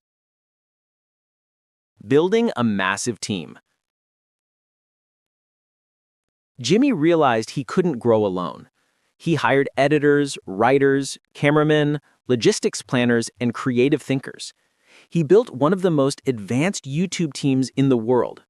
Together, they produced videos with huge sets, giant competitions, life-changing giveaways. His channel grew to hundreds of millions of subscribers, turning YouTube success into real businesses. Jimmy expanded his empire by launching Mr. Beast Burger, a virtual restaurant chain, Feastables, a chocolate and snack company, charitable foundations, global fundraising events. His brands became massive successes, earning millions while funding more creative projects and charity work. A heart for helping people. Mr. Beast is famous not just for entertainment, but for kindness. He has donated millions to families in need, paid for surgeries, built wells in Africa, funded food distributions, cleaned oceans, planted forests. He proved that online success can be used for real-world good. Why his story matters. Jimmy started with nothing. No money, no fame, no special skills. He succeeded because he studied constantly, improved relentlessly, reinvested fully, and cared deeply about people. Today, he is one of the most influential creators on Earth. Lesson from this story? Success comes from obsessive improvement. If you commit fully to learning, growing, and giving value, you can turn any passion into a global movement. Story 80. The woman who turned a garage startup into the world's biggest online fashion store. The story of Whitney Wolfe Herd, Bumble, with a focus on resilience and leadership. Whitney Wolfe Herd is one of the youngest female billionaires in the world and the founder of Bumble, a dating and social platform used by tens of millions. But her journey is about far more than business. It's about rebuilding strength after hardship and becoming a global symbol of empowerment. Whitney grew up in Utah and showed entrepreneurial spirit early. At age 19, she launched a small business selling bamboo tote bags. The proceeds went toward cleaning oil spills, a hint at her future passion for impact-driven work. She studied international relations and dreamed of doing something meaningful. She didn't plan to go into tech. That part came unexpectedly. A difficult turning point. Before Bumble, Whitney worked at a tech startup that grew rapidly. She helped with branding, marketing, and community building, key skills that would later define her success. But things took a painful turn. Whitney faced conflict and personal struggle inside the company, which led her to leave. She felt devastated, drained, and unsure of what to do next. She experienced online harassment, her confidence fell, her mental health suffered. But this moment of hardship transformed into something powerful. A new idea is born. Whitney realized something important. There had to be a better, safer way for people to connect online. She envisioned a platform where women made the first move, conversations were respectful, connections felt healthier, and safety came first. This idea became Bumble. Starting with courage and creativity. Whitney didn't have a large team or giant budget, but she had determination, vision, creativity, and a deep understanding of online communities. She collaborated with experienced engineers and launched Bumble in 2014. People were skeptical at first. They said, a dating app where women message first will never work. People won't change their behavior. But Whitney trusted her vision. Explosive growth. Bumble quickly became one of the fastest growing apps in the world. Users appreciated its respectful environment, clean design, female-first approach, and community spirit. Bumble expanded into Bumble BFF for friendships and Bumble Biz for networking. Whitney wanted Bumble to be more than a dating app. She wanted it to be a platform for building meaningful, safe relationships in every part of life. Making history. In 2021, Bumble went public on the stock market. Whitney Wolfe Herd became the youngest female CEO in U.S. history to take a company public. She walked onto the NASDAQ stage holding her baby boy.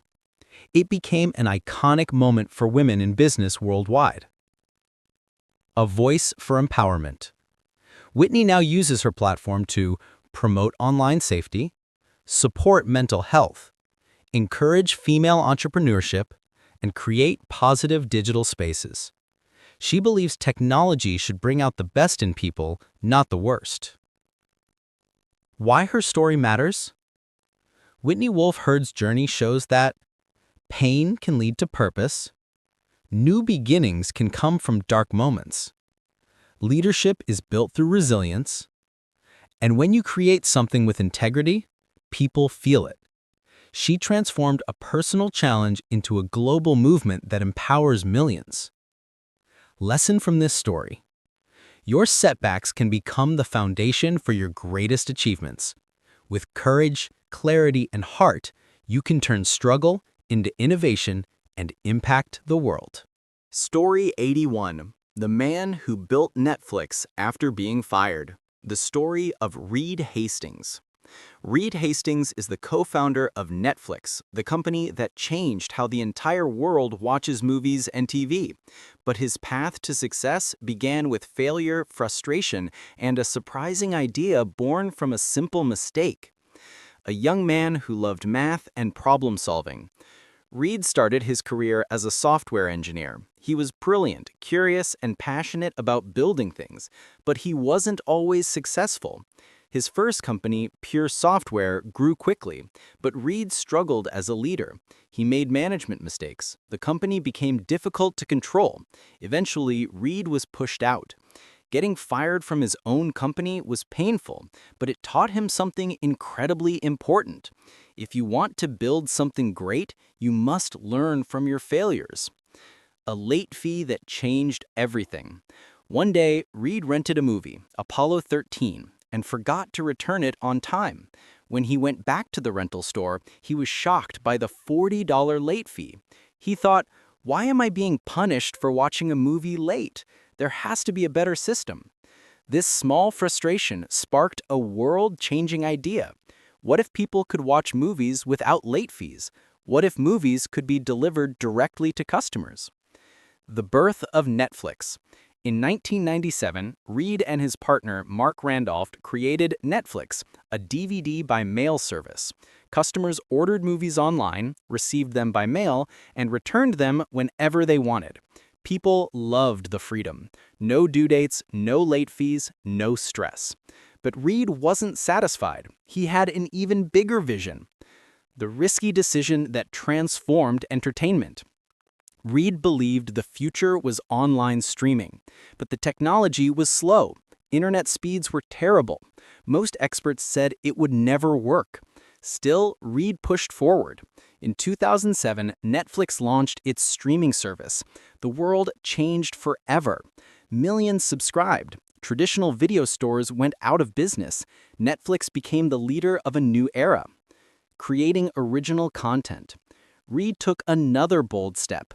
Netflix would produce its own shows and movies. People doubted him again. Streaming companies can't make real TV, critics said. Then Netflix released House of Cards, Stranger Things, The Crown, and Money Heist. These shows became global sensations. A worldwide revolution. Today, Netflix has hundreds of millions of subscribers in over 190 countries. It dominates the entertainment industry and continues to innovate with AI, gaming, and global production studios. Reed Hastings became one of the most influential leaders in modern media. Why his story matters. Reed's journey is proof that failure can teach you the most valuable lessons. A small idea can become a global revolution. Bold risks create new industries, and innovation comes from solving everyday problems. Lesson from this story? Great ideas often start with frustration. Use setbacks as fuel, trust your vision, and don't be afraid to reinvent yourself or an entire industry. Story 82. The woman who turned a side hustle into the world's most famous makeup sponge. The story of Ria Ann Silva, beauty blender. Ria Ann Silva didn't come from wealth or privilege. She worked behind the scenes in Hollywood as a makeup artist, often struggling to support herself and her children. But she would later invent one of the most iconic beauty tools in history, the beauty blender, a product that changed makeup forever. A hard-working artist in Hollywood, Ria Ann grew up in a working-class family in California. She loved art, creativity, and beauty, but life was not easy. She took small jobs in makeup departments and slowly built her skills. Over time, she became known for her ability to make actors look incredible on camera. She eventually worked on major films, music videos, and TV shows. But there was one big problem. Early HD cameras showed every flaw in makeup. Ria Ann needed a tool that could blend makeup perfectly, smoothly, and naturally. A simple idea that changed everything. One day, while working on a TV set, she started experimenting with different sponges. She cut shapes, tested textures, tested angles, until she created a teardrop sponge that blended makeup better than anything else. It worked perfectly on actors. Everyone loved the results. Ria Ann realized, if artists love this, the whole world will love it too. But she had no business training, no investors, and no idea how to launch a product. Still, she believed in her invention. With her savings and a huge leap of faith, Ria Ann began producing the sponge. She colored it bright pink so it would stand out and feel fun. When she first started selling it, many beauty stores refused to stock it. They said, "People won't pay for a sponge. This won't work. Nobody needs this." But Ria Ann persisted. She visited beauty schools, makeup artists, small boutiques, and online communities. Slowly, people began to notice how good the sponge was. A global explosion. Then something huge happened. Beauty influencers and celebrities began using Beauty Blender in their tutorials and red carpet prep. The product went viral. Makeup artists called it a game changer. Beauty Blender appeared in every big store worldwide, Sephora, Ulta, and many more. Ria Ann's little pink sponge became a global beauty essential, used by millions. Building an empire. Beauty Blender grew into a multi-million-dollar company, a top-selling beauty tool for over a decade, and a brand with foundations, cleansers, and accessories. Ria Ann became one of the most successful Latina entrepreneurs in the beauty industry. Why her story matters. Ria Ann Silva succeeded because she paid attention to real problems, trusted her creativity, took risks even without money, ignored doubters, turned a small idea into a worldwide phenomenon. Her story shows that a single idea, even a simple sponge, can change your entire life. Lesson from this story. Great ideas don't need to be complex. If you solve a real problem with creativity and persistence, the world will notice. Story 83. The young man who became the world's most influential footballer after being rejected. The story of Cristiano Ronaldo. Cristiano Ronaldo is one of the greatest footballers in history. His speed, discipline, and determination have inspired millions. But behind his success is a story of poverty, rejection, and relentless hard work. A childhood full of struggle. Cristiano grew up on the small island of Madeira, Portugal. His family was poor. His father worked at a local club, and his mother cleaned houses to support the family. Cristiano shared a small room with his siblings. Money was tight. Life was simple, but tough. Yet, Cristiano had one passion from the start: football. He played on the streets for hours, often barefoot, and dreamed of becoming a professional. The rejection that fueled him. At age 11, Cristiano joined the Sporting Lisbon Academy. But when he arrived, many coaches thought he was too skinny. Some players teased him. Others said he wouldn't make it. But Cristiano trained harder than anyone. He practiced after everyone left. He cried when he couldn't perform well, then trained more. He worked tirelessly on speed, strength, and technique. He once said, "Talent is nothing without hard work." A health scare almost ended everything. At 15, Cristiano was diagnosed with a heart condition. Doctors said he might not be able to play again. Cristiano was terrified. Football was his whole life. He underwent surgery, and miraculously, he recovered fully. He returned to training within weeks, more motivated than ever. Breaking into the big leagues. At age 18, during a friendly match against Manchester United, Cristiano played so brilliantly that the United players begged their coach to sign him. United bought him immediately. Cristiano moved to England alone, where he faced homesickness, language barriers, harsh criticism, and intense pressure. But he used every challenge to grow stronger, becoming a global icon. Over the years, Cristiano achieved extraordinary success. Ballon d'Or winner multiple times, Champions League titles, records for goals, assists, and appearances. World-famous clubs like Manchester United, Real Madrid, Juventus, and Al Nassr. His work ethic became legendary. He trained earlier, longer, and harder than everyone else. He became a leader on and off the field. He donated millions to children's hospitals, disaster relief, and charities. He refused to get tattoos so he could donate blood regularly. He proved that success doesn't mean forgetting your roots. Why his story matters. Cristiano Ronaldo started with poverty, rejection, and a dangerous health problem. But he overcame everything through pure determination. He transformed himself into one of the greatest athletes the world has ever seen. Lesson from this story? Your background does not determine your future. With discipline, resilience, and relentless hard work, you can rise to the very top no matter where you start. Story 84. The immigrant who built the world's biggest coffee chain. The story of Howard Schultz. Starbucks. Howard Schultz grew up in a poor neighborhood in Brooklyn, New York. His family lived in government housing, struggling to pay bills.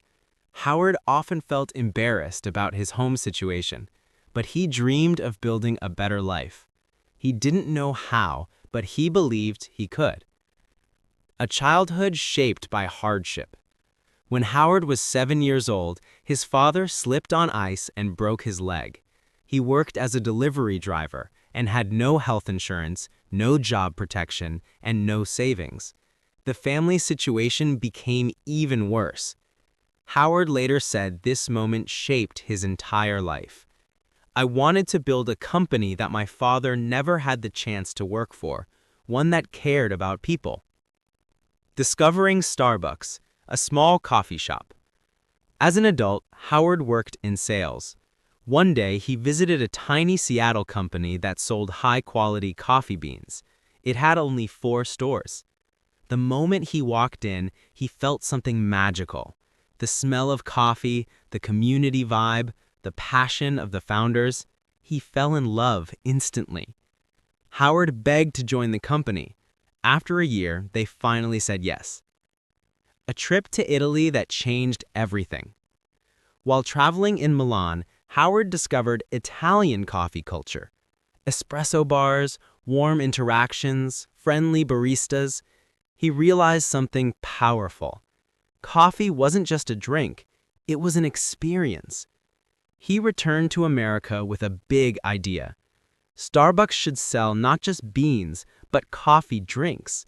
and it should become a place where people could relax, connect, and feel at home.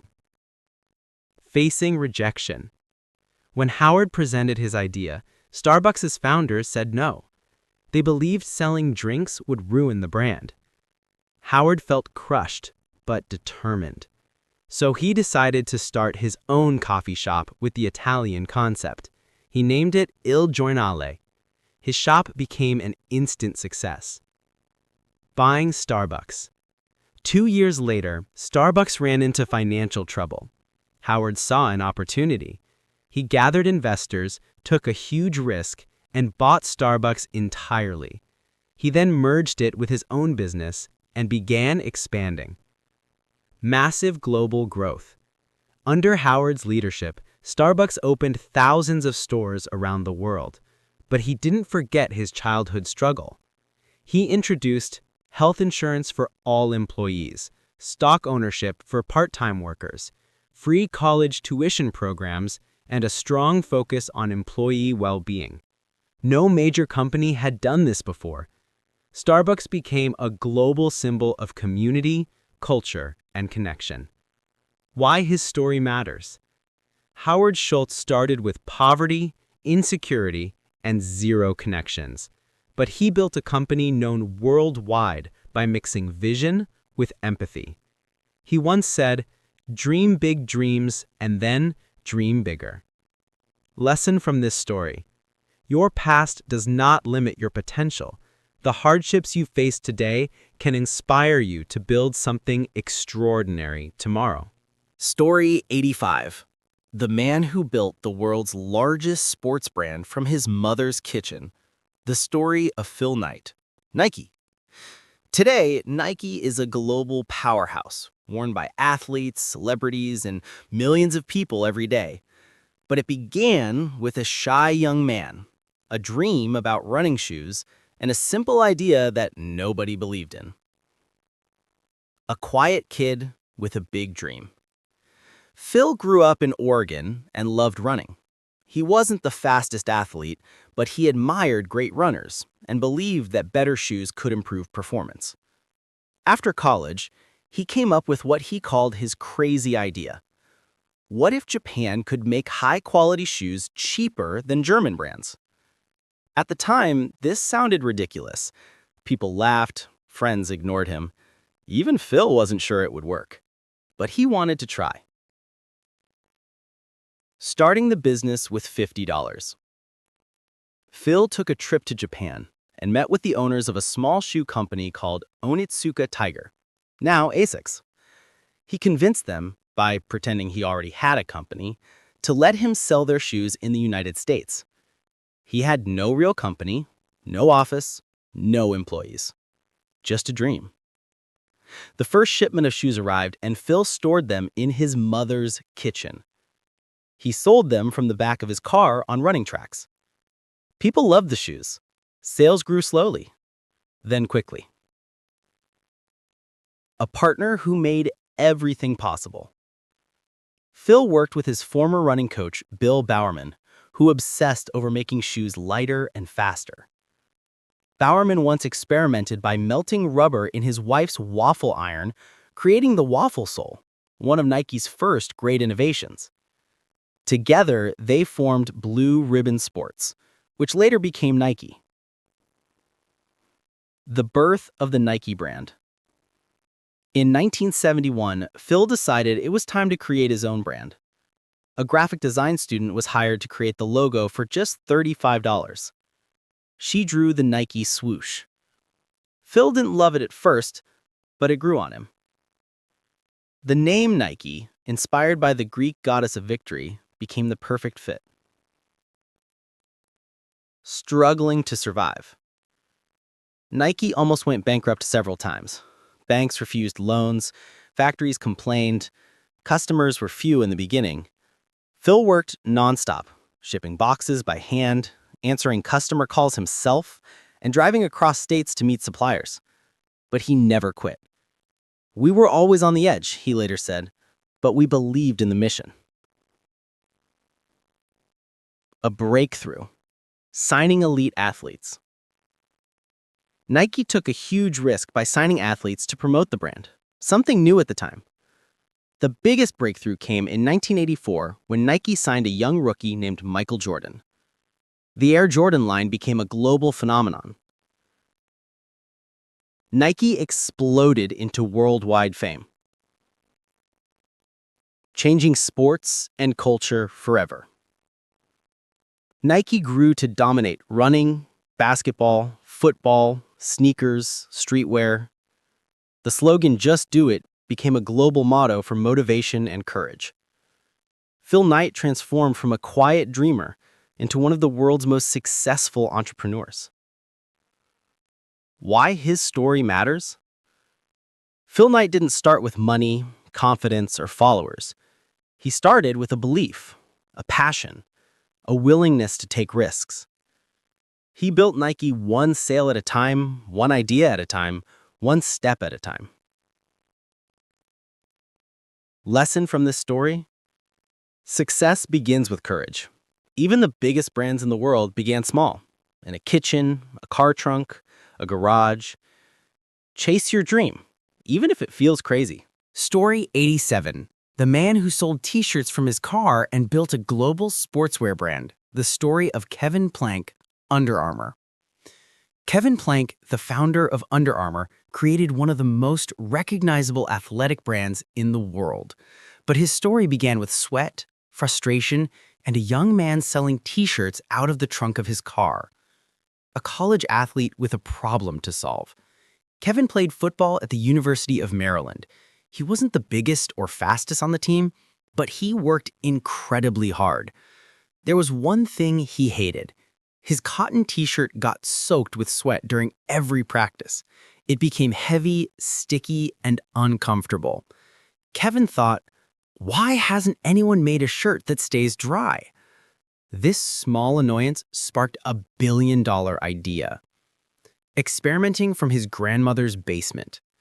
After graduating, Kevin moved into his grandmother's basement in Washington, D.C. He had no money, no investors, and no business experience. He began testing fabrics. He cut, sewed, and experimented for hours. He wanted a shirt that was lightweight, sweat-wicking, and comfortable. After dozens of failures, he created a prototype that worked. Kevin believed athletes everywhere would want it. He just had to convince them. Selling shirts from his car. Kevin drove up and down the East Coast visiting college teams. He showed them his new moisture-wicking shirt.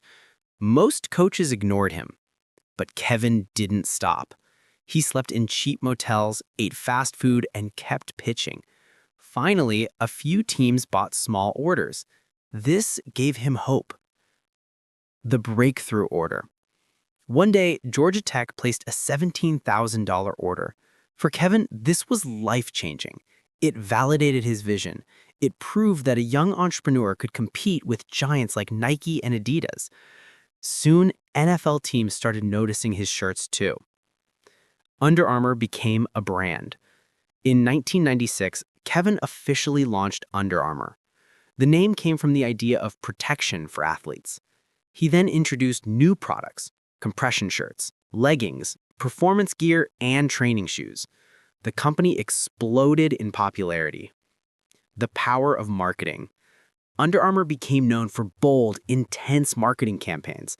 The famous slogan, "Protect this house," became a cultural phenomenon. Athletes loved the toughness and identity the brand represented. Growing into a global giant. Under Armour expanded into America, Europe, Asia, and the Middle East. The brand signed major athletes like Stephen Curry, Tom Brady, and Michael Phelps. Kevin Plank went from a broke graduate to the CEO of a multi-billion-dollar company. Staying grounded. Despite success, Kevin always remembered his early days, selling shirts from his trunk, writing invoices by hand, living in a tiny basement. He often says, "It all started with one idea and the courage to chase it."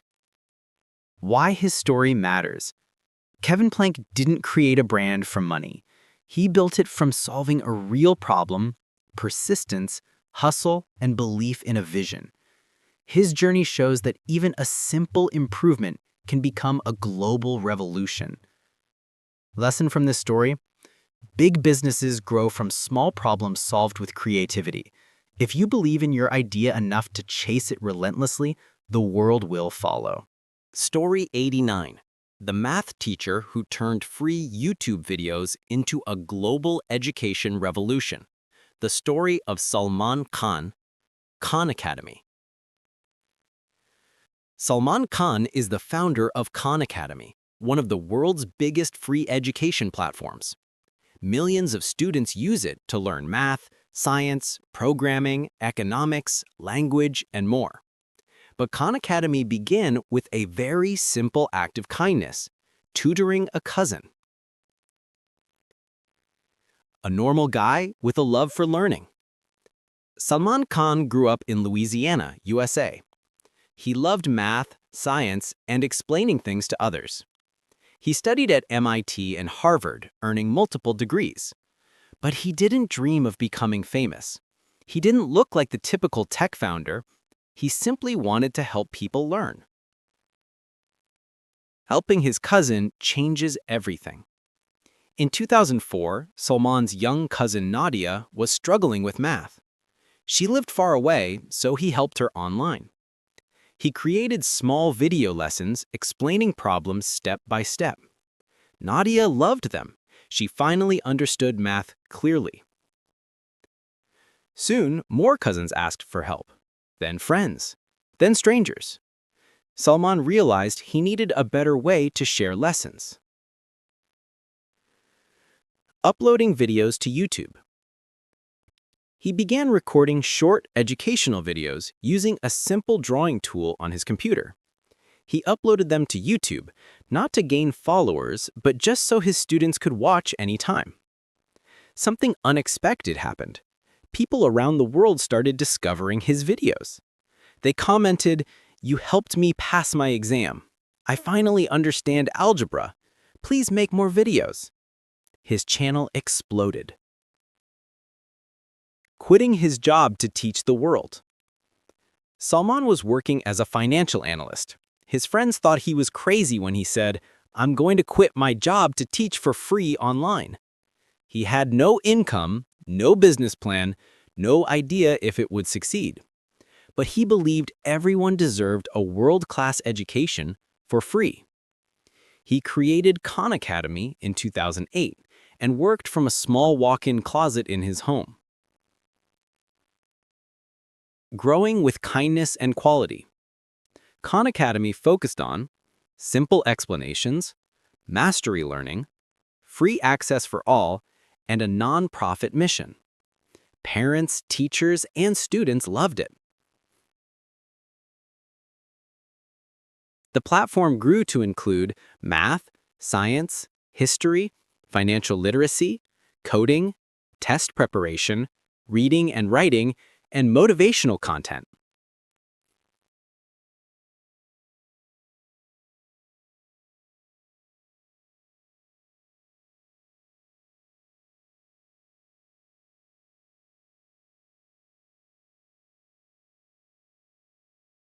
Story 90. The designer who built the world's most trusted sports brand from a tiny apartment. The story of Adi Dassler, Adidas. Adolf Adi Dassler is the founder of Adidas, one of the most iconic sports brands in history. His journey began not in a big factory or studio, but in a tiny laundry room behind his mother's house.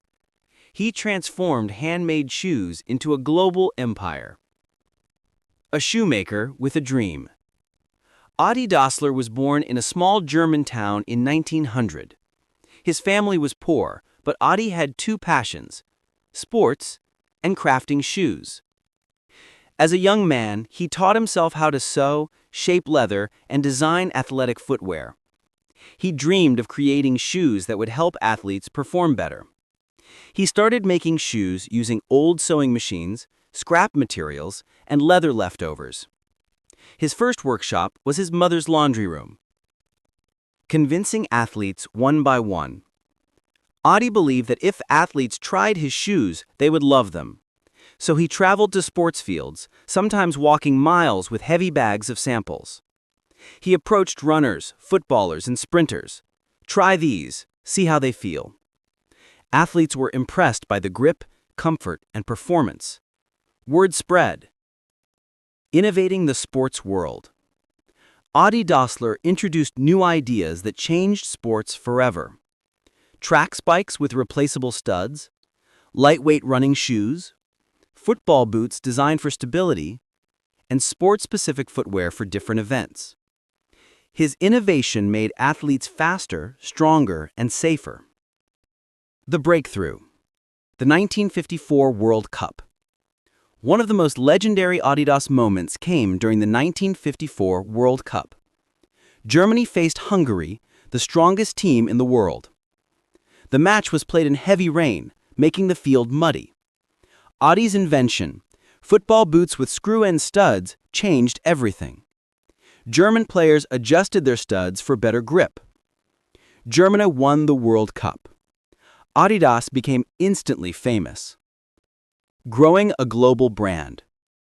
After the victory, Adidas exploded in popularity. Athletes around the world wanted Audie's shoes. Audie personally listened to athletes and designed shoes tailored to their needs. This athlete-first philosophy became Adidas's core identity. The creation of the 3 stripes. Audie wanted a simple, recognizable design that supported the shoe, symbolized balance, and looked iconic. He bought the 3 stripes design from another brand and made it Adidas's signature. Today, the 3 stripes are recognized everywhere on Earth. Facing challenges with resilience. Audie Dassler's journey was not easy. He faced financial struggles, manufacturing problems, global competition, and a painful split from his brother who later founded Puma. But he stayed focused on innovation and quality. A legacy that lives on. Audie Dassler passed away in 1978, but Adidas continued growing, becoming a global leader in sportswear, the sponsor of world-class athletes, a brand worn by millions, and a symbol of performance, style, and innovation. Why his story matters. Audie Dassler began with no money, no factory, no fame. Only passion, skill, creativity, and belief in helping athletes achieve greatness. Lesson from this story. You don't need big resources to start. You need passion, persistence, and the courage to innovate. The world's biggest brands often begin in the smallest rooms. Story 91. The woman who lost her job and then built the most powerful fashion brand in the world. The story of Vera Wang. Vera Wang is one of the most influential fashion designers in history. Her dresses are worn by celebrities, athletes, and millions of brides around the world. But what makes her story remarkable is that she didn't even start designing clothes until she was 40 years old. Her success proves that it's never too late to start a new journey. A young girl with Olympic dreams. Vera grew up in New York, the daughter of hardworking immigrant parents. She trained as a figure skater and dreamed of competing in the Olympics. She practiced for hours every day. She competed nationally. She pushed herself relentlessly. But at age 20, when she failed to make the U.S. Olympic team, her dream ended abruptly. Vera was heartbroken. A new path in fashion. After skating, Vera joined Vogue magazine as an assistant. She worked long hours, learned from top designers, and studied how fashion trends are created. Her talent grew quickly. Within a year, she became one of the youngest senior editors at Vogue. She stayed there for 17 years. But then, something shocking happened. She was passed over for a promotion and quit. Vera wanted the editor-in-chief position, but Vogue chose someone else. She had 2 choices: stay comfortable or take a risk on something new. She chose the risk. She left a stable, prestigious job with no clear plan. Discovering a hidden passion. Wedding dresses. At 40, Vera was preparing for her own wedding. She visited bridal boutiques but couldn't find a dress she loved. She thought, why are all wedding dresses the same? So she sketched her own design and hired a dressmaker to create it. This moment sparked a new dream. Opening her first boutique with no guarantee of success. With financial help from her father, Vera opened a small bridal shop in New York. Most people doubted her. You're too old to start over. You've never designed before. The bridal market is too competitive. But Vera ignored the noise. She created dresses that were modern, elegant, and unique. Her designs were different, and women loved them. Becoming a global icon. Vera Wang's fame exploded when celebrities began wearing her gowns. Jennifer Lopez, Mariah Carey, Victoria Beckham, Kim Kardashian, Serena Williams. Athletes wore her designs at the Olympics. Actresses wore her dresses at the Oscars. Brides everywhere dreamed of wearing a Vera Wang gown. Her brand expanded into perfumes, jewelry, home products, shoes, and luxury ready-to-wear fashion. Today, Vera Wang is one of the most powerful names in fashion worldwide. A late start that changed everything. Vera's success didn't come early. She found her true calling at 40. She became world famous in her 50s. Her company grew enormously in her 60s and 70s. She often says, "Your age doesn't define your talent, your passion does." Why her story matters.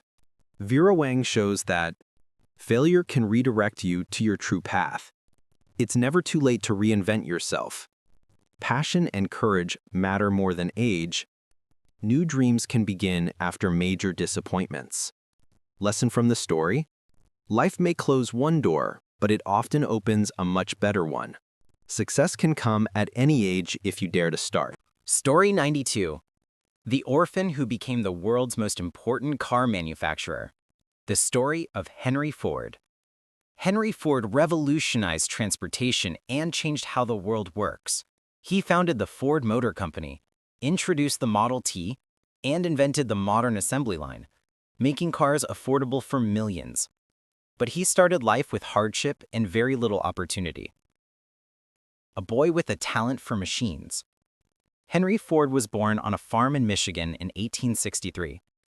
He lost his mother at age 13, a devastating blow that forced him to grow up quickly. Farm life was tough and repetitive. But Henry loved one thing: machines. He took apart watches, studied mechanical tools, and dreamed of engines that could move without horses. He knew he didn't want to be a farmer. Moving to the city with nothing. At 16, Henry left home and moved to Detroit. He had no money and no connections. He took a job as a machinist, working long hours and studying engines at night. He learned everything he could about metal, motors, and machines. Then, after years of practice, he built his first small gasoline engine, alone in a shed behind his house. Early failures and a world that didn't believe in cars. In the late 1800s, people thought cars were ridiculous, dangerous toys for the rich. Banks refused to invest. Newspapers laughed at the idea. People said, cars will never replace horses. Nobody wants a noisy, smelly machine. Henry didn't listen. He believed cars could help everyone, not just the wealthy. 2 failed companies. Before Ford Motor Company, Henry created 2 car companies. Both failed. The investors fired him, the factories closed, people called him a daydreamer. But Henry said, failure is simply the opportunity to begin again, this time more intelligently. The creation of the Model T, the car that changed the world. In 1908, Henry introduced the Model T. It was affordable, simple to drive, reliable, strong enough for rough roads. The world went crazy for it. Families who had never imagined owning a car lined up to buy one. But to keep up with demand, Henry needed a faster way to build cars. Inventing the assembly line. Henry revolutionized manufacturing by introducing the moving assembly line. Instead of workers walking to the car moved to the workers. This increased production massively. What used to take 12 hours now took 90 minutes. Because of this, Henry lowered the price of the Model T again and again, until almost any family could afford a car. He also did something unheard of at the time, raising workers' pay. He paid his employees double the normal wage. People thought he was crazy, but his workers became loyal and motivated. More workers applied. Productivity skyrocketed. This became one of the smartest business decisions in history. Ford's global impact. Ford Motor Company expanded worldwide. Henry created modern manufacturing, inspired global industries, and helped transform cities, travel, and trade. The world shifted from horse-powered to motor-powered, largely because of him. Why his story matters. Henry Ford started with no wealth, no privilege, failed companies, and constant rejection. But he succeeded because he believed in a world others could not yet see. Lesson from this story. Your idea doesn't need approval from everyone. If you believe in it, build it, even if the world calls you crazy. Story 93. The young coder who built the world's most popular messaging app, the story of Jan Koum, WhatsApp. Jan Koum is the co-founder of WhatsApp, the app used by billions of people every day to communicate for free. His journey began in poverty, with hardship, hunger, and a dream for a better life. A childhood marked by struggle. Jan Koum was born in a small village near Kyiv, Ukraine during the Soviet Union. His family lived without telephone, consistent electricity, safe drinking water, or stable income. His parents feared government surveillance and political instability. Life was tough, and opportunities were limited. Immigrating to America with almost nothing. When Jan was 16, his family escaped to the United States for safety. They arrived with very little money, no English, no job, no connections. They lived in a small apartment in California, supported by government assistance. Jan's mother worked as a babysitter. Jan swept floors in a grocery store. He often stood in line at community centers just to get food. Discovering coding from library books. At age 18, Jan fell in love with computers. He couldn't afford classes, so he taught himself programming using books from the public library. He practiced every day, writing code on old second-hand computers. Coding became his escape, his passion, and eventually his opportunity. Joining Yahoo as a young engineer.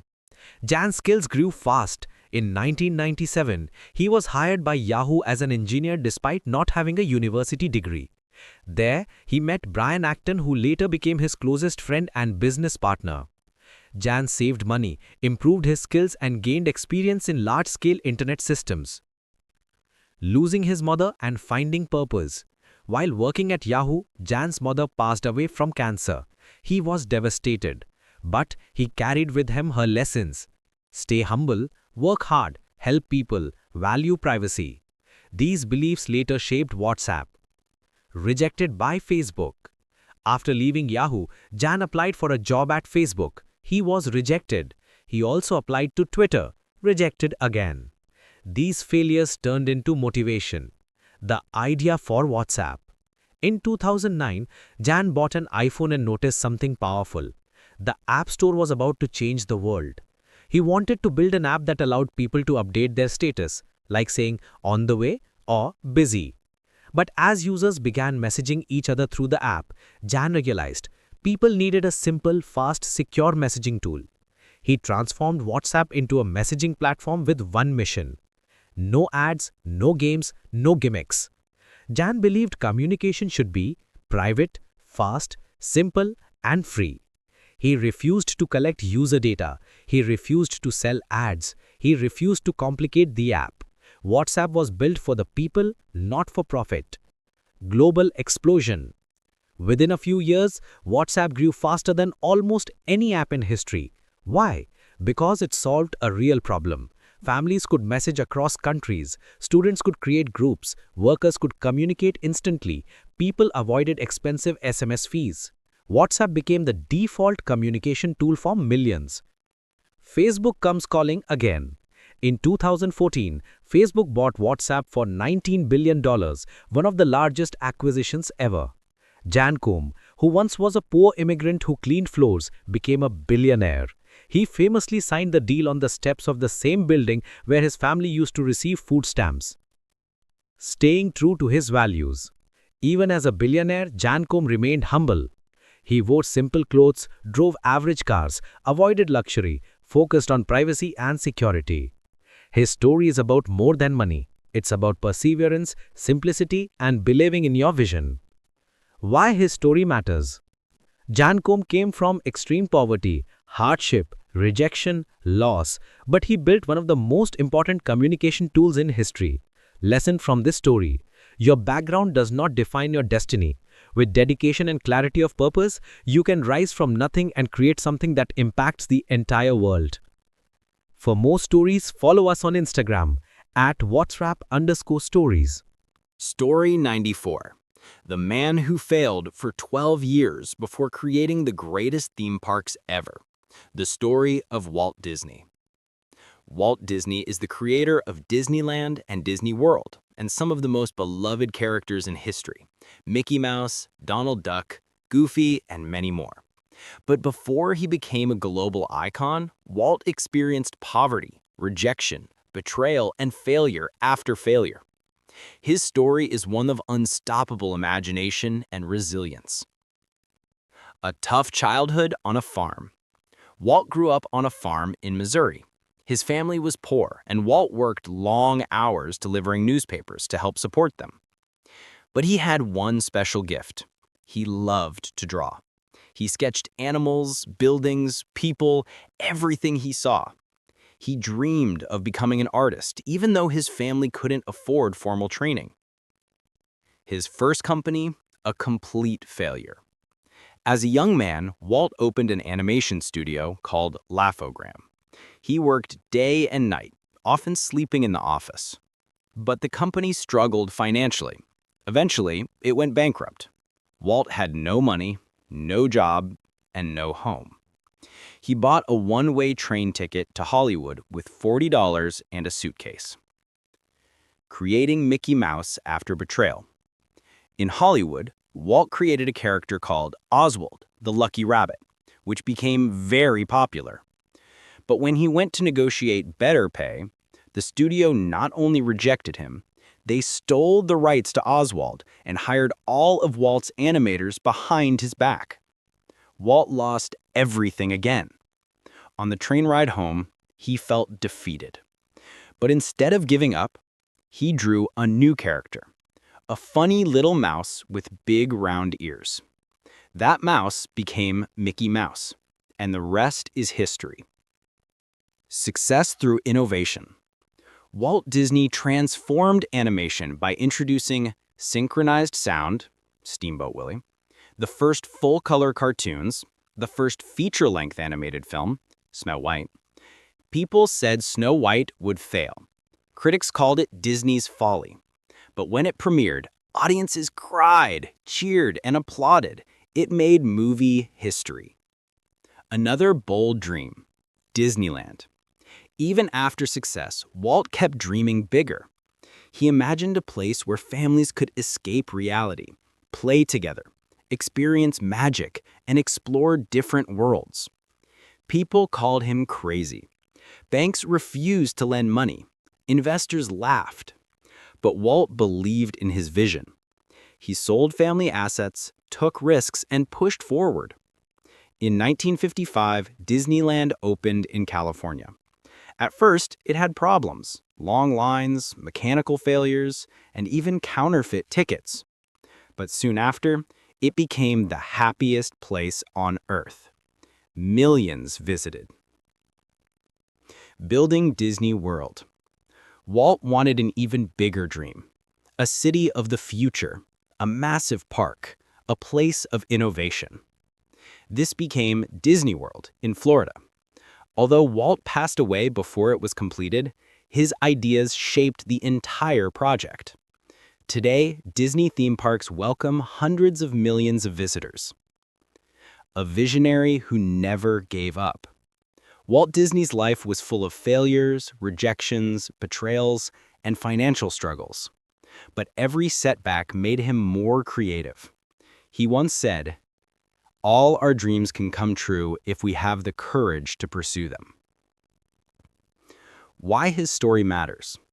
Walt Disney proves that your imagination is powerful. Failure is not the end. You can create entire worlds from a simple idea. Believing in yourself is your greatest strength. Lesson from this story: dream boldly, create confidently, and never let setbacks stop your imagination.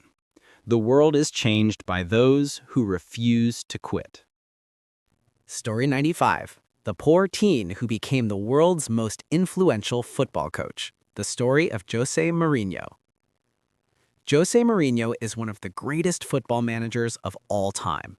He won league titles in Portugal, England, Italy, and Spain, plus 2 Champions League trophies with 2 different clubs. But few people know the struggles he overcame before becoming a legend. A childhood filled with difficulty. Jose grew up in a struggling family in Portugal. His father was a goalkeeper, but wages were low and football jobs were unstable. His mother worked hard to support the family. Money was tight, and the family often worried about their future. Jose wasn't the best football player, but he loved the game more than anyone. Losing his dream early. Joseph wanted to become a professional player like his father.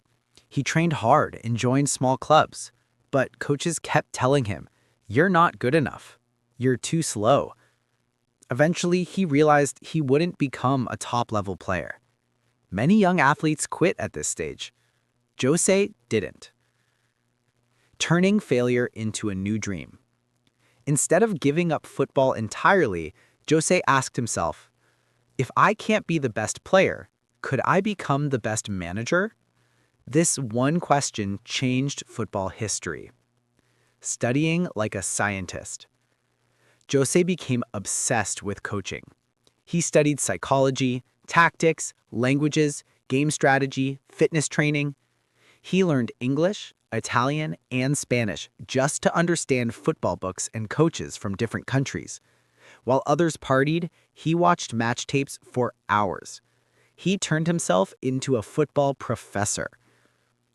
Translating for top managers, from nobody to genius. Jose got a small job as a translator for Sir Bobby Robson at Sporting CP. Most people saw him as just a language assistant, but Bobby noticed something special. Jose understood tactics deeply. They moved together to Porto and Barcelona. Jose learned from the best and improved rapidly, becoming a head coach and shocking the world. When Jose finally became the head coach of FC Porto, people doubted him.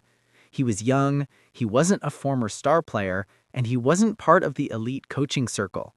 But in 2004, he did the impossible. He won the Champions League with Porto, a team no one expected to win. This victory shook Europe. Jose became known as the Special One. Success in every country. Jose then dominated Europe. Chelsea, Premier League champion. Inter Milan, Champions League Serie A. Real Madrid, La Liga with record points. Manchester United, Europa League. Tottenham and Roma clubs added to his legacy. He proved he could win anywhere. A master motivator. Jose was not just a tactician. He was a psychologist, motivator, and leader. Players say he made them feel fearless. He created strong teams with discipline, belief, and passion. Facing criticism and rising again. Jose's career also included losing streaks, conflicts, harsh media criticism, and being fired multiple times. But each time he returned stronger, winning titles again with new teams. A global icon. Today, Jose Mourinho is respected as one of the most intelligent minds in football history. His philosophy, personality, and achievements inspire millions. Why his story matters. Jose Mourinho shows that success doesn't require being the best player, being born rich, or having connections. It requires studying harder, believing in yourself, turning failure into fuel, and reinventing your path. Lesson from this story: if one dream fails, build another. Your passion can guide you to greatness even in ways you never expected. Story 96, the broke college dropout who built the most valuable company in the world. The story of Steve Jobs, Apple. Steve Jobs is known as the mastermind behind the iPhone, iPad, and Mac. But before Apple became a trillion-dollar company, Steve Jobs lived through rejection, humiliation, and failure so big that most people would never recover from it. This is the story of how he rebuilt himself and Apple from nothing. A difficult beginning. Steve was adopted as a baby by a humble American family. His father was a mechanic and taught him how to build things. Steve learned early that great ideas don't come from luxury. They come from curiosity. He wasn't a good student. He was bored, rebellious, and constantly in trouble. But he loved electronics and design more than anything. Dropping out with no plan. Steve entered college but dropped out after 6 months. He slept on the floor of friends' dorm rooms. He collected empty soda bottles for money. He walked miles to get free meals at a local temple. But this period taught him something important. You don't need a perfect path to create a perfect future. Starting Apple in a garage. Steve and his friend, Steve Wozniak, built computers in a small garage using borrowed parts. They sold a few, then dozens more, then millions. Apple became one of the fastest-growing tech companies in the world. By age 25, Steve was a multimillionaire. But success didn't last. Internal conflicts grew. Investors disagreed with his decisions. And finally, at 30 years old, Steve Jobs was fired from his own company. He felt broken, lost, and embarrassed. He said, "I was a very public failure." Most people would have quit. Steve didn't. Instead, he created a new computer company called Next. It was innovative, powerful, and years ahead of its time, but expensive. It failed commercially. At the same time, Steve bought a small animation studio. Most people laughed at him. They said animation was dead. That studio became Pixar. Its first movie, Toy Story, became a global success, changing animation forever. Apple calls him back. In 1997, Apple was near bankruptcy. The company was falling apart. They needed help. They needed innovation. They needed vision. They needed Steve Jobs. Apple bought Next and brought Steve back as CEO. Reinventing Apple and the entire world. Steve introduced a new design philosophy: simplicity, elegance, and user-centered technology. He launched the iMac, the iPod, iTunes, the iPhone, the App Store, and the iPad. These were not just products. They changed entire industries: music, phones, movies, computers, apps, and communication. Apple became the most valuable company on earth. A legacy built from failure. Steve Jobs didn't succeed because he avoided failure. He succeeded because he used failure to reinvent himself. He said, "You can't connect the dots looking forward. You can only connect them looking backward." Why his story matters? Steve Jobs teaches us that failure does not define you. getting fired can be the start of your greatest chapter. Innovation requires courage. Passion can overpower any obstacle, and you can begin again, stronger. Lesson from this story: your comeback can become bigger than your setback. Success is not about never falling. It's about rising with a new vision. Story 97. The immigrant taxi driver who built a multi-billion-dollar energy company. The story of Nubar Afan, Moderna. Nubar Afan is the co-founder of Moderna, the company behind one of the world's first and most effective COVID-19 vaccines.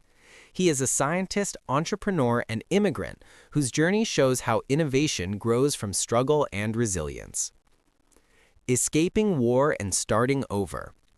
Nubar was born in Beirut, Lebanon, to Armenian parents. When he was a teenager, civil war broke out, and his family's life was in danger. They were forced to flee the country. The Afans moved to Canada with almost nothing. He didn't speak English well. His family struggled financially. He often felt out of place. But he studied tirelessly and developed a passion for science and problem solving. Arriving in America with a dream and driving taxis to survive. Nubar later moved to the United States for graduate studies at MIT, one of the best universities in the world. But he didn't have enough money, so he worked whatever jobs he could find, delivering food, cleaning, driving taxis. He said these difficult jobs taught him humility and persistence. Becoming a scientist and innovator. Nubar earned a PhD in biochemical engineering. He became fascinated by the idea that new technologies could save millions of lives. But instead of working for a big corporation, he chose the harder path. He became an entrepreneur. He started company after company.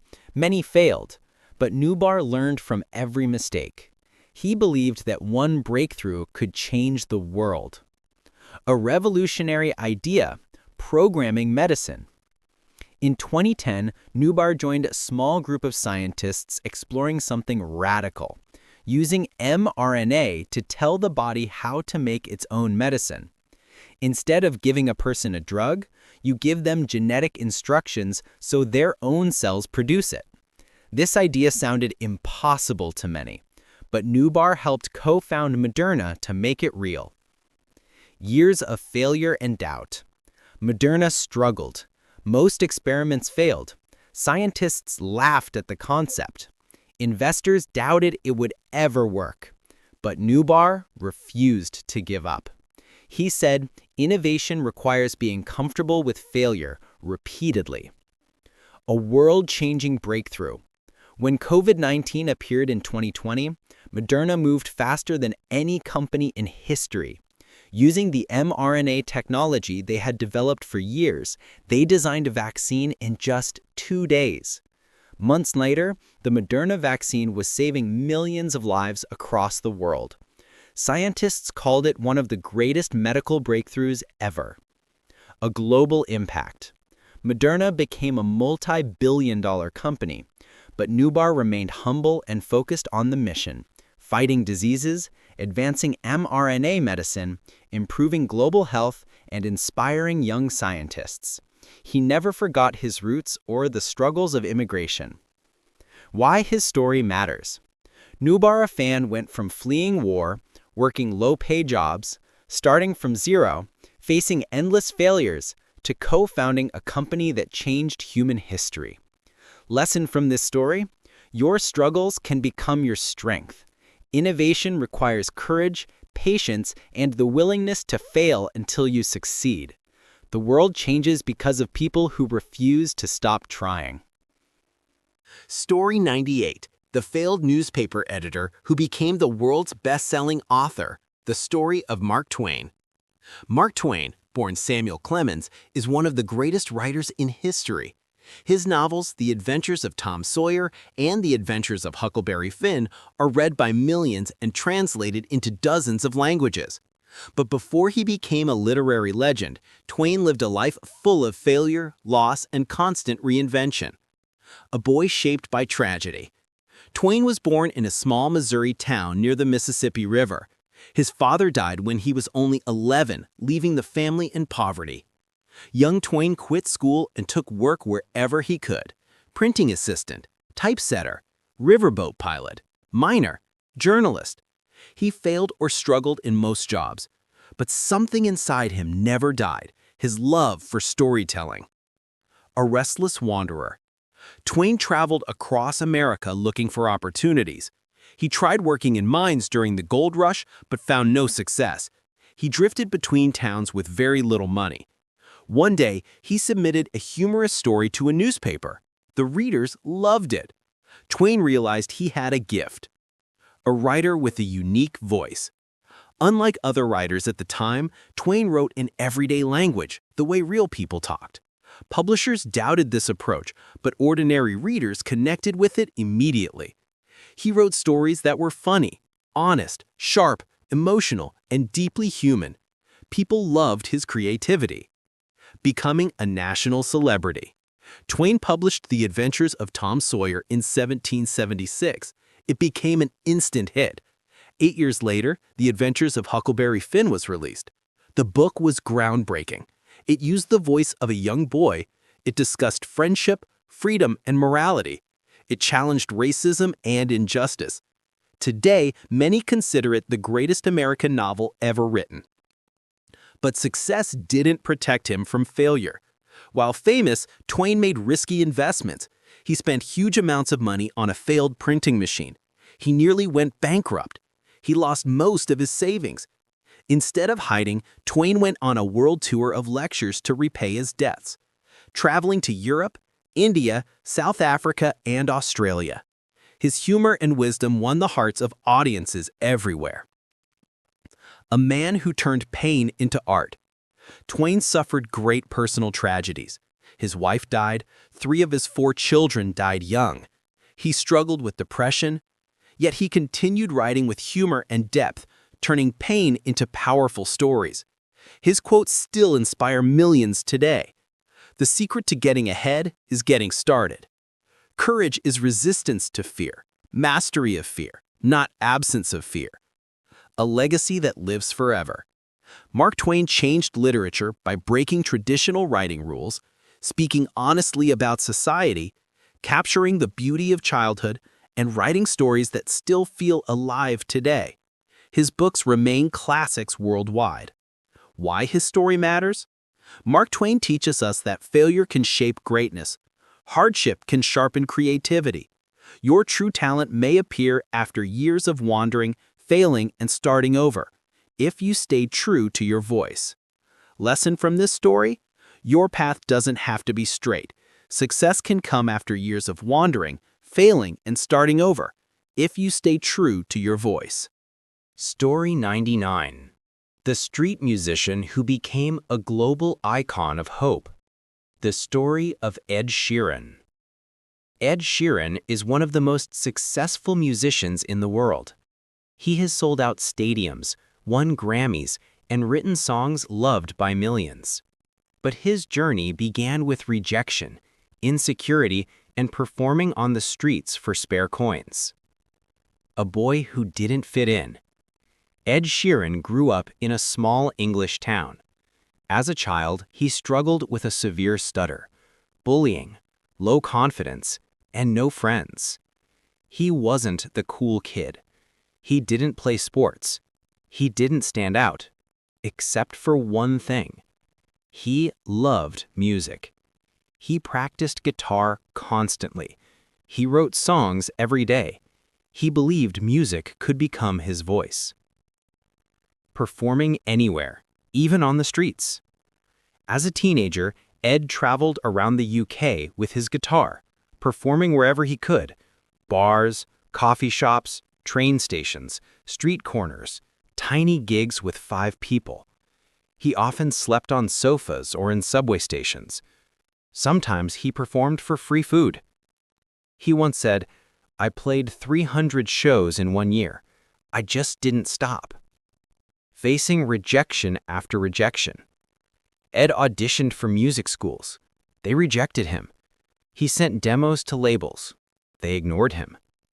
People told him, "You don't look like a star. Your voice is strange. Nobody will buy your music." But Ed refused to quit. Using social media before anyone else. Ed uploaded his music to YouTube early, using the internet to reach fans directly. He posted live performances, acoustic covers, and personal videos. People loved his honesty. They felt his music deeply. His online audience slowly grew into a community. A life-changing encounter. In 2010, Ed flew to the United States with no money and no contacts, but he performed everywhere he could. One night, he met Jamie Foxx, the actor and musician. Jamie believed in him so much that he let Ed live in his home studio for weeks. Ed recorded non-stop. His confidence grew. His music began spreading across the internet, becoming a global sensation. Ed released songs like The A-Team, Thinking Out Loud, Shape of You, and Perfect. These tracks topped charts worldwide and broke streaming records. His albums went multi-platinum. He sold out stadiums in minutes. He became one of the most streamed artists in history. Staying humble despite fame. Even after massive success, Ed kept his style simple. No flashy clothes, no big ego, always grateful, always working hard. He continued writing songs for other artists too, including Justin Bieber, One Direction, and Taylor Swift. Overcoming personal struggles.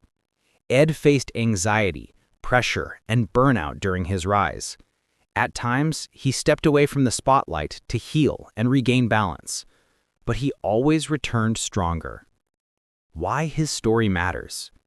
Ed Sheeran teaches us that success doesn't require perfect looks, perfect circumstances, or immediate success. It requires perseverance, authenticity, showing up every day, and believing in your gift.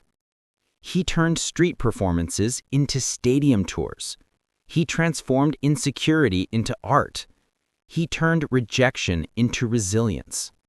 Lesson from this story: your uniqueness is your strength. Keep working, keep creating, and keep believing. One day, your voice will be heard. Story 100. The refugee boy who became the CEO of Google. The story of Sundar Pichai. Sundar Pichai is one of the most powerful leaders in technology.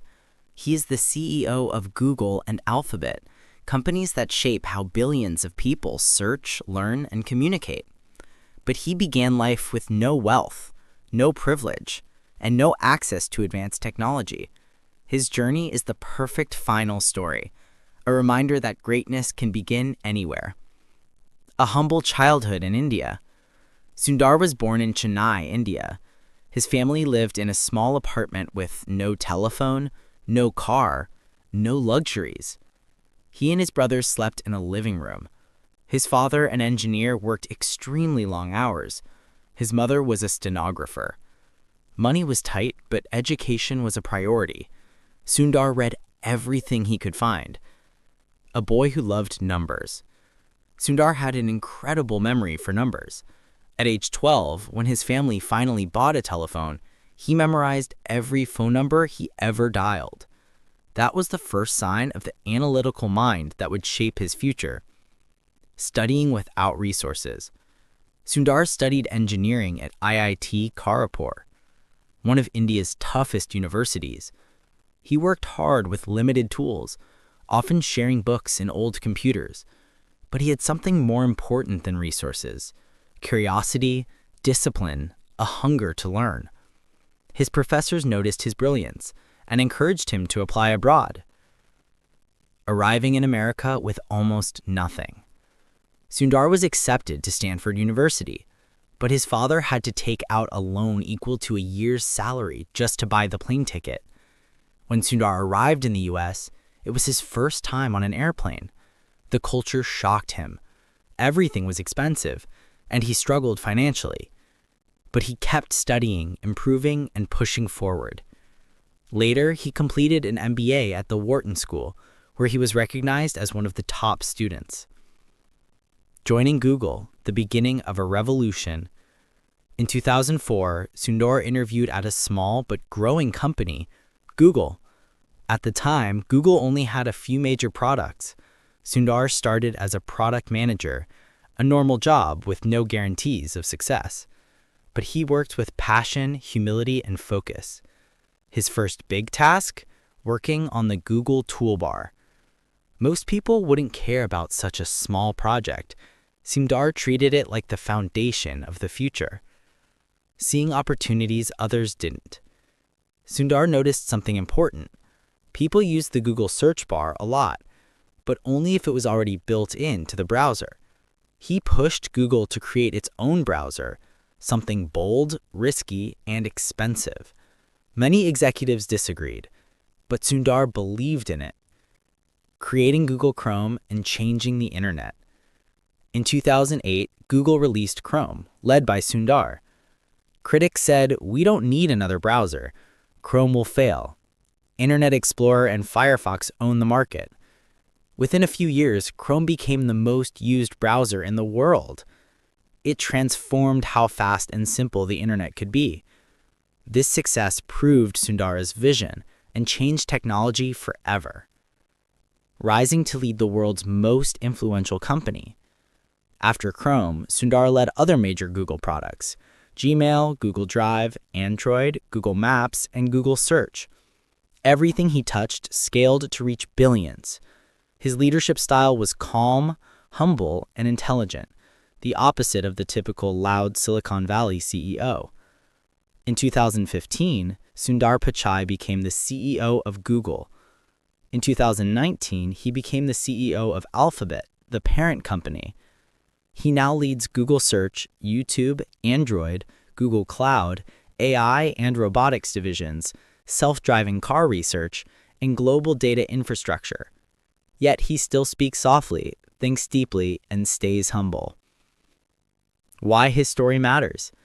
Sundar Pichai began life in a small apartment, in a developing country, in a family with limited resources, and in a world with few opportunities.